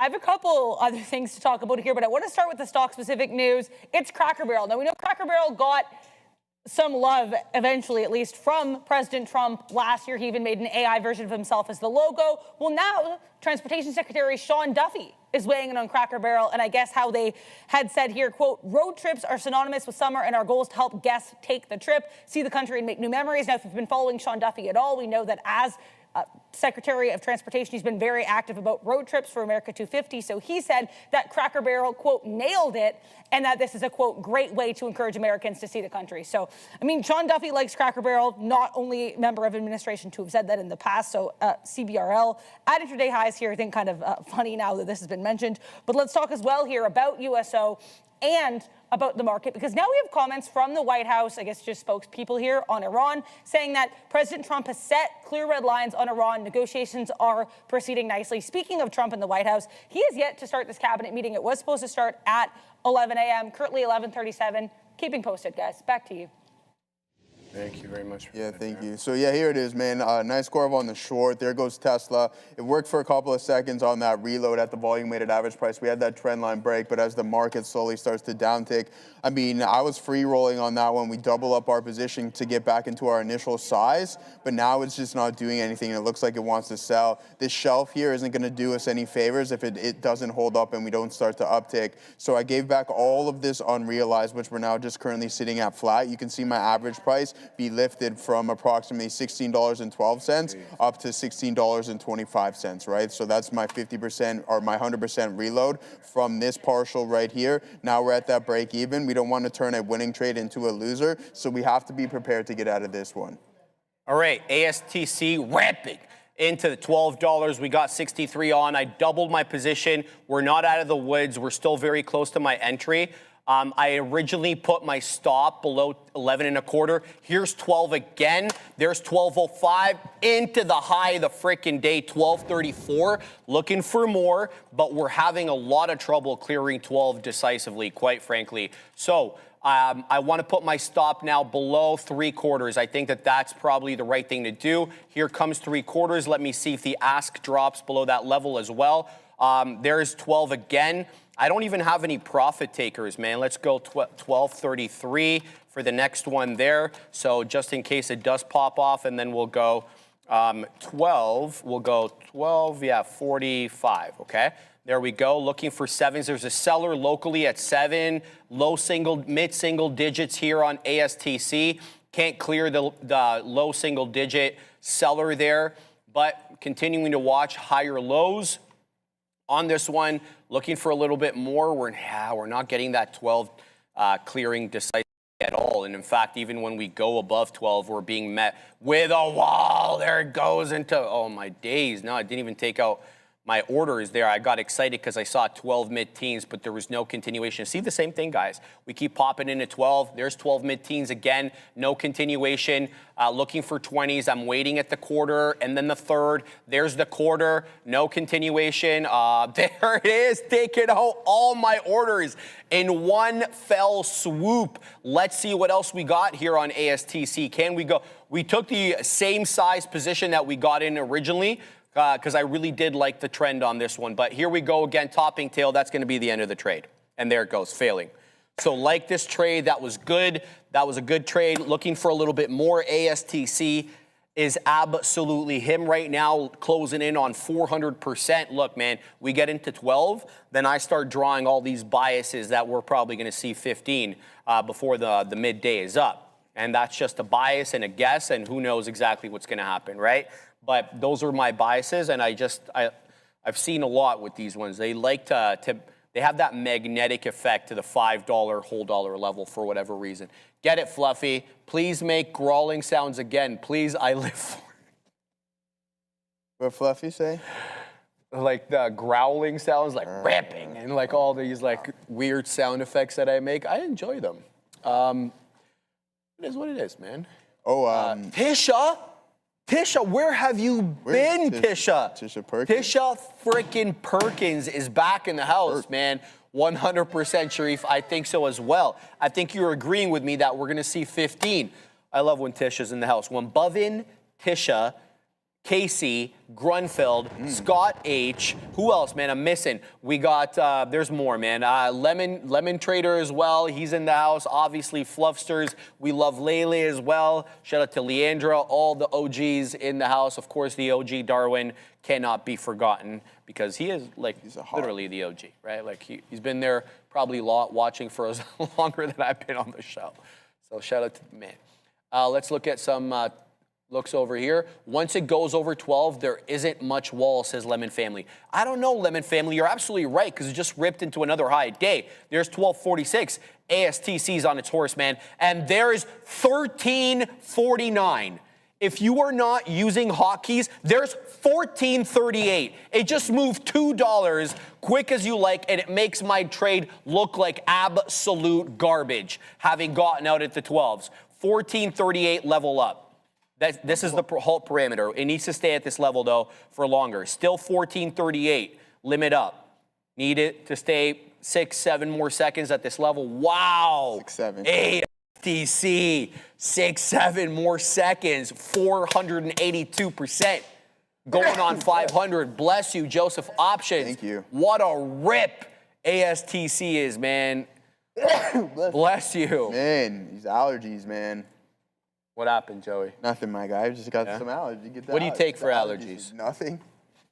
You don't take anything? No. Reactin, Claritin, Benadryl? No, I just sneeze it out, man. You just sneeze it out, eh? Yeah, you know, stug it out. That's all right, guys. Fabian's laughing. He's like, there it is. He suffers from that as well. I should hit the mute button. I'm going to hit hit just that. Comes something quick.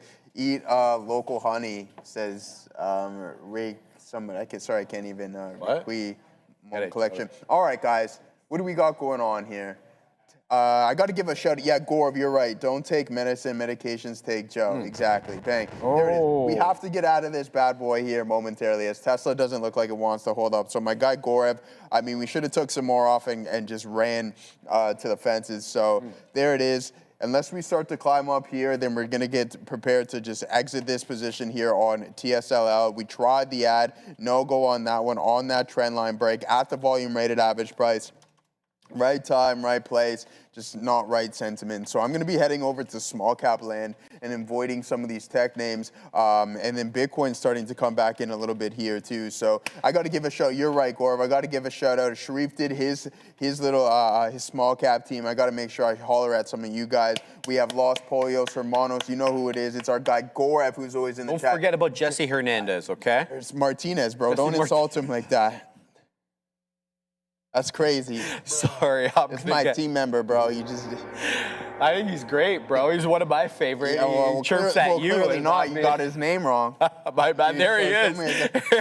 This is crazy. Sorry, man. I'm sorry. I'm not done yet, Hangry Life in the family. Man. Everyone else in there. We got Chris Onion. Everybody in there. My boy Tony Igro fighting. Who else do we got? Where's Ryan O'Day been at as of late, man? I haven't seen that guy in the chat.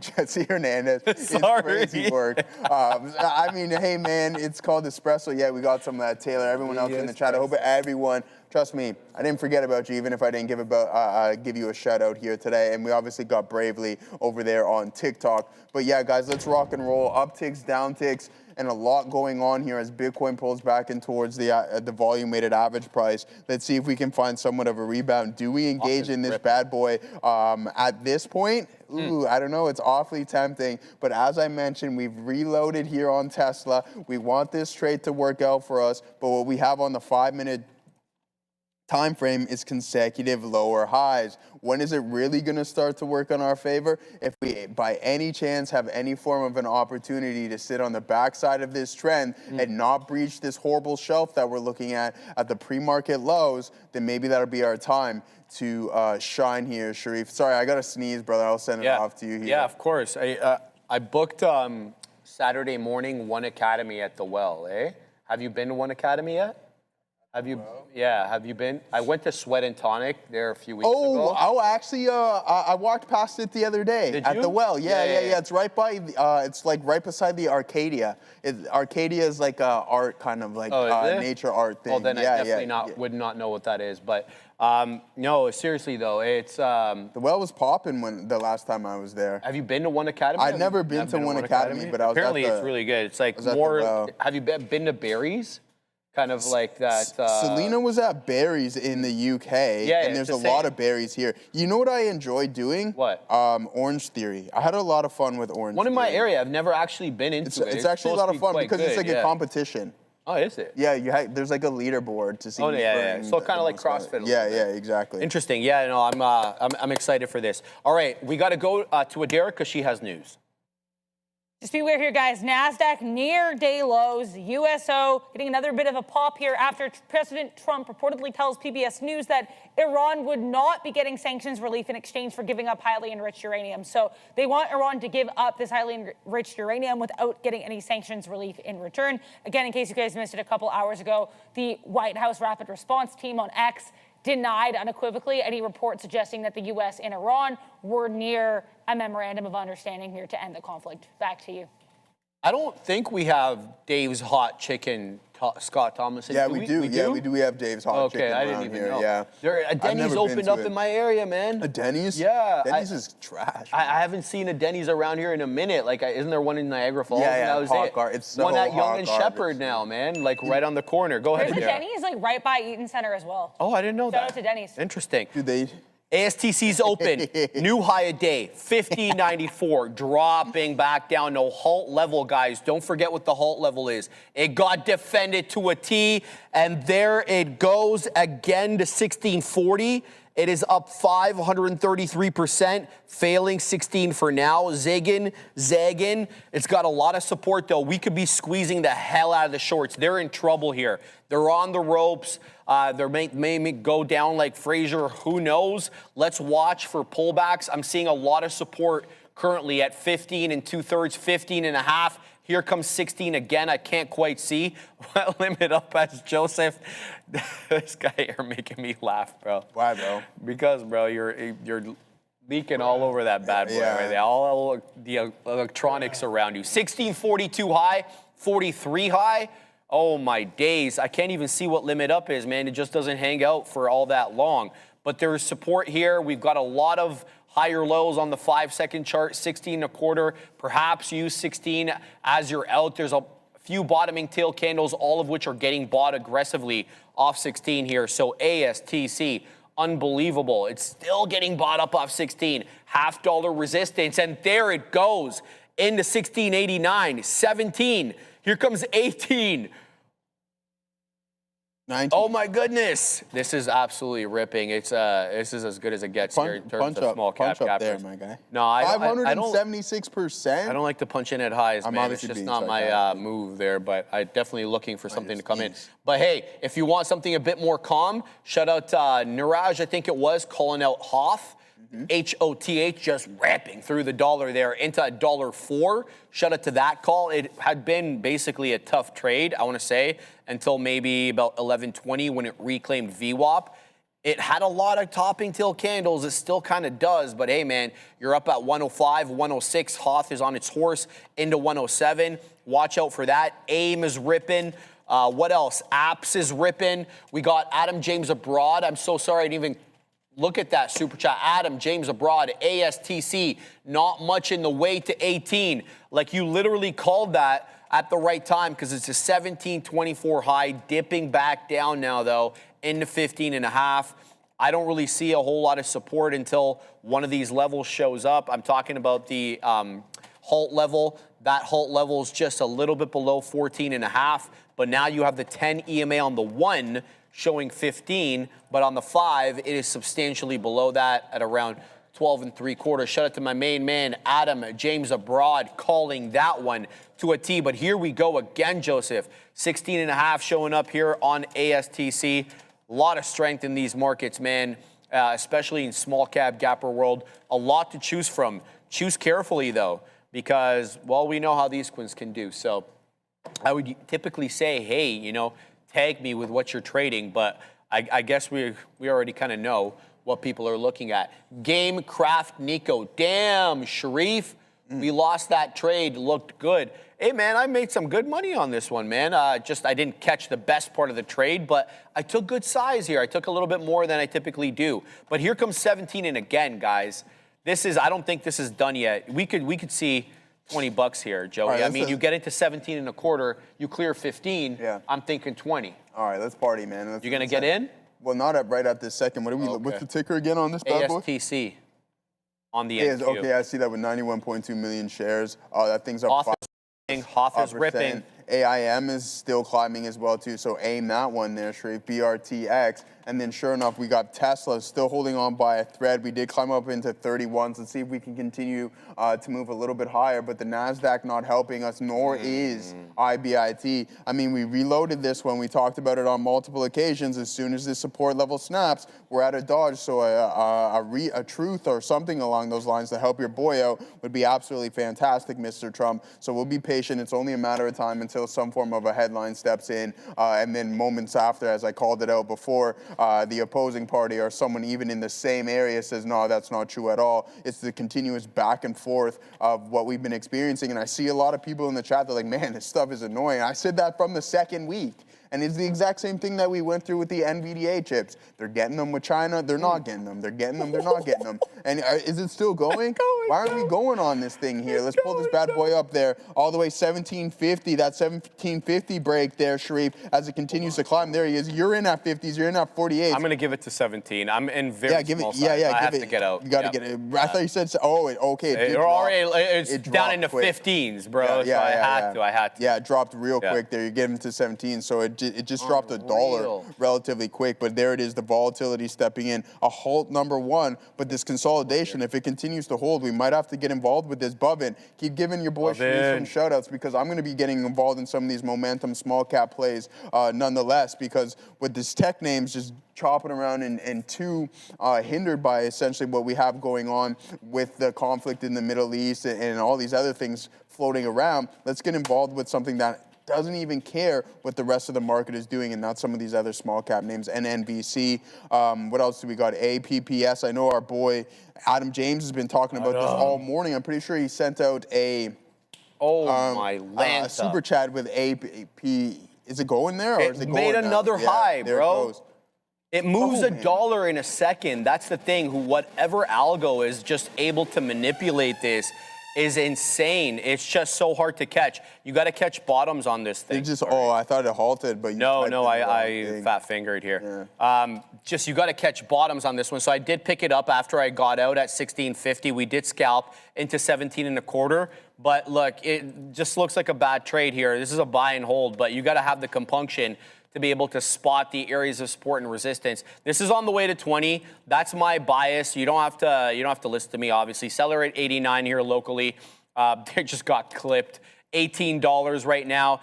ASTC is really going. Neil, this was the one that was moving in the morning, right? This is the pre-market one. You don't typically see that, guys. Usually when these ones are moving in the pre, they don't look as good or trade as well into the afternoon. An exception is ASTC, certainly. This one, Neil pointed out to me, I think bright and early, 8:10, 8:15 in the morning. It had already been going. There's 1838, Joey. Here comes $20. We're going to hit 20. I don't think we're going to make quadruple digits on the day. Percentage-wise, 633% or thereabouts. But you can get clipped Astrotech. on this one super quickly. You can get in, and then 1 second you could be out, you know, $1, $2. That's how quickly this one moves. So you got to make sure you. Let's see if we can rock and roll on this, man. We go in small size too there, Sharif, on this bad boy. Continue to climb. What do we grab? Get it, Joey. 22s. Bang. Oh, it comes You're back riding on aggressively. 22s there. Man, we're not taking anything crazy, but we're going to ride this this wave over here, guys, to see if we can get an additional pop. And then if we do happen to get everything working in our favor, it's upticking, but I want to see some more momentum. We're printing 42s on the tape now. Get I it, feel Joey. like Sharif, as we go ASTC, I better get it over on our screen, but other than that, you guys can see where I'm currently sitting in right now. Rock and roll. Halt up for your boy.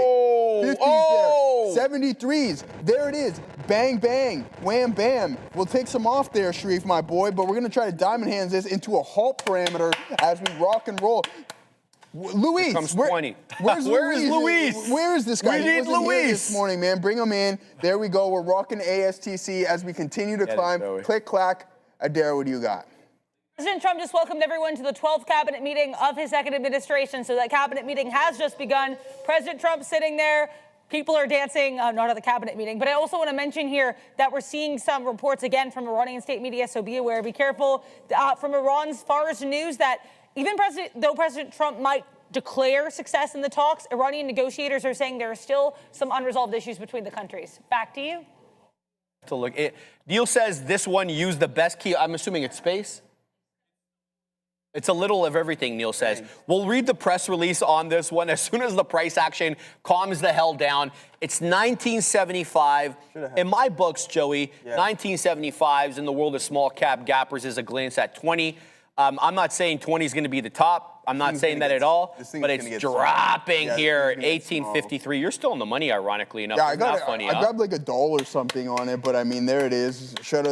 Where was Luis at this morning? Is he in here today? Maybe he's not coming by today. It is Wednesday. Yeah, maybe the long weekend got him.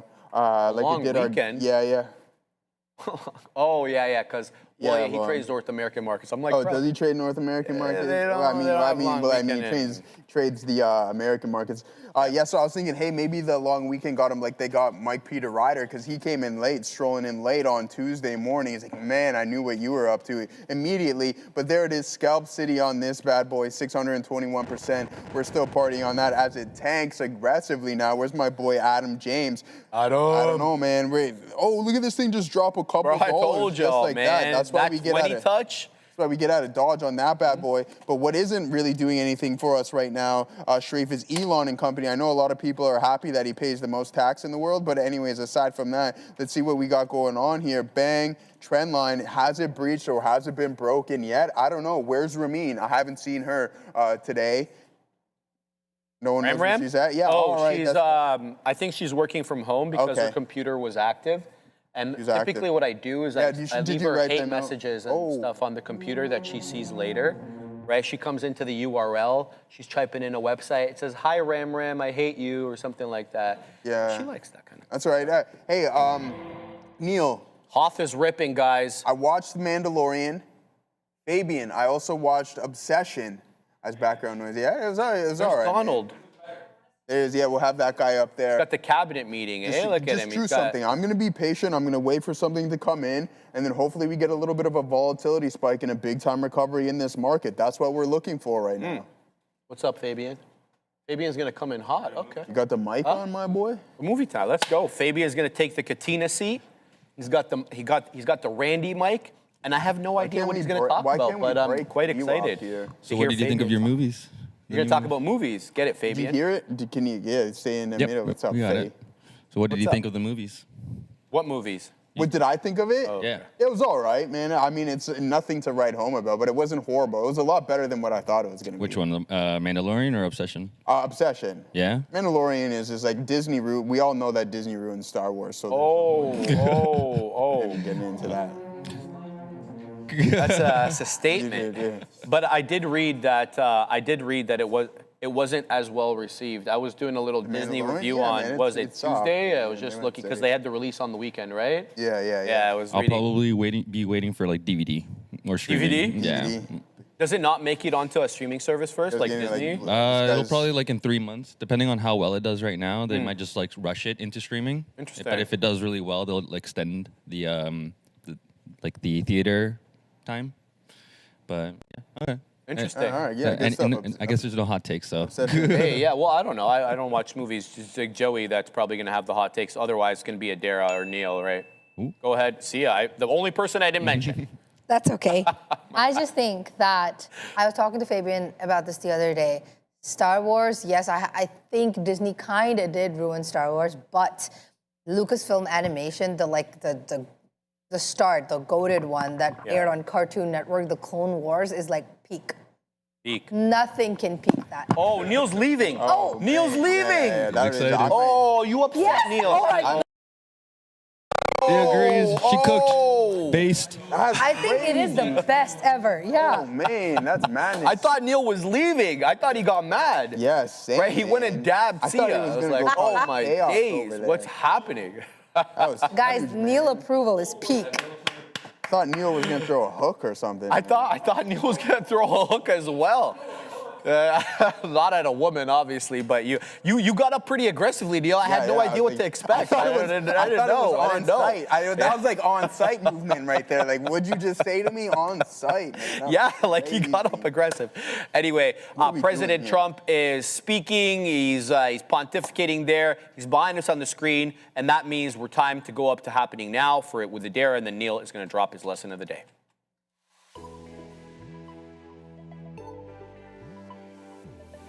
Shout out to the prequels, my personal favorite piece of Star Wars. I do want to mention as well here, President Trump is not saying anything of note. He's saying things we usually hear from him about drug prices, about immigration policies, about how the market is at highs. So really nothing new to report here. If he does say anything new or if he addresses any of these flip-flop reports that we've had all day, which we'll get to in a second on Iran, I'll keep you posted. But in the meantime, SPY continuing to drip lower.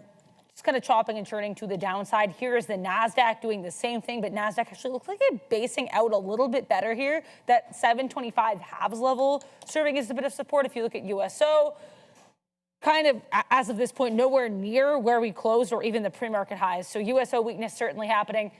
I want to mention here some of these headlines. So we had this move down here in the morning on oil around 8:15, move up in the market as Iranian State TV reported that they have a draft of the initial unofficial framework for a memorandum of understanding with the U.S., which notably did not address anything about repayment of Iran or enriched uranium.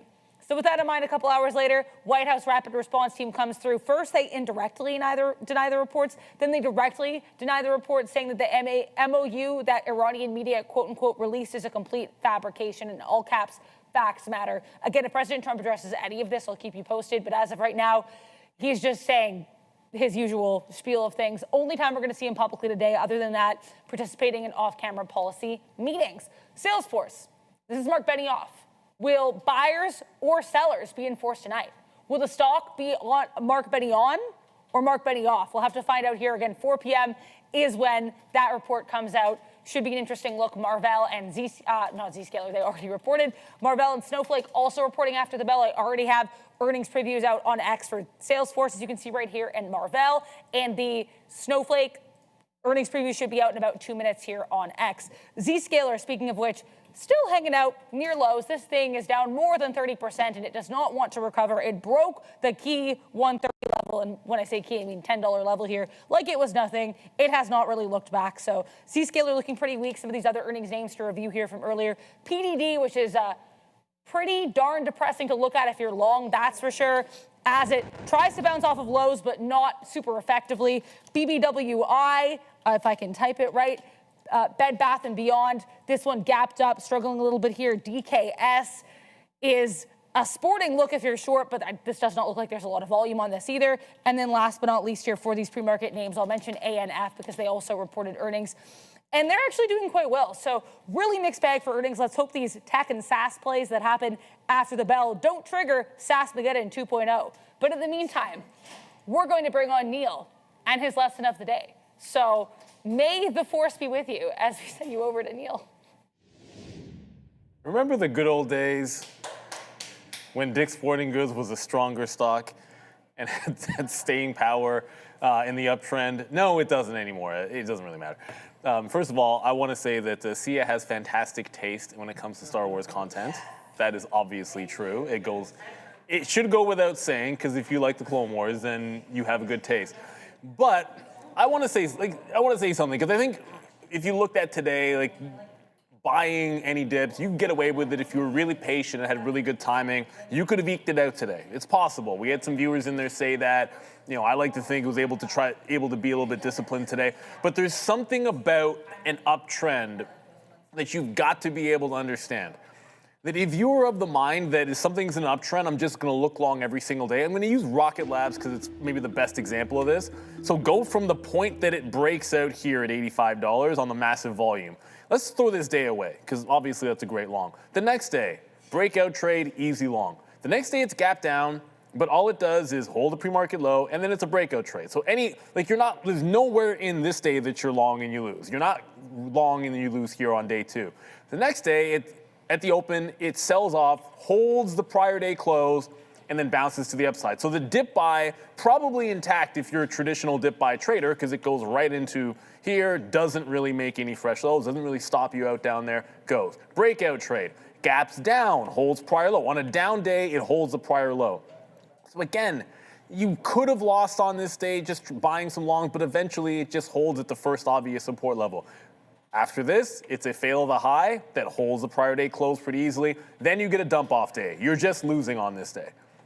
If you're the most patient person on the planet, here on the 19th, maybe you could have had a win, but you're probably just going to find yourself in trouble. If you manage to sit it out, fair enough, but probably an L day there. Breakout, you're going to be long the following day. You're going to win almost anywhere you grab it. You'll have a bit of another hold of support kind of day after that, so maybe a muted up day, then an easy gap up and continuation day off the open, an inside day where it holds a prior high, like good structure, and then a capitulation day today. That's a lot going on where you're probably rinsed trying to buy, because you're probably trying it in the prior high, you're probably trying it at the prior close, and it isn't until it gets to the prior day bottom, like maybe you eked it out, maybe. But it's a rinse day, and there's a rinse day there, but small wins, good wins, small wins, good wins, small win, small win, good one. Let's call that one small, and then a big breakout. You're really dealing with a lot of potential if you're just structure a long trader. Like you'll hear me often say it's a short till it's not. One day you're gonna lose. If you play an upward trend like this where you're just long after this day, 1, 2, 3, 4, 5, 6, 7, 8, 9, 10, 11, well, I probably just miscounted. But you really only have 2 very bad days out of 12. That is an 83% win rate. Now, half of those are going to be small wins relative to the kind of move that you're getting on the loss days. So when you're looking at that type of a strategy, where I'm just looking for a long every day in that upward trend, or vice versa in the short, you only have to ask yourself, on the days that you lose here, can you hold, you don't even have to say, well, if I lose on this day or I lose on this day, I can only give back one. You could probably give back a couple on that kind of an uptrend and still be all right? Like there were 10 up days there. If on your 2 losing days you're giving up a couple of days but not all of it, then you're going to be positive in the long run. If you're swinging this, whatever, you're probably fine. If you're swinging it and you enter it on the second day, it's been all good. On a day trading aspect, a lot of times in the uptrends, you just have to be able to survive the down days if you're a long-only trader in stocks like these, or in trades like that in general. And I could have pulled up Micron as an example here. Right? If you look at Micron since the bottom, there's been, just look at the last week, right? There's your little bit of a bottom. Let's not count that update. It's 3 slow grinding updates, explosive, and then there's your down day on Micron. If you traded Micron to the long side after that reversal, we have 4 good long days in a row, right? Dip, whole prior close, basically just breakout and higher lows. This one here, until the close, it was a long pretty much all day long. So how could you have lost long? How could you have lost long? And then it's a monster day yesterday. If you were long those 4 days, there should be no way that on the 5th day you're losing enough, just given this day here, that you lose it all. But imagine this day was half of the size. You still wouldn't want to give back more than 1 or 2 of those days. Every time that you get in, or every time that you have a series of wins, or a positive week, or a positive month, or your best day ever, whatever, it's only as good as what you're measuring it against. And so today, days like today are those types. If you're a long trader, today is the day that you're measuring it against. Almost certainly. Like, look at any of these stocks. What are you measuring? If you're a long trader in Micron and you only went long, that's what you're measuring against. If you were long on, I'll just use the UFO ETF, right? Like, if you were long space stocks every single day coming in here, like, which is the one that's going to stand out and say, okay, well, my performance today is going to determine how I was doing in this uptrend? It's this day.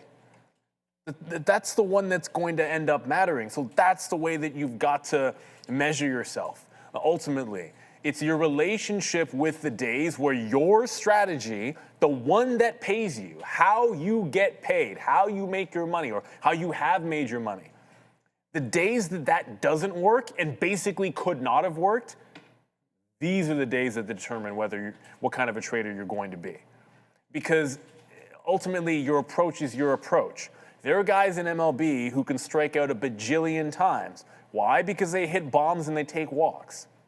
Adam Dunn, that guy swung and missed. You've probably never heard of him. The guy swung and missed a ton.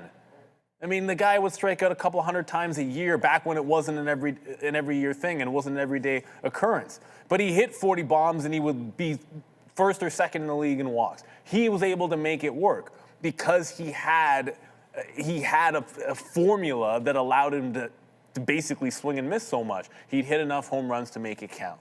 And that's what you have to be able to do. So I know today is a long trader, probably a rough one for a lot of people, but if you were able to keep it in the pocket is the way I like to say it, right? Like, if you were able to make sure that you didn't have any egregious losses relative to what you make, then that's what's gonna give you that staying power. So it's a good evaluation type thing, the same way you wanna evaluate yourself after a good day. This is the kind of session for a long only or long bias trader that really will give you some solid information.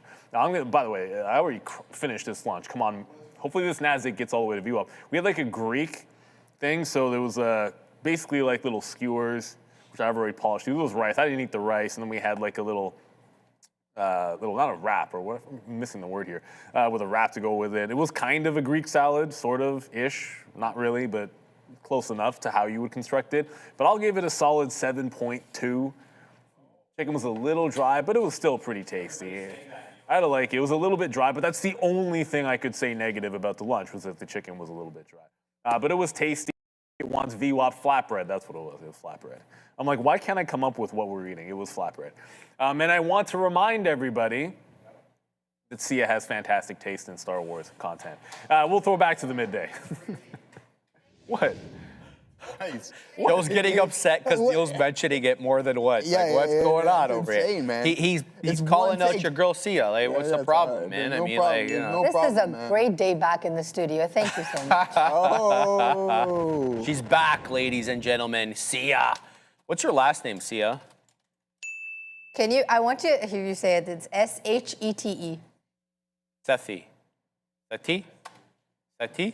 S-E-T. Say it No, again. S-H-E-T-E. S-H-E-T-E. Chete? Yeah, you got it right. Shete, yeah. Okay. Yeah. All right. Get it, Sia Chete. Here we go. We're on AIM. All right, I'm caught in a halt here, up halt on Hoff. I'm in at the high, so let's see how this ends up doing. I'm in at 48 on AIM. AIM topping, tailed into 60, came back into the 10 EMA.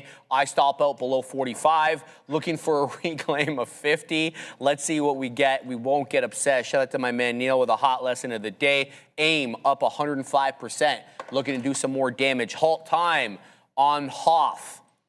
Okay, 12:11:40, meaning we'll be open earliest 12:16:40. Halt price $1.36. Current tap showing 141. Let's see how Hoff opens up. Currently, the tap is showing some positivity now, 142. Hoff is on the precipice of taking out that 100% area. It's up 92% and change right now. Need to be on alert here. Let's see if we can kind of get that. I also want to put a beak wetter here at 50, just as a liquidity tester here. 49. And go ahead, Joey, get it. What's going on there? What's Tesla doing? Yeah, finally, man. We've been sitting in this dog This dog's breakfast for quite some time here, man. We'll hit the Stone Cold. We haven't hit that here today. As that reload, it took some time, guys. We told it at the break of 1620. We also don't want to get too ahead of ourselves right now, as it is starting to slowly climb back. The trend line is broken, but there we go. Reload City on that one. We like that, Sharif, as we held on to the initial position off of the lows right there. Just took some time for the ball to get rolling as the overall market is starting to recover as well, too. So let's go, Donald, truth something here, my guy. And then we have this downtrend in IBIT. Let's see if that breaks and if that's worthy of engaging. But other than that, guys, you can see this 5-minute trend line being broken. And then now we have a candle with some strength opening on the back side of things. So we like that. Bang, yeah. Let's save the changes here and let's pull this up and zoom in a little bit more as we slowly start to recover. I thought this support level was going to be broken, to be honest with you, and that's why I was prepared to get out. But there we go, a couple strong upticks. At this pace, I have to Deontay Wilder this all the way up into 445. So that would put us around 1666 on TSLL, and I'm prepared to do so. We won't be taking anything. It's either boom or bust, my guy. Boom or bust. You notice how the Amazon app shows you now how many stops away your guy is? Like 4 stops away, this stops What'd you away. order? Okay, you don't know. You'll see, because I'll probably be wearing it What would you get at Lululemon? A lot of shorts. I got 4 shorts and 2 tops. Would that run How much did I spend? $350. $478. Oh, that's crazy. Yeah, that's it. You could. Each short is 68. One was actually 78, excuse me. So I got 4. You'll see them. And I got 2 tank tops at 68 each. All right, Hoth is open. Here we go. Looking for continuation, 44. Can we get 45? I'm waiting at 45 here. There's a huge seller at 44 on Hoth. Watch out, there's 45. Oh, I took out too much too quickly. Dang it. All right, looking for a dip back in. Not a bad trade, though, especially from that 37 pop. Let's see if it fills the gap. The gap, I believe, is at 37 to 38. Here comes 38. Let's see if it defends, okay? Looking for a gap fill here, or at least a transient gap fill. Right away, popping right up. The buyers were stepping up there. Let's get in. Let's give this a try. Where do we get in at? Showing 48. There's 50, Joseph. Selling a little bit over here. There's 55. Limit up is 58 on Hoth. Limit up, just saw it flash, 58. We're back in at 45s. Looking for the halt up here. Pack in the patience. Anything below my entry ends the trade for me. Let's go ahead and put that in. 47, 46, yeah, it's going to come back down, it looks like. So 44 is all stop out, which is fine. We did get a nice scalp out through the highs there, but it doesn't look like it's going to hold up, and we'll stop out of that. And I think I'm going to stop out as well here of AIM as it's losing trend. So 45 pennies is going to end the trade for me there. We'll give back a little bit there on AIM. Profitable trade on Hoth. Let's let this one manifest a little bit. Let's see exactly what the trend is on the 5-second chart. Switching to the 5. Buyer locally at 37. Double bottom 37.38. Resistance obviously at 50. That's not surprising to anybody. I think if it loses 37.38, you probably should punch out. Give this one a try. Again, in at 48, looking for continuation. Let's put 52. Let's put 55. There's 52 again. There's 53. Liking the re-entry on this one. Looking for continuation. Anything below, as I mentioned, the double bottom at 38 ends the trade. High of day 55. Aggressive seller at 53. Can't shake the seller at 53. I'm going to add into the dips. I'm thinking 41 area support over here because that's a higher low. The stop out, though, is 38, but there is a higher low at 41. Let's see if we hold up here at this higher low at 47. Back into 53. Let's watch the sellers now. That aggressive seller is earmarking 53 as an area resistance, but we are putting in higher lows, mind you. So be on the lookout for that. I'm going to try to bottom pick here off the area lows and try to ride it through the $0.50, Joey. All right, man. I feel you, saved man. Let's see what Rainmaker, you got that message, deleted?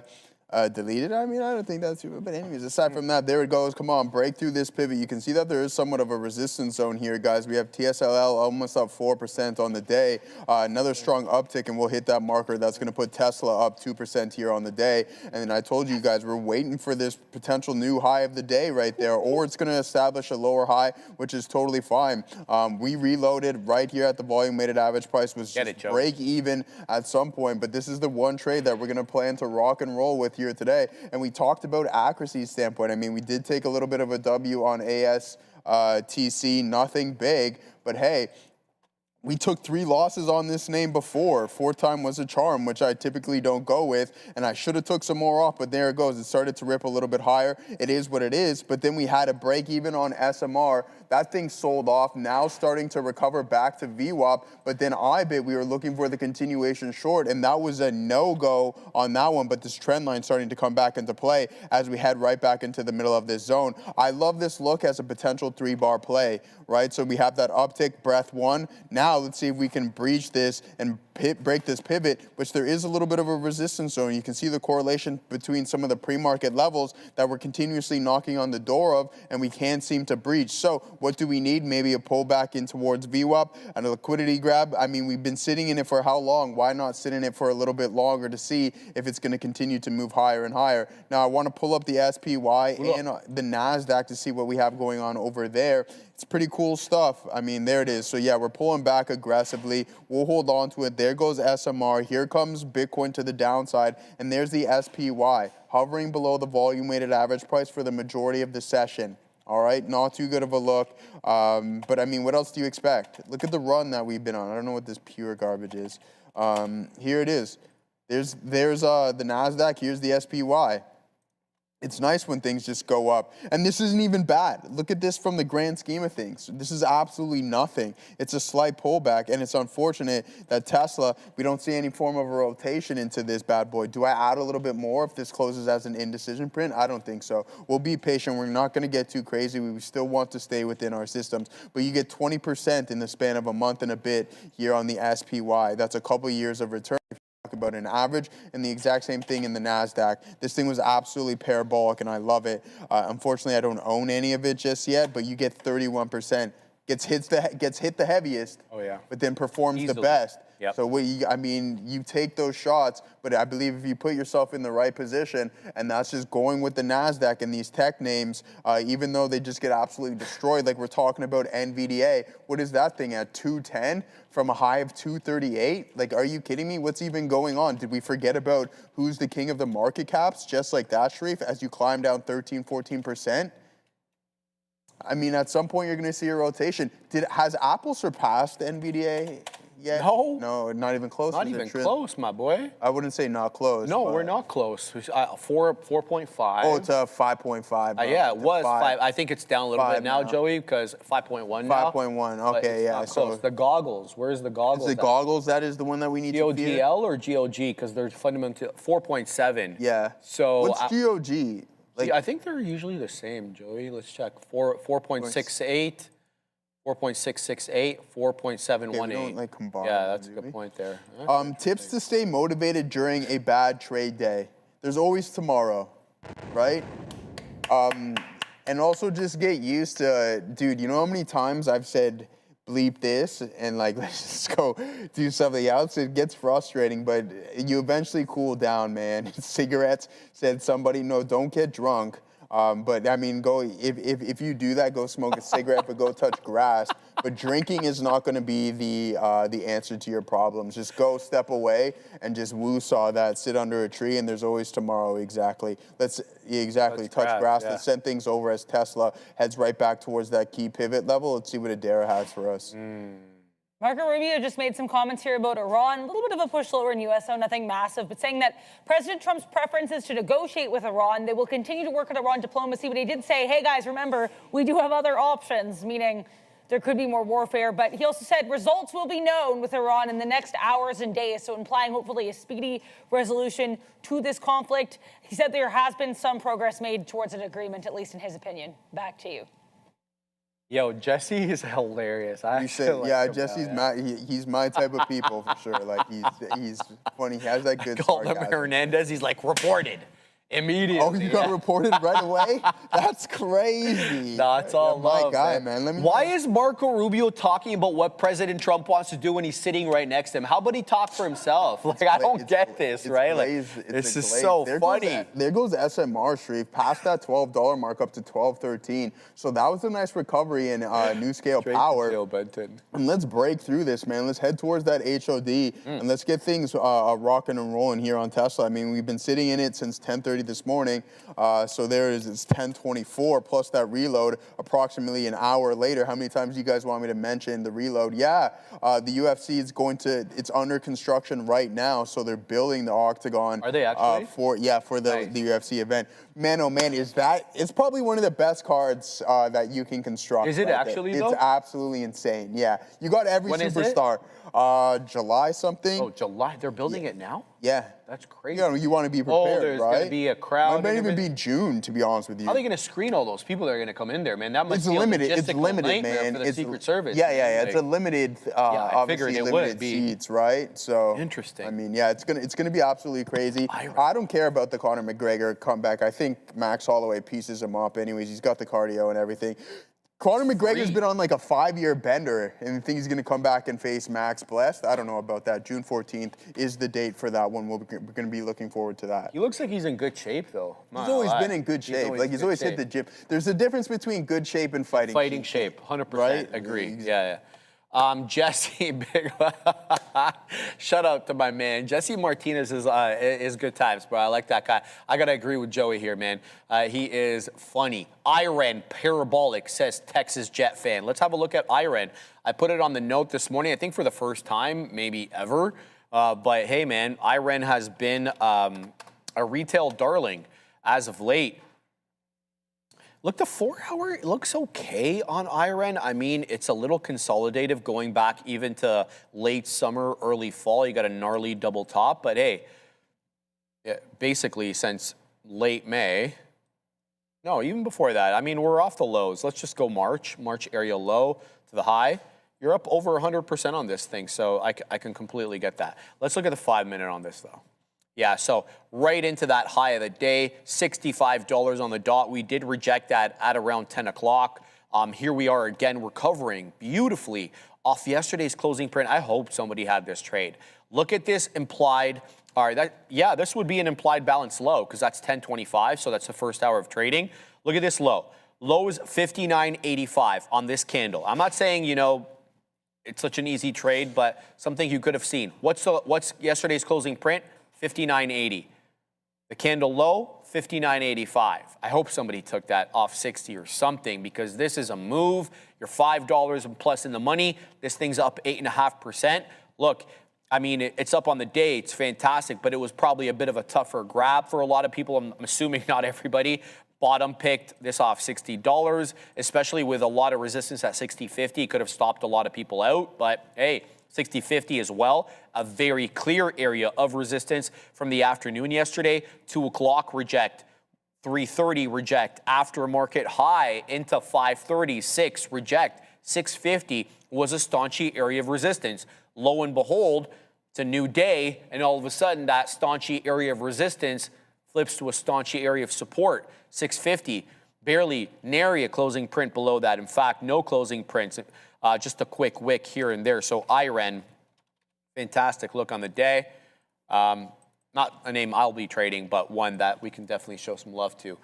Ozan, all this talk happens as if he is not there, which is killing me. What money does to people is big. Yeah, it's just to me like, why are you talking about President Trump's intentions and thoughts when he's right next to you? Let him speak. But maybe I guess he's been paying attention. I feel like he's just always looking down. President Trump. Right, now he's nodding his head. You've got Burgum's dropping hotlines right now as Secretary of Energy. Shout out to Big Dougie Burgum there, former governor. Obviously, he's sitting next to Rubio. We got President Trump next to him. I can't see exactly who's next to Big Bergie there, but.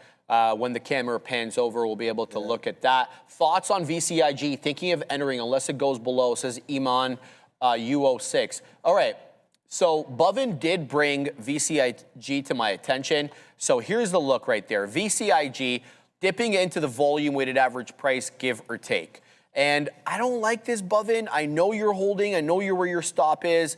But this is basically an unbroken downtrend. I do see some possible support at 375-ish, just given the fact that the pre-market highs couldn't breach that level. Look, if it starts curling back up, breaking this trend line, let's see if it gets through 4. Here's what I'll do. I'll throw in an alert. So if this gets above, 398 or so, we'll be notified of that, and then maybe we can execute on VCIG. But for the moment, I don't really like it. I felt like somebody maneuvered in there behind us. You got the goggles on. What's going on? Did you look more into that Ferrari crap that we saw yesterday? I don't mind it. It's all rumors. I got to send you a video. We got to go to Adara because she's got news. But the former board chief or chairman of the board of Ferrari, in Italian though, I got to send you his comments. I saved it on X because I think that it's going to be quite eye-opening. We got to go to Adara with news. AMZN popping higher here, guys. Semi-analysis, which is just a publication here, they have a long catalyst report on Amazon called, quote, Anthropic growth and Bedrock mix drive AWS margins higher while peers lag. So specifically looks like Amazon Web Services and Anthropic related catalysts here. Semi-analysis likes either way here, guys. Amazon pushing to the upside, breaking intraday highs.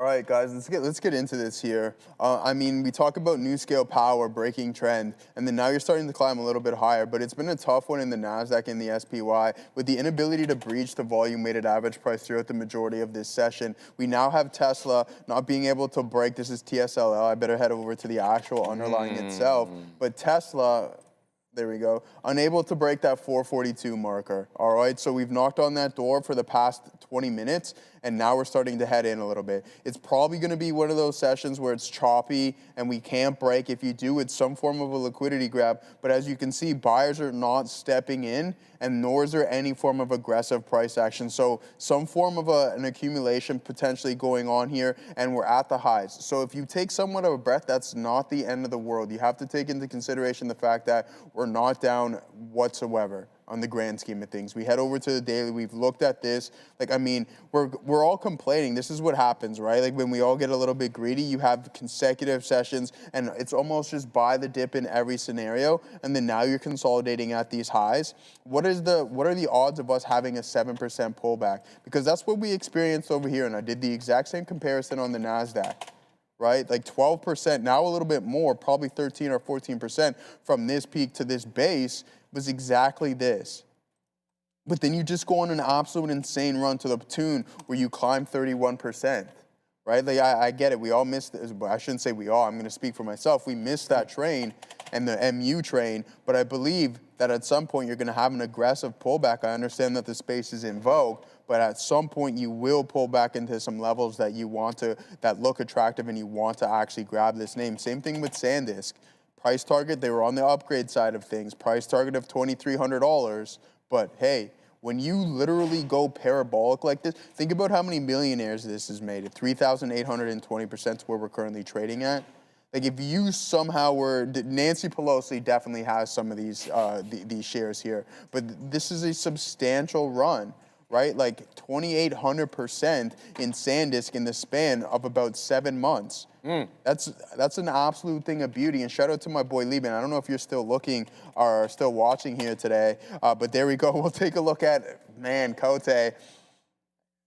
There it is to the downside, 22%, just like that. I mean, it doesn't even matter who you are. You can be the best in class. NVDA, at some point, people are going to start taking some profit, as Sharif was mentioning not too long ago, and that's why you're 11% off the highs here in NVDA. But I think at some point it will get bought right back up. Okay, so here's what happened. This is the car. This is a Ferrari.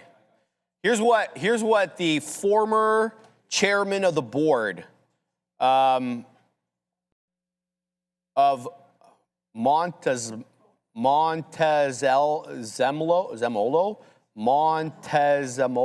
What is that, Sia? What is that? Tears new electric Ferrari Luce apart. Here's what he wrote. I cannot say what I really think. Or this is not even what he wrote. He said this in Italian on video. I cannot say what I really think. I would harm Ferrari.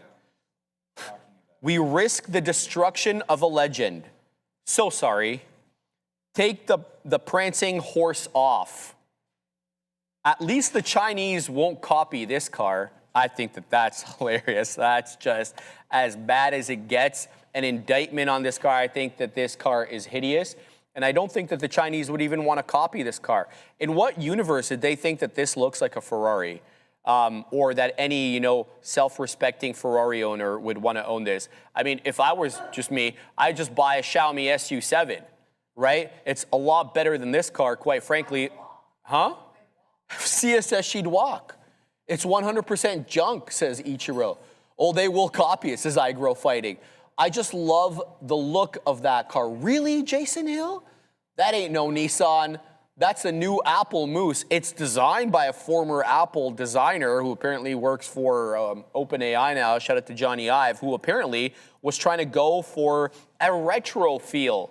What is retro about this, Johnny Ive? Man, this is hideous. Go ahead, Adara. Well, I was going to say, I was thinking about this yesterday. The color really reminded me of, because when I was doing research with his OpenAI collab, I looked at some of his old Apple designs, and he did this weird little domed laptop, or MacBook rather, for Apple, and the color was almost the exact same. So I think he really likes this one color, and I think the reliance on that color could maybe be a detriment here, because it kind of makes everything look the same. But that blue from that MacBook from like 20 years ago looks almost identical to that blue in the Interesting. I don't mind the color all that much. I have an affinity for all the different blue colors, but it's just, what is this design?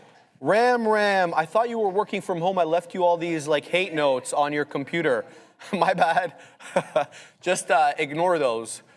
Nothing personal there, Ram. We love you anyway, girl.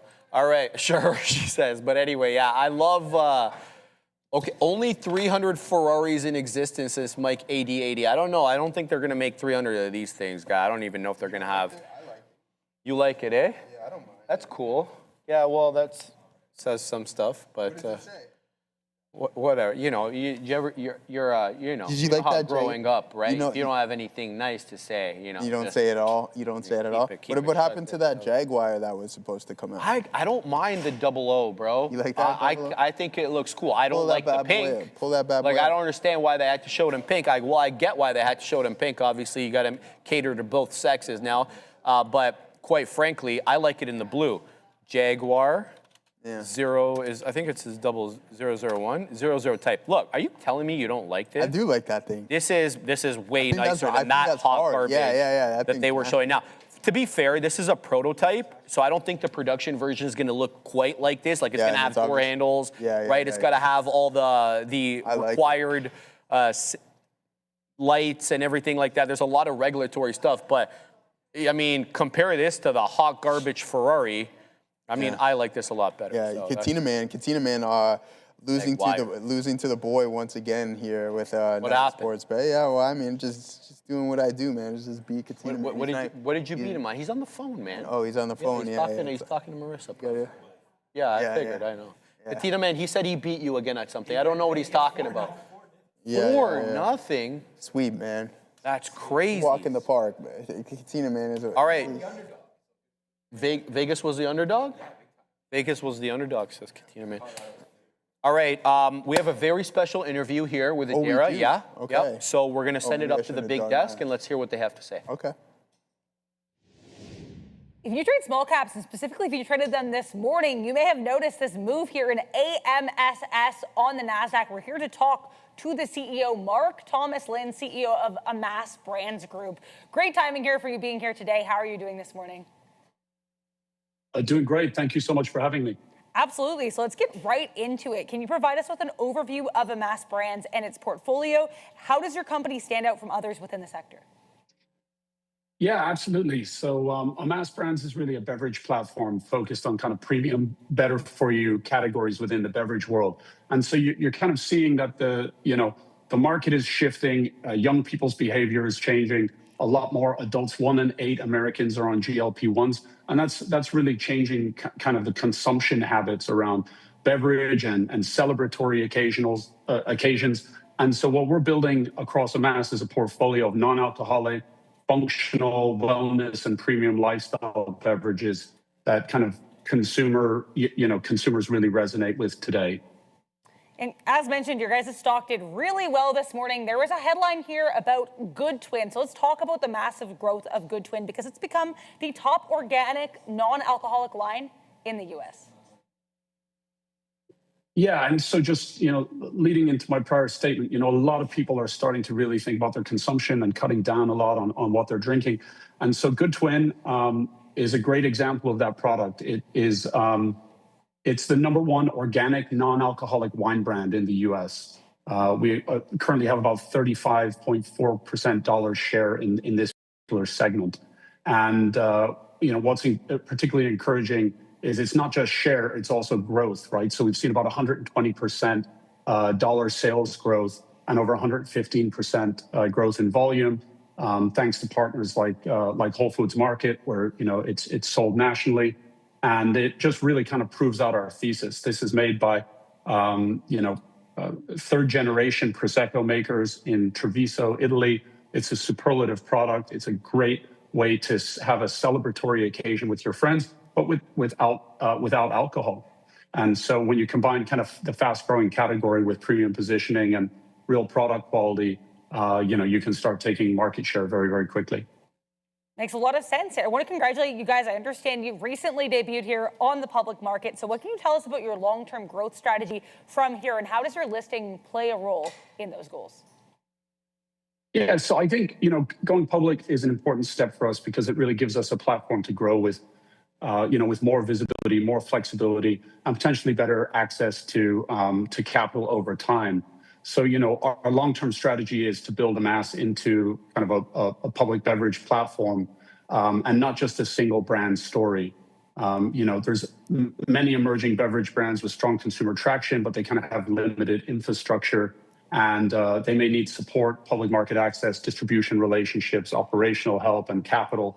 And all of those things can be really broadly aligned with being a public company. So you kind of touched on it here, but let's get a little bit more into it. Your portfolio strategy when it comes to acquiring and incubating brands. Can you provide a couple examples here? I mean, obviously, Good Twin, but any other examples you want to share with people? Yeah, so we recently acquired a Cali Rosa tequila, which is a red wine barrel-aged tequila brand.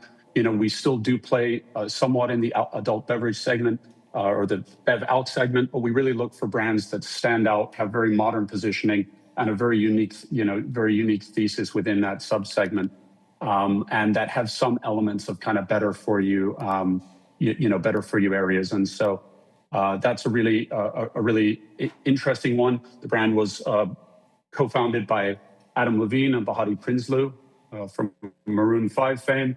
And it's made by the Real family, who've been making tequila for 3 generations and actually invented the Rosa tequila category. So when you think about tequila this summer, drink pink, as we like to say. I like that. Easy to remember, too. So your company does have exposure, obviously, to lots of beverage categories, as you mentioned.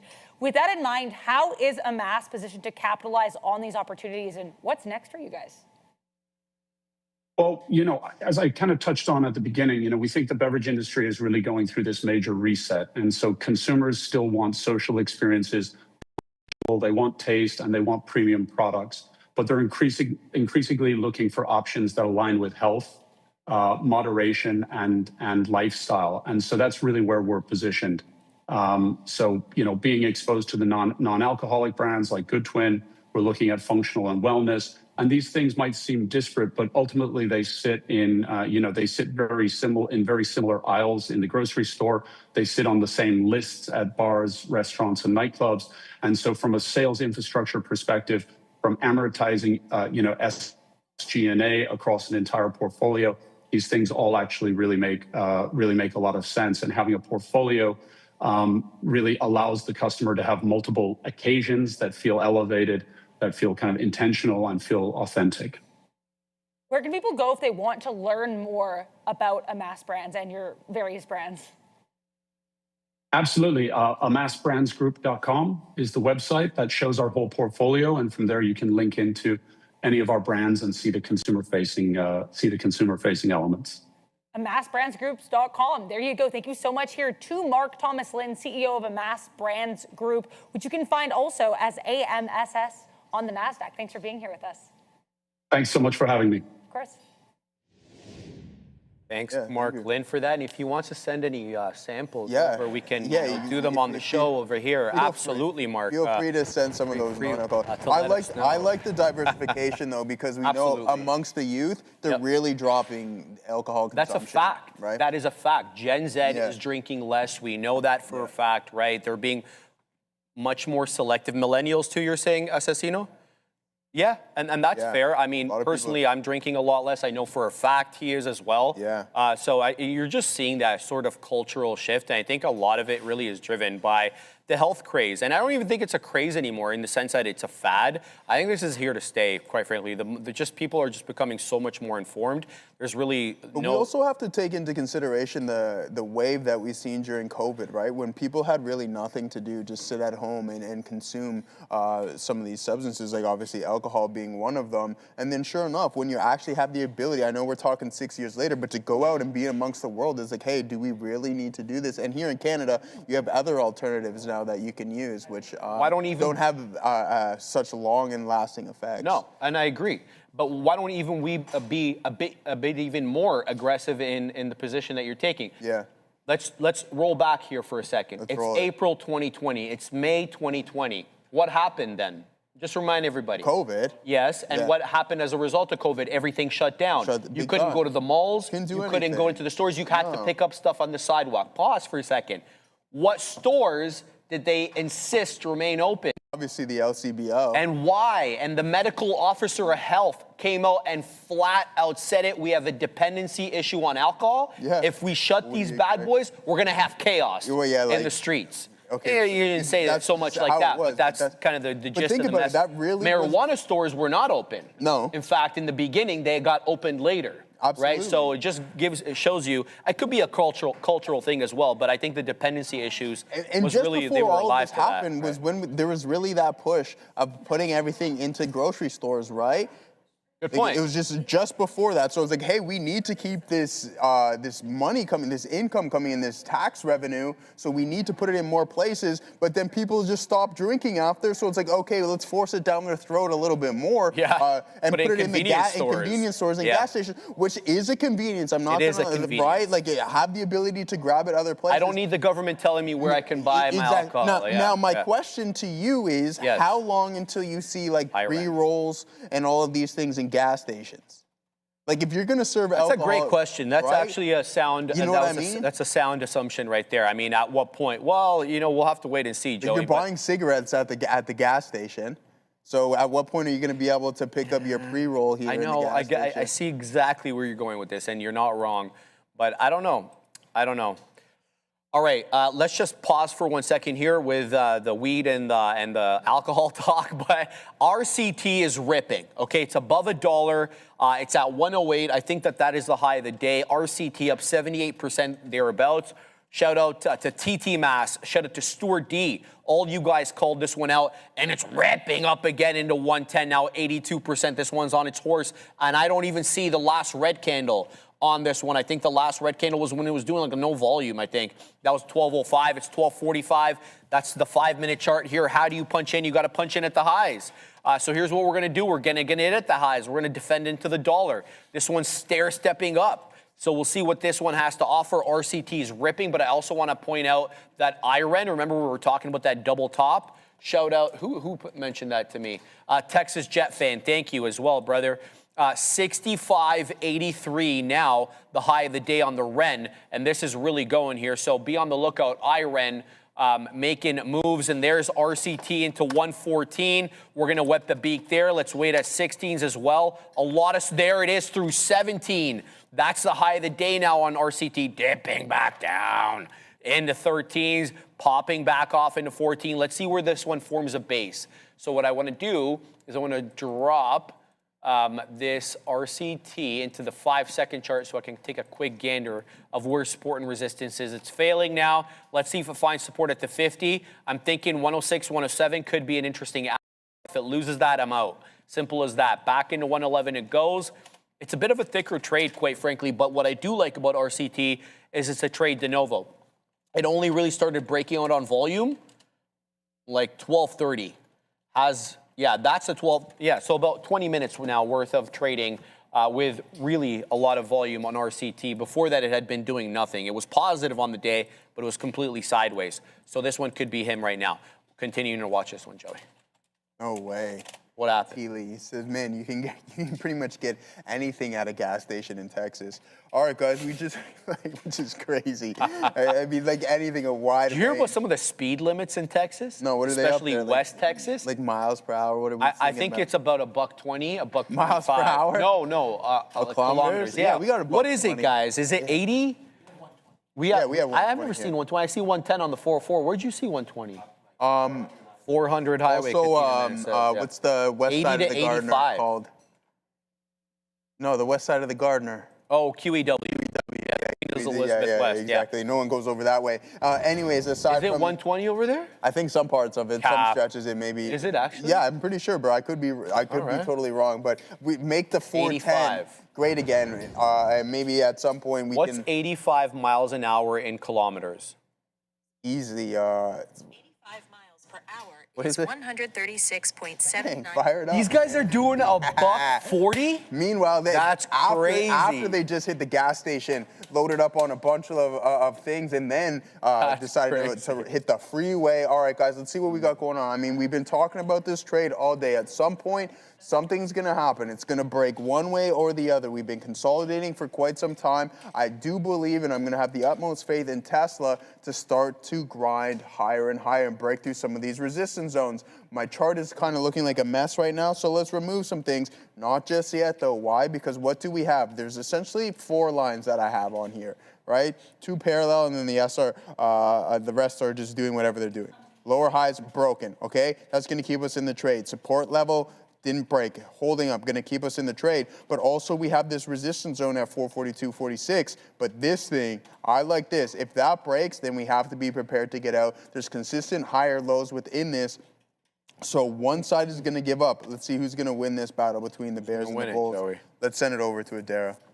A little bit of a spike here on OKLO. Worth noting, I'm seeing some speculation that some PDSA approval could be given to OKLO. Basically sounds like OKLO applied for this preliminary documented safety analysis approval for reactors a while ago. They have yet to hear back.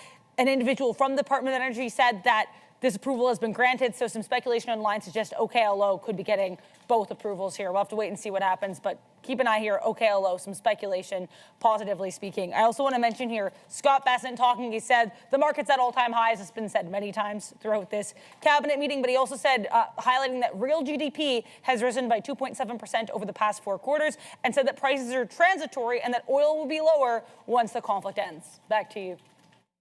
God, I hope so. I was up at the parents on Monday doing the birthday thing up there. Yeah. My old man's like, yeah, go fill up the car with gas. Okay. All right. So No problem. it's a V8, so you can imagine, right? Holy. Yep. 80 liters or something like that. I think 80 liter tank. What do you Put put in 91 that? in that? 91 in that? 91. It's a V8, right? What are you gonna do? 93. Right? So put in, I don't know what the 91 price was. I always look at the headline number. Yeah. I actually caught it at a good price. Okay. Because it was, they drop the price at night, like Yeah, 7, 8 o'clock. They drop it like couple- 10 cents, sometimes lower. pennies, yeah. So put in for like 1 low 70s. Didn't even make a difference. Doesn't even make a dent when you're filling from scratch. It's Oh no, when it's that's next level stuff here, guys. What was that, like $200? A little bit less. A little bit Pretty less. close, yeah, though. Pretty close.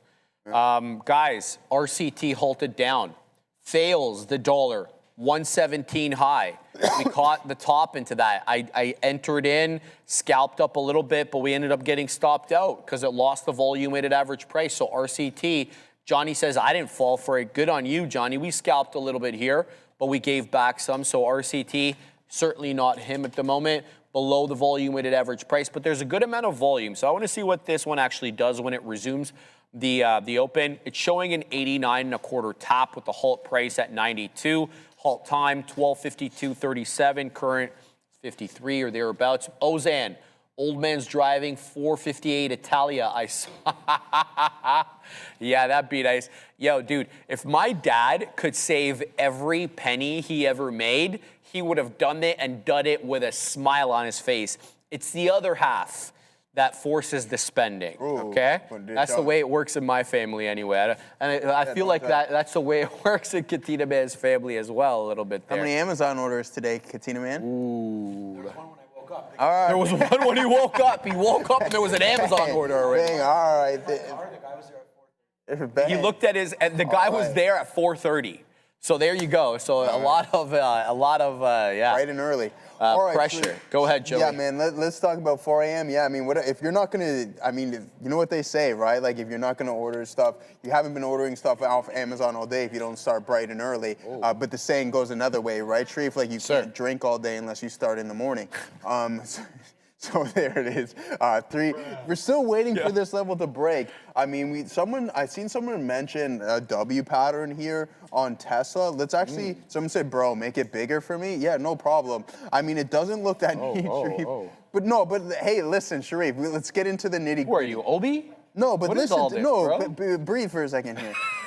All right, just let me explain myself. All right, look at this, higher lows. Am I not right? Absolutely right. Support level right here through the pre-market. Very clearly, right, didn't break, and then a resistance zone up here. Why there? Because of the previous spike. Yeah, okay. And then look at that heading into the pre-market a little bit there. So I mean, over here too. So I don't know why I'm pointing. So there is levels that are coming into play, but I get it. We can probably remove 1 or 2 of them. But there is some specific things that are working out for us. Now we need this to break as we start to climb and head towards that pivot. Choppy, Joey. It's like so it's choppy. Not trending. It's mad choppy. Yeah. It's Chop Fest 101 over here, and the volume isn't supporting a breakout right now. And that's why we need some form of a tweet from our guy Donald.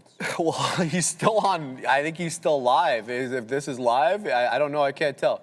Yeah, he's still live. There he is. You got Heggie on one side, you got Rubio on the other. The amount of videos of Marco Rubio like taking over this, taking over that, that's become like the running gag online. He has to take over so many of the administration's issues. So there was, I remember when Spirit went out of business, it was like a video of Marco Rubio. He was like the check-in counter. He was the pilot. He was the flight attendant. He's beating people up at the Spirit counter like we see a lot online, right? Times at the so there's a whole like running gag that Rubio, you know, he takes care of it all. And when you look at the prediction markets, he's ahead of Kamala Harris. He's ahead of J.D. Vance as the possible candidate for 2028. We'll have to obviously see we're an eternity away from there. I feel like people don't like J.D. that much. I think, you know, that test with the negotiations in Pakistan that he was supposed to lead were exactly that, a bit of a test. I don't think he did that well. He didn't go the second time. He went the first time. They stopped sending him because nothing was getting done. We'll see, man. We'll see. SMCI says Grim Reaper, he dropped €2 in the chat. We're going to thank him for that. Absolutely, thank you very much. Just give me 1 sec here, and we're going to look at that. Just want to put IREN on my top screen there to find out what the REN is up to.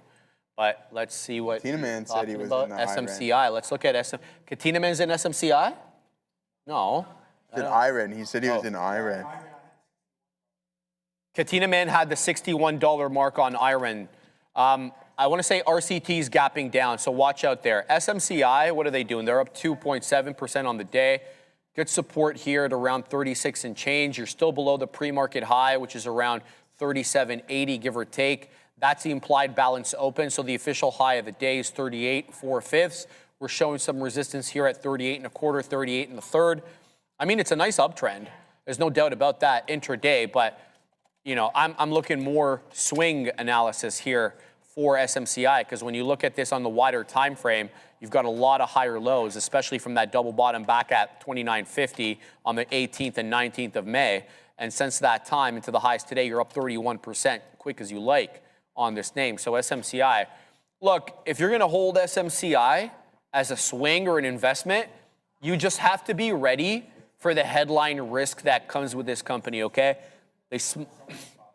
They have some interesting business practices, whether you believe the reports or not, but you can wake up to this thing down 25% on the day because their leaders are smuggling in Blackwells and, you know, restricted servers to China and into Inner Mongolia. So you got to be ready for that kind of thing. Anyway, we're gonna talk a little Middle East here. President Trump is making comments. He is, and he just said, and I quote, "Oman will behave or we'll blow them up." He also is talking more about the Strait of Hormuz here. Strait of Hormuz will be open to everyone. No one will control it. The U.S. will watch over it. It's international water. So saying both no one will control the Strait of Hormuz and also the U.S. will, quote, watch over the Strait of Hormuz in the same breath. And again, Oman will behave, quote. So yeah, no one will control it, but the U.S. will watch over the strait. Lots of comments of varying degrees happening here from U.S. President Trump. All right, man. I mean, at least he's honest. Man, what's the strait? I think he's exaggerating in service of a larger point, where the strait is international waters. You got to open it up for everybody. I think you're muted, my boy. No, I'm not. I'm not muted. Yeah, that's a statement right there. Yeah. What's that other strait in Asia where a lot of the trade goes through? Strait of Malaga or something, Malacca or something like that. That they were saying that more trade goes through there, and that like at its widest point, it's like, narrowest point, it's like 1 kilometer or 2 long, whereas the Strait of Hormuz at its narrowest point is like 21 kilometers. Yeah, I mean, so it's much bigger bottleneck there. Chat, fact check me, man. What is that one called in Asia? Like Malacca or something like that? Adara was muted, apparently, everybody's saying. It was not. It was not.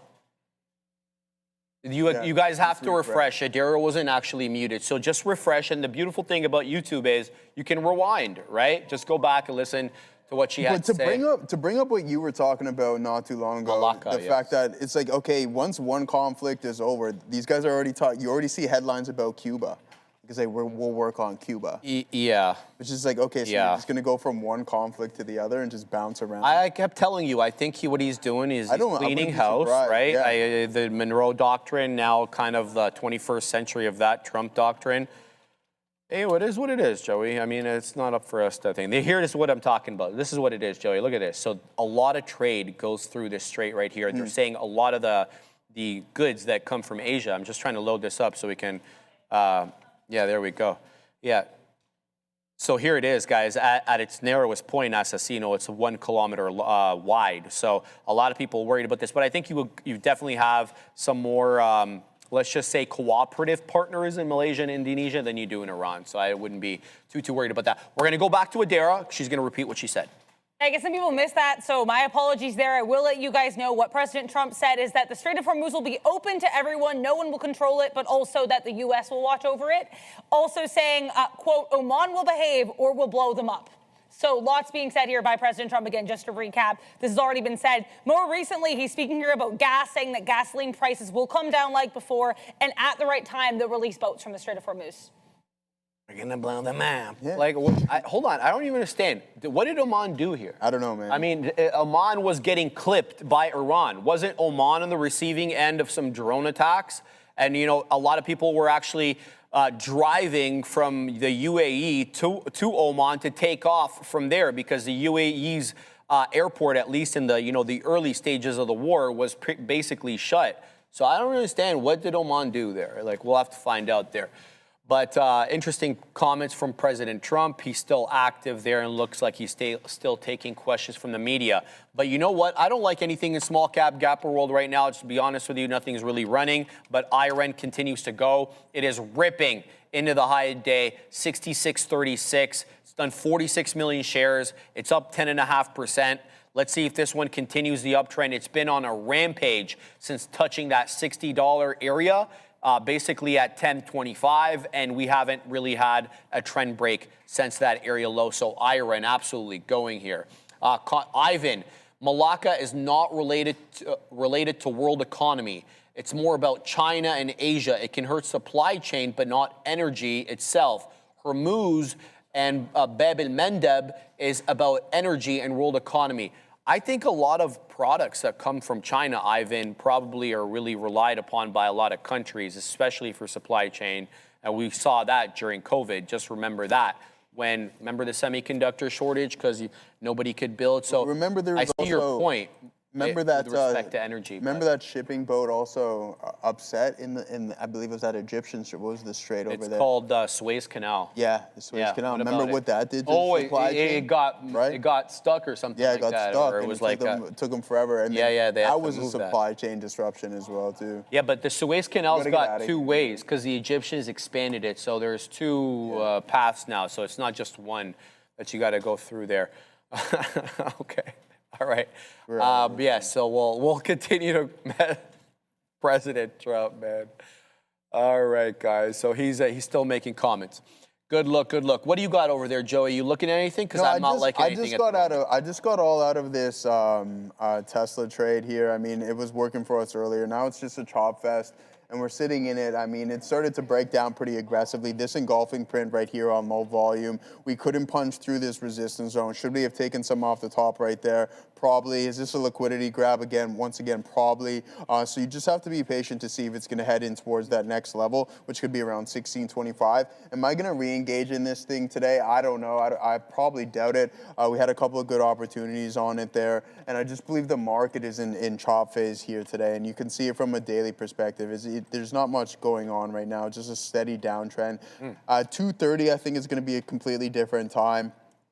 And see what we can do from that standpoint. Some of these tech names that might be a little bit overbeaten. I don't know if it's even worth. We haven't talked about this name too much here today, but you have NVDA right back down to, or back up to 211, which isn't bad. So could this be the end of this pullback here where you reach almost 13% down? And then you also have this pivot level from previous November of 2025 to hold the best potential support. But there goes Tesla right back to the top side. I was just done with it. We got out of it. We locked in whatever it was there. And if it decides that it wants to recover, then so be it. It can do it without us. Peter Hopfee, happy Wednesday. Think ONDS breaks 1060 resistance. Let's see. Ondas Holdings. And so you're at 1050. It is in the chop range right now. What does the daily look like? Potentially, yeah. I mean, anything can happen, right? This is a strong bull flag, consistent higher lows. At some point, it may get breached, but what you want to see is the volume really start to uptick as you're punching through some of those resistance zones. But in the daily, right, like from a daily perspective, you could just see that 1052 isn't doing too much right now. It's just in the middle of this chop zone. So, I mean, if it just chops around, then I wouldn't be surprised. All right. I think this one's yours, probably. I know you just took the other one. I do apologize, but it's an options question. So I'll read it out. Here's what it says. Shout out to Trader Griff 27. Thank you very much, Trader Griff. Dropping 10 in the chat. We thank you for that, brother. Gent have 70 $59 call options for IONQ expiring, Joey, Friday, up 95% and have scaled some out, Katina, man. Now testing, I should say, yesterday's pre-market high. Thoughts? Let's have a look at IONQ. What's the options chain? I mean, you just look at the underlying asset. 70 calls, you've scaled some out. I mean, what else are you asking for? I mean, 95% return, so you almost double your money in the span of a couple of days. I don't know when you bought them. I'm assuming shortly after you heard the investment. I don't remember if anything was flowing into IonQ. IBM gets $1 billion, Rigetti gets $100 million, QUBT gets $200 million, and another name gets $300 million. So what's left of the pie after that? I'm not too sure, but it doesn't matter because the whole space is continuing to move. And this was supposed to be the later of the quantum names. Ooh. So if we're talking about recovery, you're down 66%. You cut that more in half, right? So 23%, and then you grab almost 150% from that bottom after that news. So it's not bad. There's nothing wrong with locking in some more profit. And if they expire relatively soon, why hope for that much more? I mean, we talked about it. I talked about it earlier this morning. It's just taking the money and running. Obviously, there's going to be that opportunity. You could have made more. There's always that case, and there's always that scenario. But sometimes you just have to accept the fact that, hey, we locked this in, you're happy, and you move on to that next potential position. All right, man. I don't think Luis is coming on. Maybe. He wasn't here this morning either. Yeah, typically in the summer, Katina, man. And I haven't seen him. I haven't seen him in the chat here today either. Those Europeans, Katina said. All right, see ya. I don't think Luis is gonna mosey on over today. So why don't we start the news segment if you're ready? Can you give me one more moment to set up, if that's okay? Perfect. Give you many moments here. All right, guys, let's look at what is happening. Let me just bring in the side charts over here and we can talk about this. So ASTC, the best trade on the day, I think, for the majority of the small cap gapper traders in the chat, but you know, ever since that $20 touch, 1975, it has been basically a slow downturn here, barely holding on to 15. Now, I'm not even looking at VWAP. I mean, VWAP's at 10 bucks, is trading at 15, so nothing to look at there. But what you are seeing is a bit of a compression pattern, if I could say so here, with some higher lows but lower highs. I personally think the lower highs are more operative than the higher lows. I'd be specifically looking for a loss of 14, given that we double bottom there at 12.20 and 12.25. So ASTC feels like the best trade is behind it, but we're going to see here. I want to mention QTT. I did talk about this one right at the beginning, but it really hasn't given us much to talk about. The moves up happen in very short order, and then they do nothing. Subsequent, case in point, the 8 a.m. breakout on the news, pop, bull flag. And then you got 9:30, 9:35, pop, bull flag. And unless you're trading this as a range off 11 1/4, it really hasn't given you anything to do. It's up a very respectable 70 1/3%. But, you know, I've been looking for a trade, and I quite frankly can't find one. Bless you, Joseph. All right, so with that in mind, I am now told by Assassino that Sia is ready for the new segment, so let's send it up to her. Let's talk about our first of the day, Tesla. So speculation around a potential SpaceX and Tesla combination, as SpaceX, as we all do know it, is heading towards its much awaited IPO. The overlap we are seeing is real. Tesla already owns XAI exposure, and SpaceX buys Tesla energy products, and now suppliers are increasingly treating Elon Musk's system as one customer. But there is some chatter that an actual merger would be massively complex from governance, valuation, and certain shareholder fairness perspectives, as we've been bringing up on the show multiple times and speaking, that this thing that we're witnessing will reinforce Tesla not just as an EV maker, but also as an AI platform. Well, lots to say about that, Sharif. I'll just send it over to you. But Tesla currently up just over a little a percent. Yeah, here it is. So this is what I want to talk about. Right away, Tesla already has a $2 billion investment into essentially XAI. And the way that happened was Tesla previously made, I should say, a $2 billion investment into XAI, which obviously merged with SpaceX in the private market, obviously with a view to taking them both public. But following the internal merger between SpaceX and XAI, essentially all that $2 billion that Tesla had invested, it was automatically converted into direct SpaceX shares on Tesla's corporate balance sheet. So there's already a financial kind of tie-up between the two companies. It doesn't mean automatically, of course, that they merge, but the primary driver of the merger, at least the way that I understand it, is Terafab. Now, this is Elon Musk's obsession. I think it's going to be his obsession for the next couple of years as this thing builds out. But I think what Elon is saying is we're going to require so many chips and at such high quantities and in such, not the word, advanced nodes that paying the NVIDIAs, the Intels, the AMDs, paying those prices and, you know, basically paying into their margins is going to hurt ours. So why don't we just go about this on our own? We'll fabricate them. We don't have to be subject to anybody's whim in terms of supply or cost. And that's my understanding, is that you're going to need chips, obviously, for autonomous driving. You're going to need chips for XAI and SpaceX, and it makes sense to combine their powers so that you can produce at scale. Whether or not that happens, whether or not we see data centers in space, whether or not we see advanced chips in your Tesla, and possibly even use mobile Tesla as data centers. That's what he was floating at one time or another. Mobile Teslas as data He's centers? like, you know, you can have Teslas on the network, I guess, in Starlink, and then use the compute on the Tesla itself as a mobile data center. Yeah, he's That's great, a true right? visionary, man. Well, it's what he says, right? Yeah. So typically, you know, we see some over. things that he does, but not everything comes. Let's send it over to Adara. We'll talk a little bit more about this. More back and forth here from President Trump on Iran and the state of a potential deal here with Iran, saying, quote, I didn't do this to get a bad agreement. This deal has got to be perfect. He also said in the framework deal with Iran, I guess in his perfect scenario, the Strait of Hormuz would open immediately. He thinks they're doing well in terms of talks, but here's the big thing. He said that if enough countries don't join the Abraham Accords, he's not sure if it's even worth making a deal with Iran. Back to you. Yeah, and let's be more honest about it. There's a lot of integration with these companies. Remember the excess of the Cybertrucks that they couldn't sell? Yeah. Where are they? What are they doing? At Starbase. They're there. driving around all over because he just got SpaceX cleaned house, and then they're using them as utility vehicles. Exactly. You see what I'm saying? So people just drive around. And I honestly, so Adair and I heard the boys to our right of us talking about it this morning. To be honest with you, I don't think it's that big of an issue, because if you think about the competition, you do have Blue Origin, you have Firefly, and then as you get into the domestic EV space, it's not performing that well. So, I mean, if you're going to combine the two companies, you're sitting at SpaceX almost a true $1 trillion market cap. What does that mean for Elon Musk and his pay package? I think it makes it that much easier. Not like people care about it, but I'm saying what I'm getting at here now is the competition is there if you want to get into the AV space.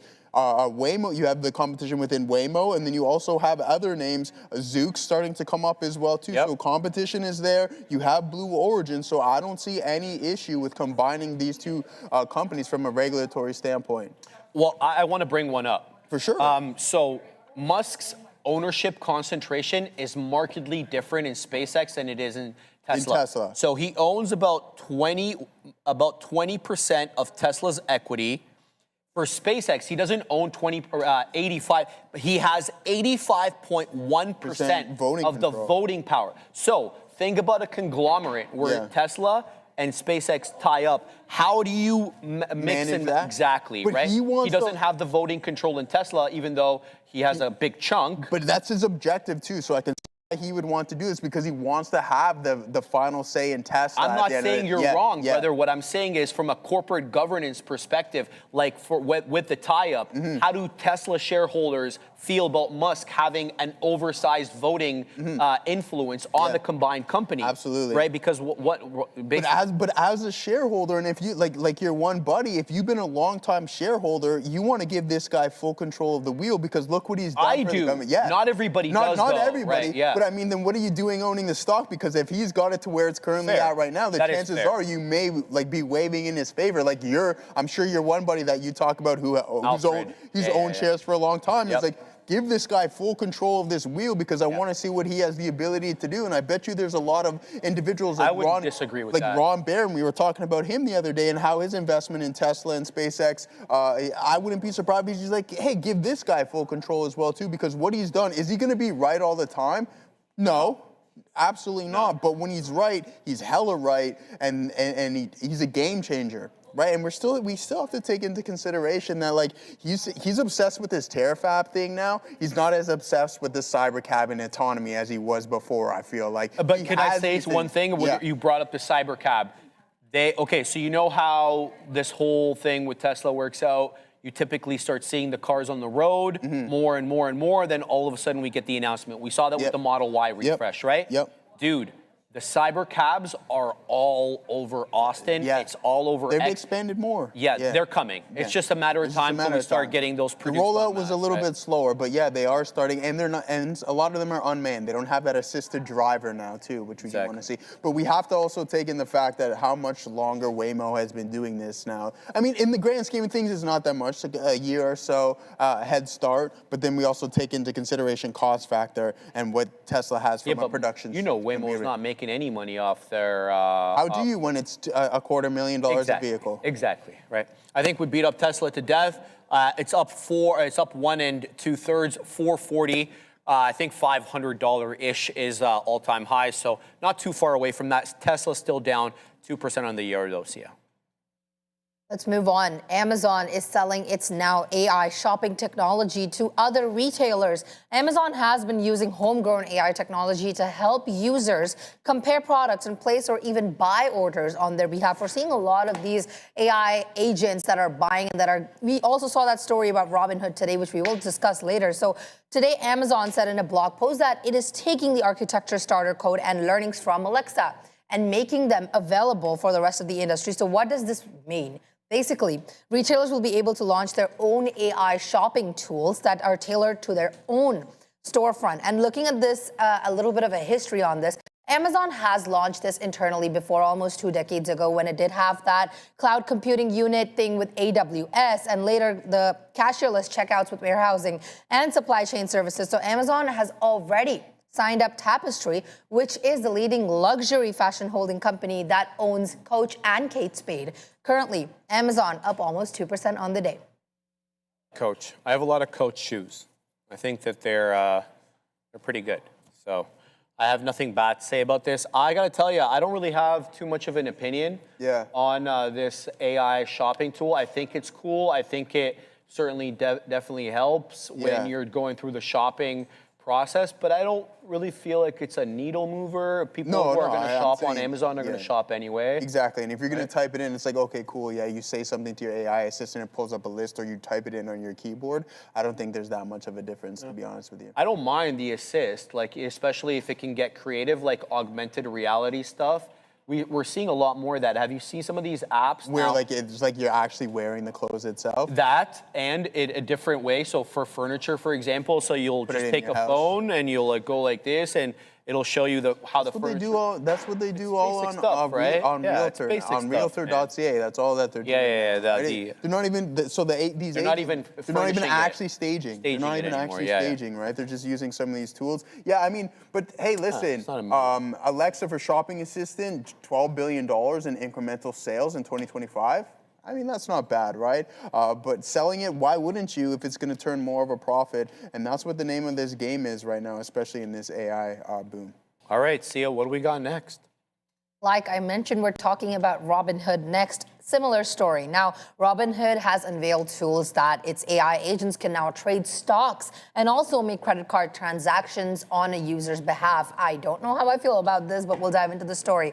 2 new products, agentic trading and agentic credit cards, will now allow customers to connect third-party AI assistants to carry out their investing strategies or spending instructions with minimal human involvement as possible. This is coming from their statement. What users can do, basically, is instruct their AI agents to rebalance their portfolios, monitor themes such as AI stocks, and or execute trading strategies properly. So this move is coming right after hedge funds and exchange-traded fund-related fund providers are now shooting up their AI deployment. But the downside of this story is that it's raising some safety issues, which puts autonomous trading in the hands of a less sophisticated, smaller trader. And this is not coming from me.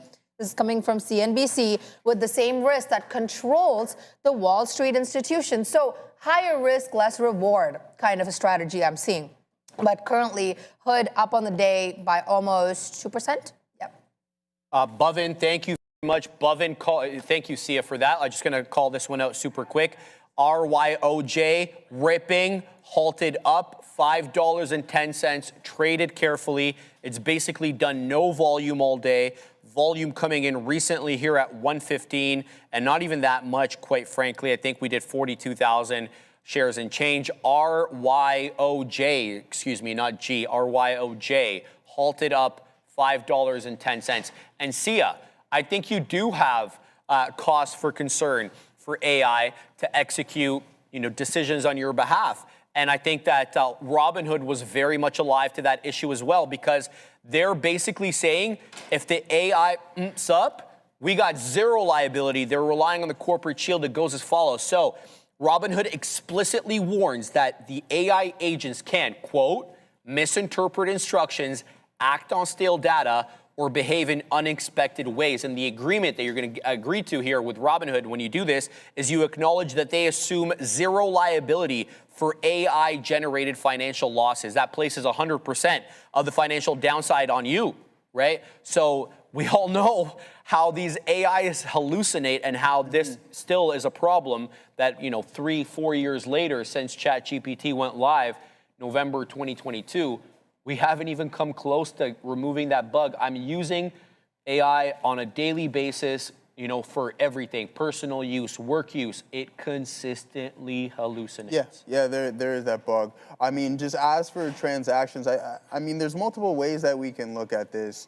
It's almost like algorithmic style trading where you just type in code, you tell it what you want to do. But there are some features about this that I actually really like, right? And what I was reading up on this is that there's a rebalance feature within these agentic tools within that, right? Okay. So it's like, hey, which is pretty straightforward. If you're intraday trading, that's when things can get complex. Why can we say that? Because we literally sit here and do this all day. But when it comes to rebalancing of your portfolio, where it's a little bit more straightforward, and I think some of the metrics required in order to tell this agent what you're looking for is like, hey, when this hits a certain percentage of the portfolio, rebalance it, go into cash. I like that. I like that a lot. Stocks, right? It's not necessarily doing buying and selling for you from a day trading standpoint, but from a longer duration perspective. If you just have this, hey, rebalance, it's like that method of payment, repeat app for a year or something along those lines. You can have that repeatable to the point where some of your holdings become overweighted. It just does it automatically. So I don't think that's a horrible feature whatsoever. It definitely gets more complex as you head into intraday trading and swing trading things, but long-term portfolio, I don't mind that feature whatsoever. All right, Sia, what do we got next? A story that we've beaten to death, but we're also going to take a look at it. Now, Warner Brothers, PSKY, one more time, deal approval chatter, another WBD and PSKY story. A report has suggested that Paramount Skydance has proposed a $110 billion acquisition of Warner Bros. Discovery, which is gaining traction in the United States with the antitrust regulators, which driving the move, which has also followed certain DOJ discussions that have reportedly improved the deal outlook. So this is more like an event-driven pricing. I'm seeing if approval odds do manage to rise meaningfully, WBD will start trading off its deal valuation rather than its usual debt and linear TV concerns. Currently, PSKY up on the day, almost 3%. I worry about the debt when this comes, if the tie-up goes ahead. So listen to this. Everybody talks about the $110 billion price tag that they paid, this, that, and the other, but institutional bond desks are they're laser focused on the debt load. So listen to this.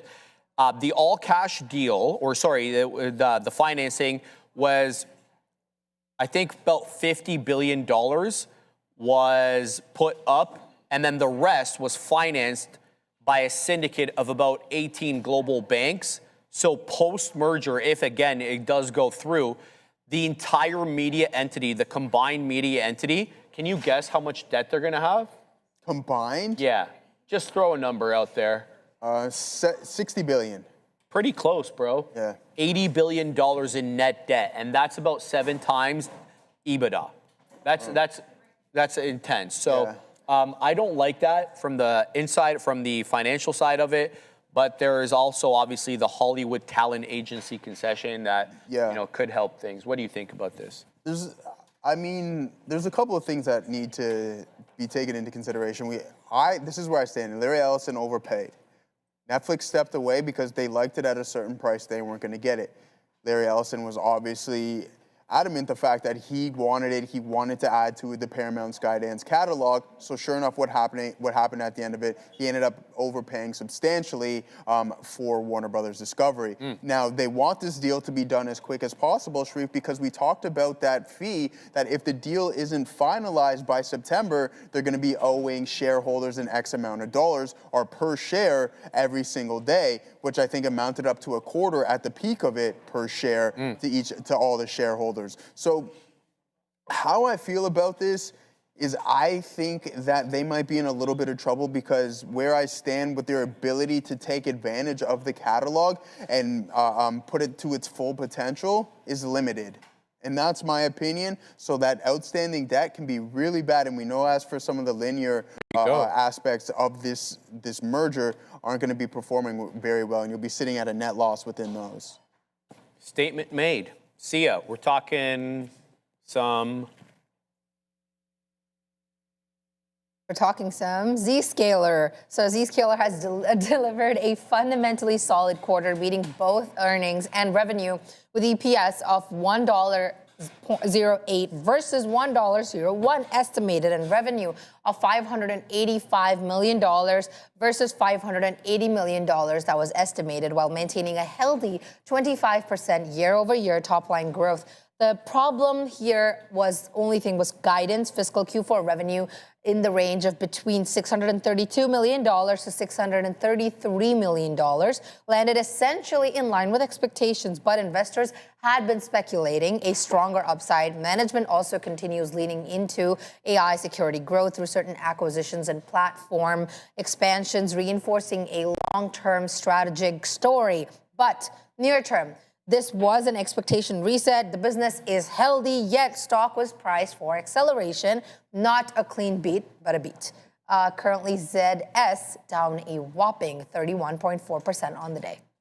Yeah, it's a tough look here. Look, this is a good company, tough look. I have many points I want to make. First and foremost, capital expenditures. Their CapEx is really eating into their free cash flow margins from 18% down to 16. Why? Because they actually had unbudgeted, so the market didn't know about it, analysts didn't know about it, unbudgeted CapEx, and really to keep up with the demand that they're getting for basically new customers as a result of AI and everything that's coming with that. More on that in a second. But also, they've got some quality, some seasoned salespeople that are leaving the company en masse. That concerned analysts a little bit because a lot of this stuff is B2B, and B2B, a lot of it is relationship driven. So when you leave sales or the salespeople leave, typically they take their book with them, and then whoever, has got to pick up the slack, so to speak.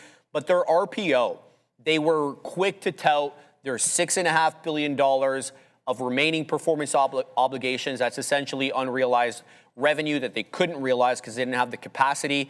But what analysts are noting here is it's very long-dated RPO. It's not like later in 26 or later in 27. A lot of it's towards the end of the decade, according to some of the analysts. So they're less, inclined to want to kind of include that in the earnings. And also, what was going to say here? Yes, this is interesting as well. We've seen a lot of corporate layoffs, especially from the hyperscalers, and the way that Zscaler, and not just Zscaler, but all the other cybersecurity companies work, is they have a per user fee. So we got 50 people that work here. We need 50 different computers and login stations protected. That's 50 licenses. Well, do you really want to go down that avenue, especially when the headcount is dropping? So apparently they're changing how they bill, and they're going to what they're calling a zero trust everywhere non-user module. So it would be billed a little bit differently. So that's a bit of a concern there. And then last but not least, you had a lot of quantitative funds aggressively dumping Zscaler. I made this point in the morning. FMR is basically a quant firm. They slashed 51.6% of their Zscaler holdings. How about Federated Homes, completely gutted 89.2% of its position? That's $150 million, that outflow just like that. So some quantitative firms looking at this with some speculative eyes. I'm just going to say goodbye for now, guys. I got to weasel out. I got to take the old man up to a medical appointment. So Neil has been very nice enough to agree to cover for me for the rest of the midday show. So I'm going to say goodbye a little bit here and thank Neil for obviously stepping in. I'll see everybody bright and early tomorrow morning at 8:30. Good luck. Yeah, it's pretty. We'll let Neil mosey on over here, and C and I will talk a little bit. I mean, she's gone over Zscaler, but when you post a $13.9 million net loss compared to 4.1 last year, that's 300%. That's not going to be good, especially with your guidance in line, not coming exactly how they want. CapEx is relatively high. Horrible stuff. But what I found absolutely interesting is how are we going to, and I'm going through some of the analyst rating, that can be a mixed bag. But what I'm noticing is like a lot of outperformed. There is some price target cuts, but I mean, I think it was BMO or HSBC, something along those lines, where like, yeah, outperform, and a couple of other analysts were saying outperform. Who are you outperforming at this point? I get that you can be down substantially, and then that's where you can see that gain, but look what's going on in the rest of the space. Look at the PAN-Ws. Look at the crowd strikes as they continue to climb. So I just think that's wrong. And some people are saying, Dan Wedbush was saying outperform, I believe, as well, too. So I'm not in love with what they have going on here from an analyst perspective, because the stock isn't performing. And we heard the exact same thing with Salesforce, which we get the report after the bell. It's just there's a reason why you're increasing your spending, you're increasing your net loss, and sure enough, there's not that turnaround that you're looking for. Let's send it off to Adara. I want to mention here, guys, SNAP slightly snapping higher here. Apparently, S&P raised Snap Inc.'s credit rating here to BB minus or double B minus on strengthening operational and fiscal results. They think the outlook for Snapchat is favorable. Is the outlook favorable for trading? I guess that's on you. You have to decide that. But SNAP, interesting look here. Back to you. Hey, what up? I'm gonna stay on this side so I can have all my stuff here. Stay over there. I'm gonna pop in for Sharif, the dutiful son. Yeah. We're gonna send it back to Sia here, Neil, as we continue to talk a little news, my guy. Let's take a look at our next story. We're talking about Boeing. The CEO of the company, Kelly Ortberg, saying that the company requirements will be increasing its production of the 737 to 47 jets per month. Currently, they operate at 42 jets per month.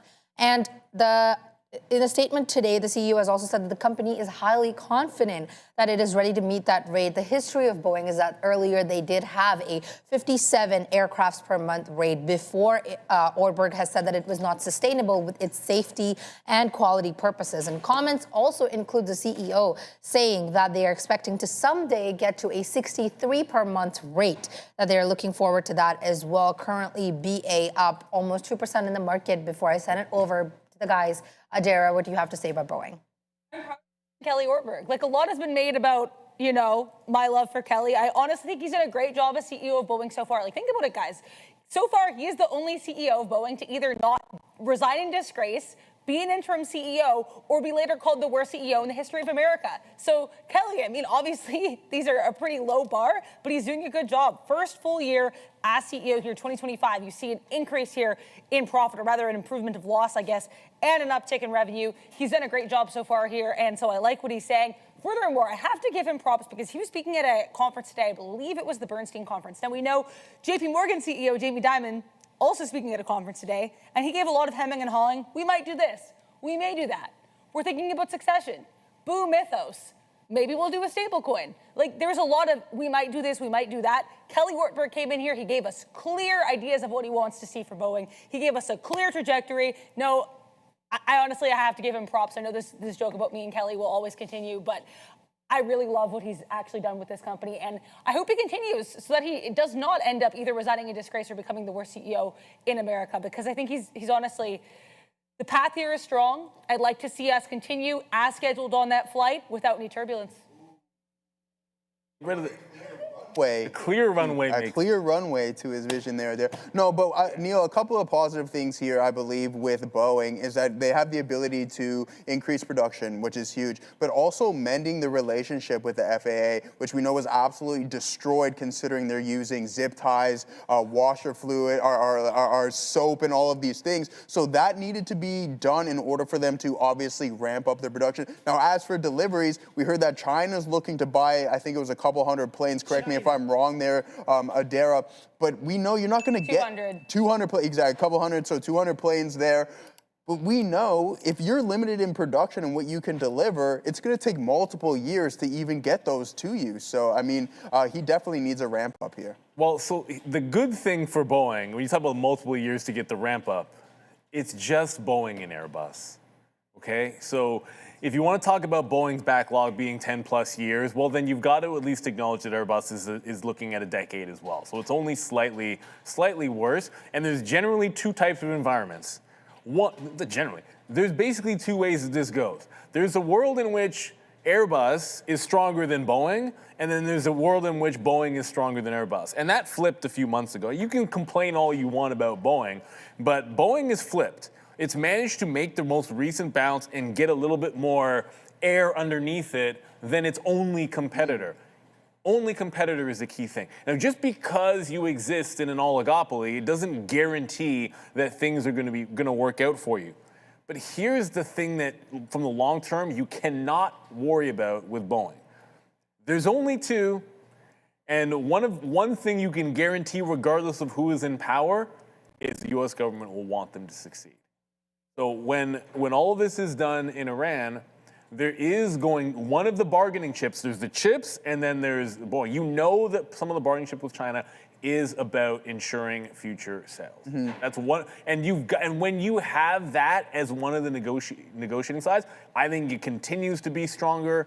than Airbus. I don't think I would say it's been disappointing, but you're picking this one over the other. So if you're in the sector at all, this is where you're going. Now you can get you can get aerospace engineering and a little bit of defense in other places. GE Aerospace has been pretty solid. I get it, there's better places to be, but if we're specifically talking about passenger commercial jets, then it's Boeing over Airbus easily. And the chart's even telling you that. Neil, to add to your point, like if we're going to talk about the two competitors, the duopoly between Airbus and Boeing, the market share isn't even relatively close. It's absolutely dominated by Boeing, right? So if you're going to take that into factor, it's like it's truly not even close. Obviously, one slightly performing better than the other, but it's a lot of regulation, which makes it a tough margin business. And why these names, who you would think would be absolutely parabolic because there's only 1 and 2 competing with each other, that's not necessarily the case. Well, I'll give you the monthly chart on Boeing for what everyone is sort of waiting for. And at least I know that I'm in this one because if you go back to the COVID lows, right, the doom and gloom bottoms that we had going on, all you're doing is making distinct support higher lows, and we're setting up for this breakout. Now, if and when we finally get through 260 to 280, then you've got some serious liftoff. It's been an absolute buy under, like the local bottom's been the 200 area, this 190 to 200, and obviously in the 150s has been gold. But once you start to break this out, remember what we talked about with Brian Shannon. The longer a consolidation level, the better you like the break. And sometimes what'll happen is a stock will get boring enough that everyone starts to forget about it, and then they forget the story. And also keep in mind, if you keep this, any stock does this where it keeps the same range, but is able to at least meet expectations or beat expectations, even ever so slightly, then it's getting better and better as a value proposition at the time at which it breaks out.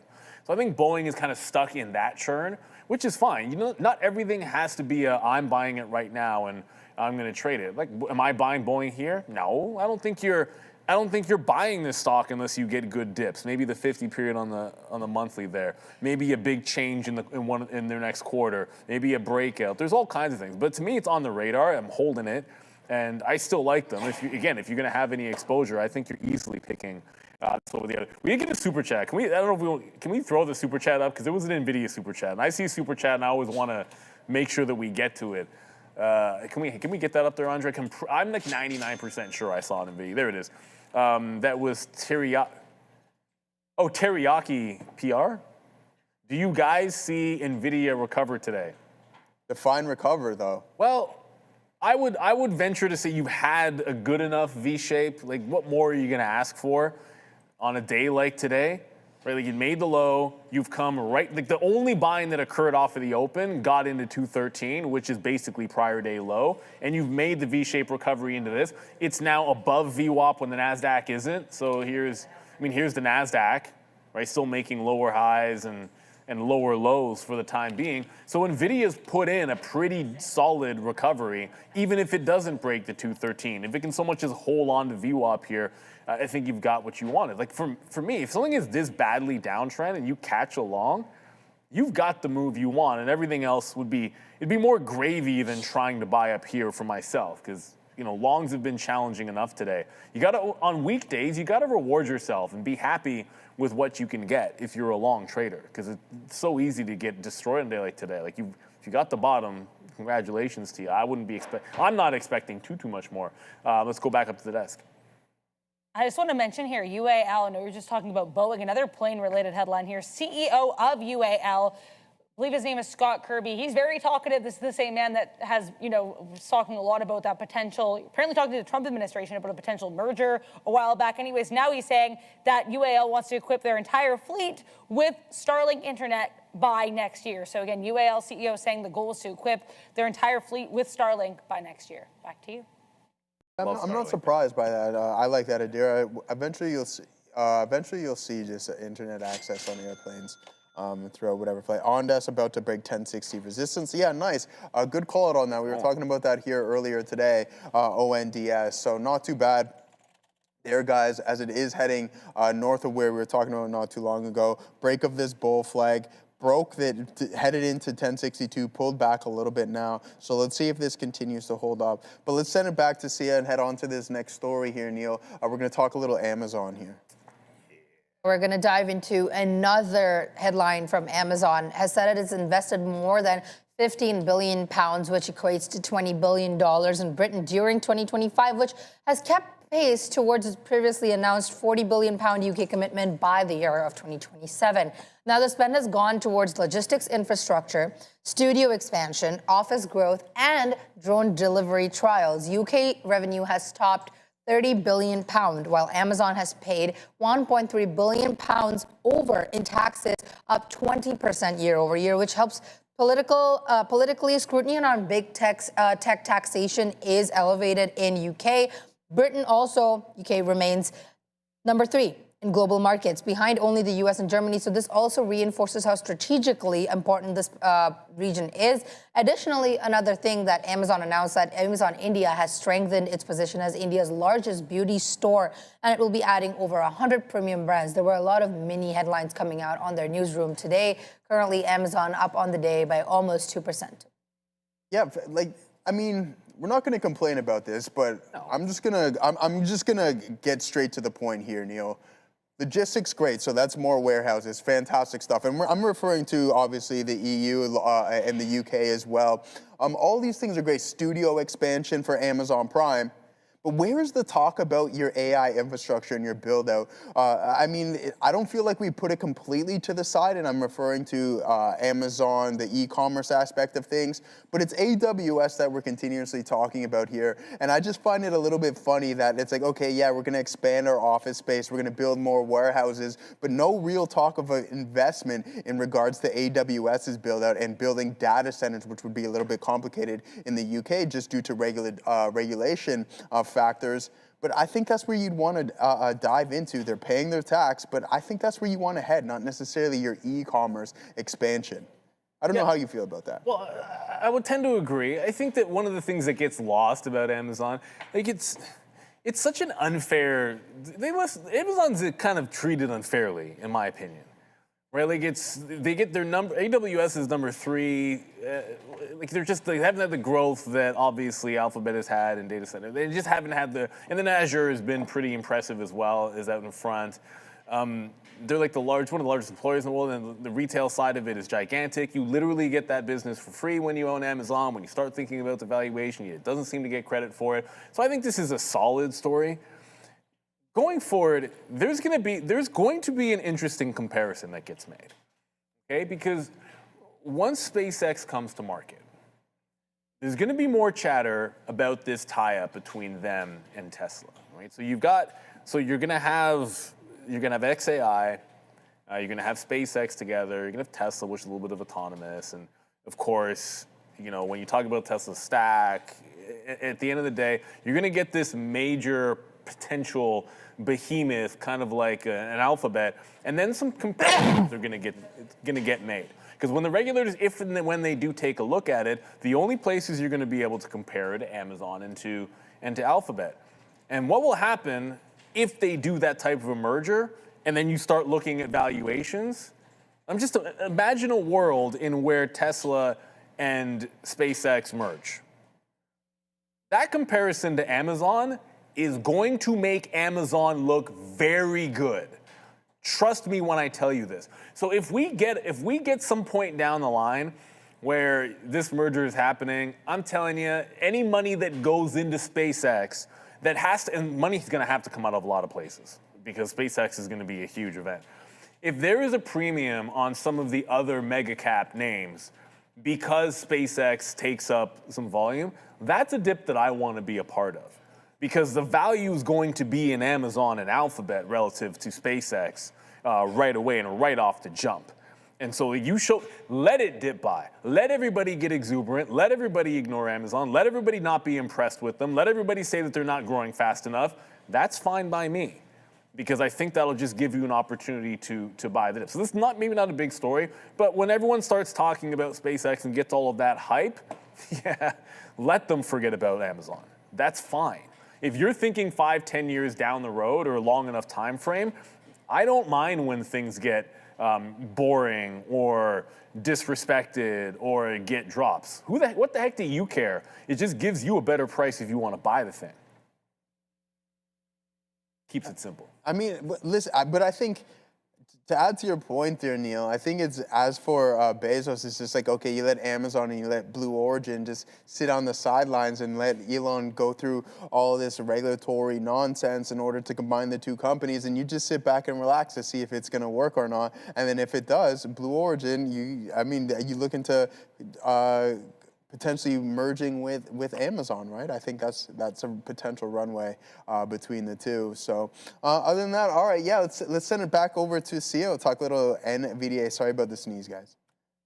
Talk a little about NVIDIA's $500 billion Taiwan commitment reinforced supply chain confidence. Now, Jensen Huang has signaled a major long-term confidence in Taiwan, saying that NVIDIA is planning to spend roughly $500 billion annually with Taiwanese suppliers, up from already a massive $100 billion per year run rate. Now, this is effectively a public vote of confidence in Taiwan's semiconductor ecosystem, especially with TSMC, despite the persistent geopolitical concerns that surround China and Taiwan tensions. Now, strategically, this does matter. Why? Because NVIDIA is telling the markets that its AI infrastructure build-out remains aggressive, as well as its supply chain and concentration risk is something that management is willing to live with. So if the market begins repricing Taiwan risk again, NVIDIA remains directly exposed to the most critical part of its supply chain. Currently, NVIDIA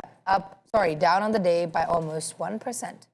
Yeah, like I don't know what Jensen was like. The whole idea that Jensen was on the plane, but then didn't have any real talking points when they went to China.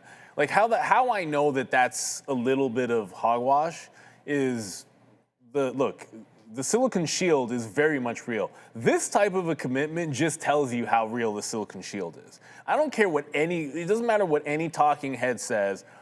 Money matters, and there is no chance. Well, I should say almost no. You shouldn't speak in certainty. There's almost no chance that any part of the U.S. government is going to allow the most important company to continue to invest in TSM and that build out, understanding that the vast majority of all of the most important chips are made at TSM and Samsung in Taiwan. And when we get done with when we're done with Iraq and you start talking back to China again, yeah, you know that there's going to be a hard line on Taiwanese independence. That is going to get hammered down, and it's the amount of money that just keeps on flowing through Taiwan that's going to give you that. Unfortunately, I mean, it's not like this story's not doing anything for the AI trade today. No, I don't think I don't think it was ever going to. No. Right? Like, yeah, go ahead. This is what you expect, though, right? Like when you occupy the majority of the company's fabrication capabilities, you're going to need to continuously invest in it. By the way, there goes Tesla breaking through that resistance zone finally. But what I'm getting at is you have TSMC investing in the United States. So as long as NVIDIA continues to design these chips, you have TSM actually fabricating them. You have Donald Trump's complete onshoring plan, so you're going to want that continuous investment, and you want to occupy as much of that fabrication as you possibly can, because look what some other names are doing, right? Like AMD is second in line there. So you want to continuously pay as much as you can and invest in the company that is putting your design together, and I think that's really important. And $100 billion a year runway plans to spend roughly $500 billion annually for its suppliers. This is what these guys are doing. This is the AI build-out. You have the Arizona plant as well, so you're going to see that trickle into the States. So it's not just completely all fabrication within the TSMC in, obviously, Taiwan. Well, that's true. The amount of time that it takes to build out in the U.S. to get to a point where you're able to do some significant numbers. Like, ask Intel how that's going. And it's fantastic. They can do all the build out they want. And for everything that TSM or Samsung have invested in the United States, show me where the most advanced chips are getting made in the US yet. They're not, right? Like, it's just not what's happening. It's just Eventually it should. It's just not happening yet. And the other thing is this story is not going to do anything for all of the naysayers that say you still have way too much concentrated. It's a circle jerk. You have too much concentration within a few companies, and if one Jenga, whatever, one domino falls, I suppose. I want to make it a Jenga reference. It could topple the whole thing. This does nothing for that at all. Like, this is part of what is also maybe the reason people are hating on NVIDIA. But at that point, it's almost as if, well, NVIDIA's not even they're not even the one that's the biggest risk if this whole thing topples anymore, because it's been failure to move. So I think it's weirdly become the tip of the iceberg, yet not the worst thing that's gonna die if the bubble bursts, which is kind of a weird place for NVIDIA to be. Like, they're kind of like this weird value, but then it's like, yeah, but they're the signal that everything is too crazy. It's all them. But yet at some point, I think it'll have much better support if this thing all does unwind. I just saw a TXJ fan say that IREN's back at the high of day. Of course it is. Of course it is. Yeah. Of course IREN's at 66. 11%? Yeah, I mean, obviously. Crazy. Why wouldn't it be? Why wouldn't IREN be at $66? Yeah, well, unbelievable. Absolutely ridiculous. The stock is completely insane. And by the way, Joe, you mentioned Tesla. Yeah. I don't usually trade TSLL, but I was going for my walk.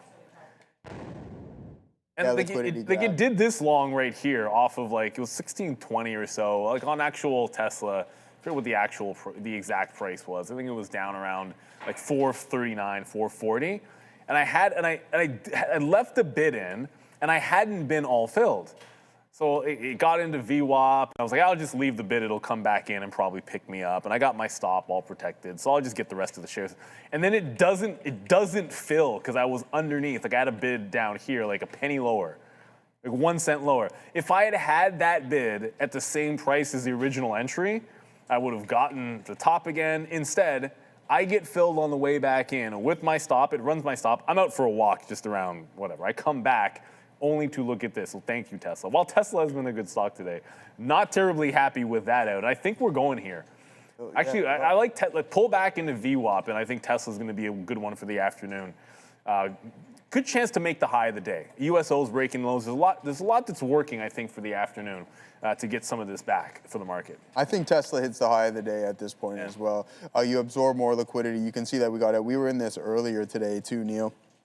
And we get it off the lows here, big move, we take half off, and then we add more up here, thinking this trend line would potentially break, right? So this is anticipation, not participation. Sure enough, flushes, but then when it was heading, after it tested this 1, 2, 3, and then started to put in some aggressive selling, I'm like, let's just take the money and run. And then sure enough, it does an additional flush. And if you get right back in around the 16, 17 level, it starts to grind higher once again. Now, if the market finds any form of a rebound, I think that this one will do the exact same thing. All right, guys, let's head over to, I believe, the final story of the day. Before we do, indecision print on volume here on IBIT. Could this be a potential bottom in on this name, guys? So, sorry about that. Let's talk about Marvell as our final story for today. The street is expecting a 75-cent EPS on $2.40 billion revenue versus the prior quarter's 80-cent EPS beat on $2.22 billion revenue. Somebody has to move all the data that hyperscalers are spending aggressively, and that on AI compute, and Marvell does sell that. So which reinforces a certain bullish outlook on the story. CEO Matt Murphy will also be speaking at Computex, which is an expo, and the company is pushing its AI connectivity messaging ads fuel. But that is also that's also more narrative enforcement rather than just looking at a fundamentally new information. And the Polariton acquisition that the company did also fits this particular thesis that improving high-speed data movement for its AI clusters, currently Marvell, down on the day by 4%. Yeah, I mean, as for Marvell, we know that, Neil, it's no secret that this name has been on a big-time run.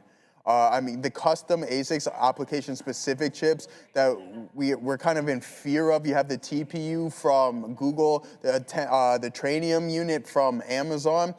These are being designed by obviously Broadcom and Marvell, but one thing that I think is underestimated is, don't forget, Neil, Jensen invested $2 billion in Marvell. So if this company is supposed to take a little bit of its market share, they have an investment based in the company as well too. Exactly, and they've just been gaining on Broadcom over and over and over again. And I think, look, I don't want to. Marvell has definitely been talked about enough. I think it comes down to tonight. You got to think one of two things. Is this the dip on the earnings because of how far it's gone?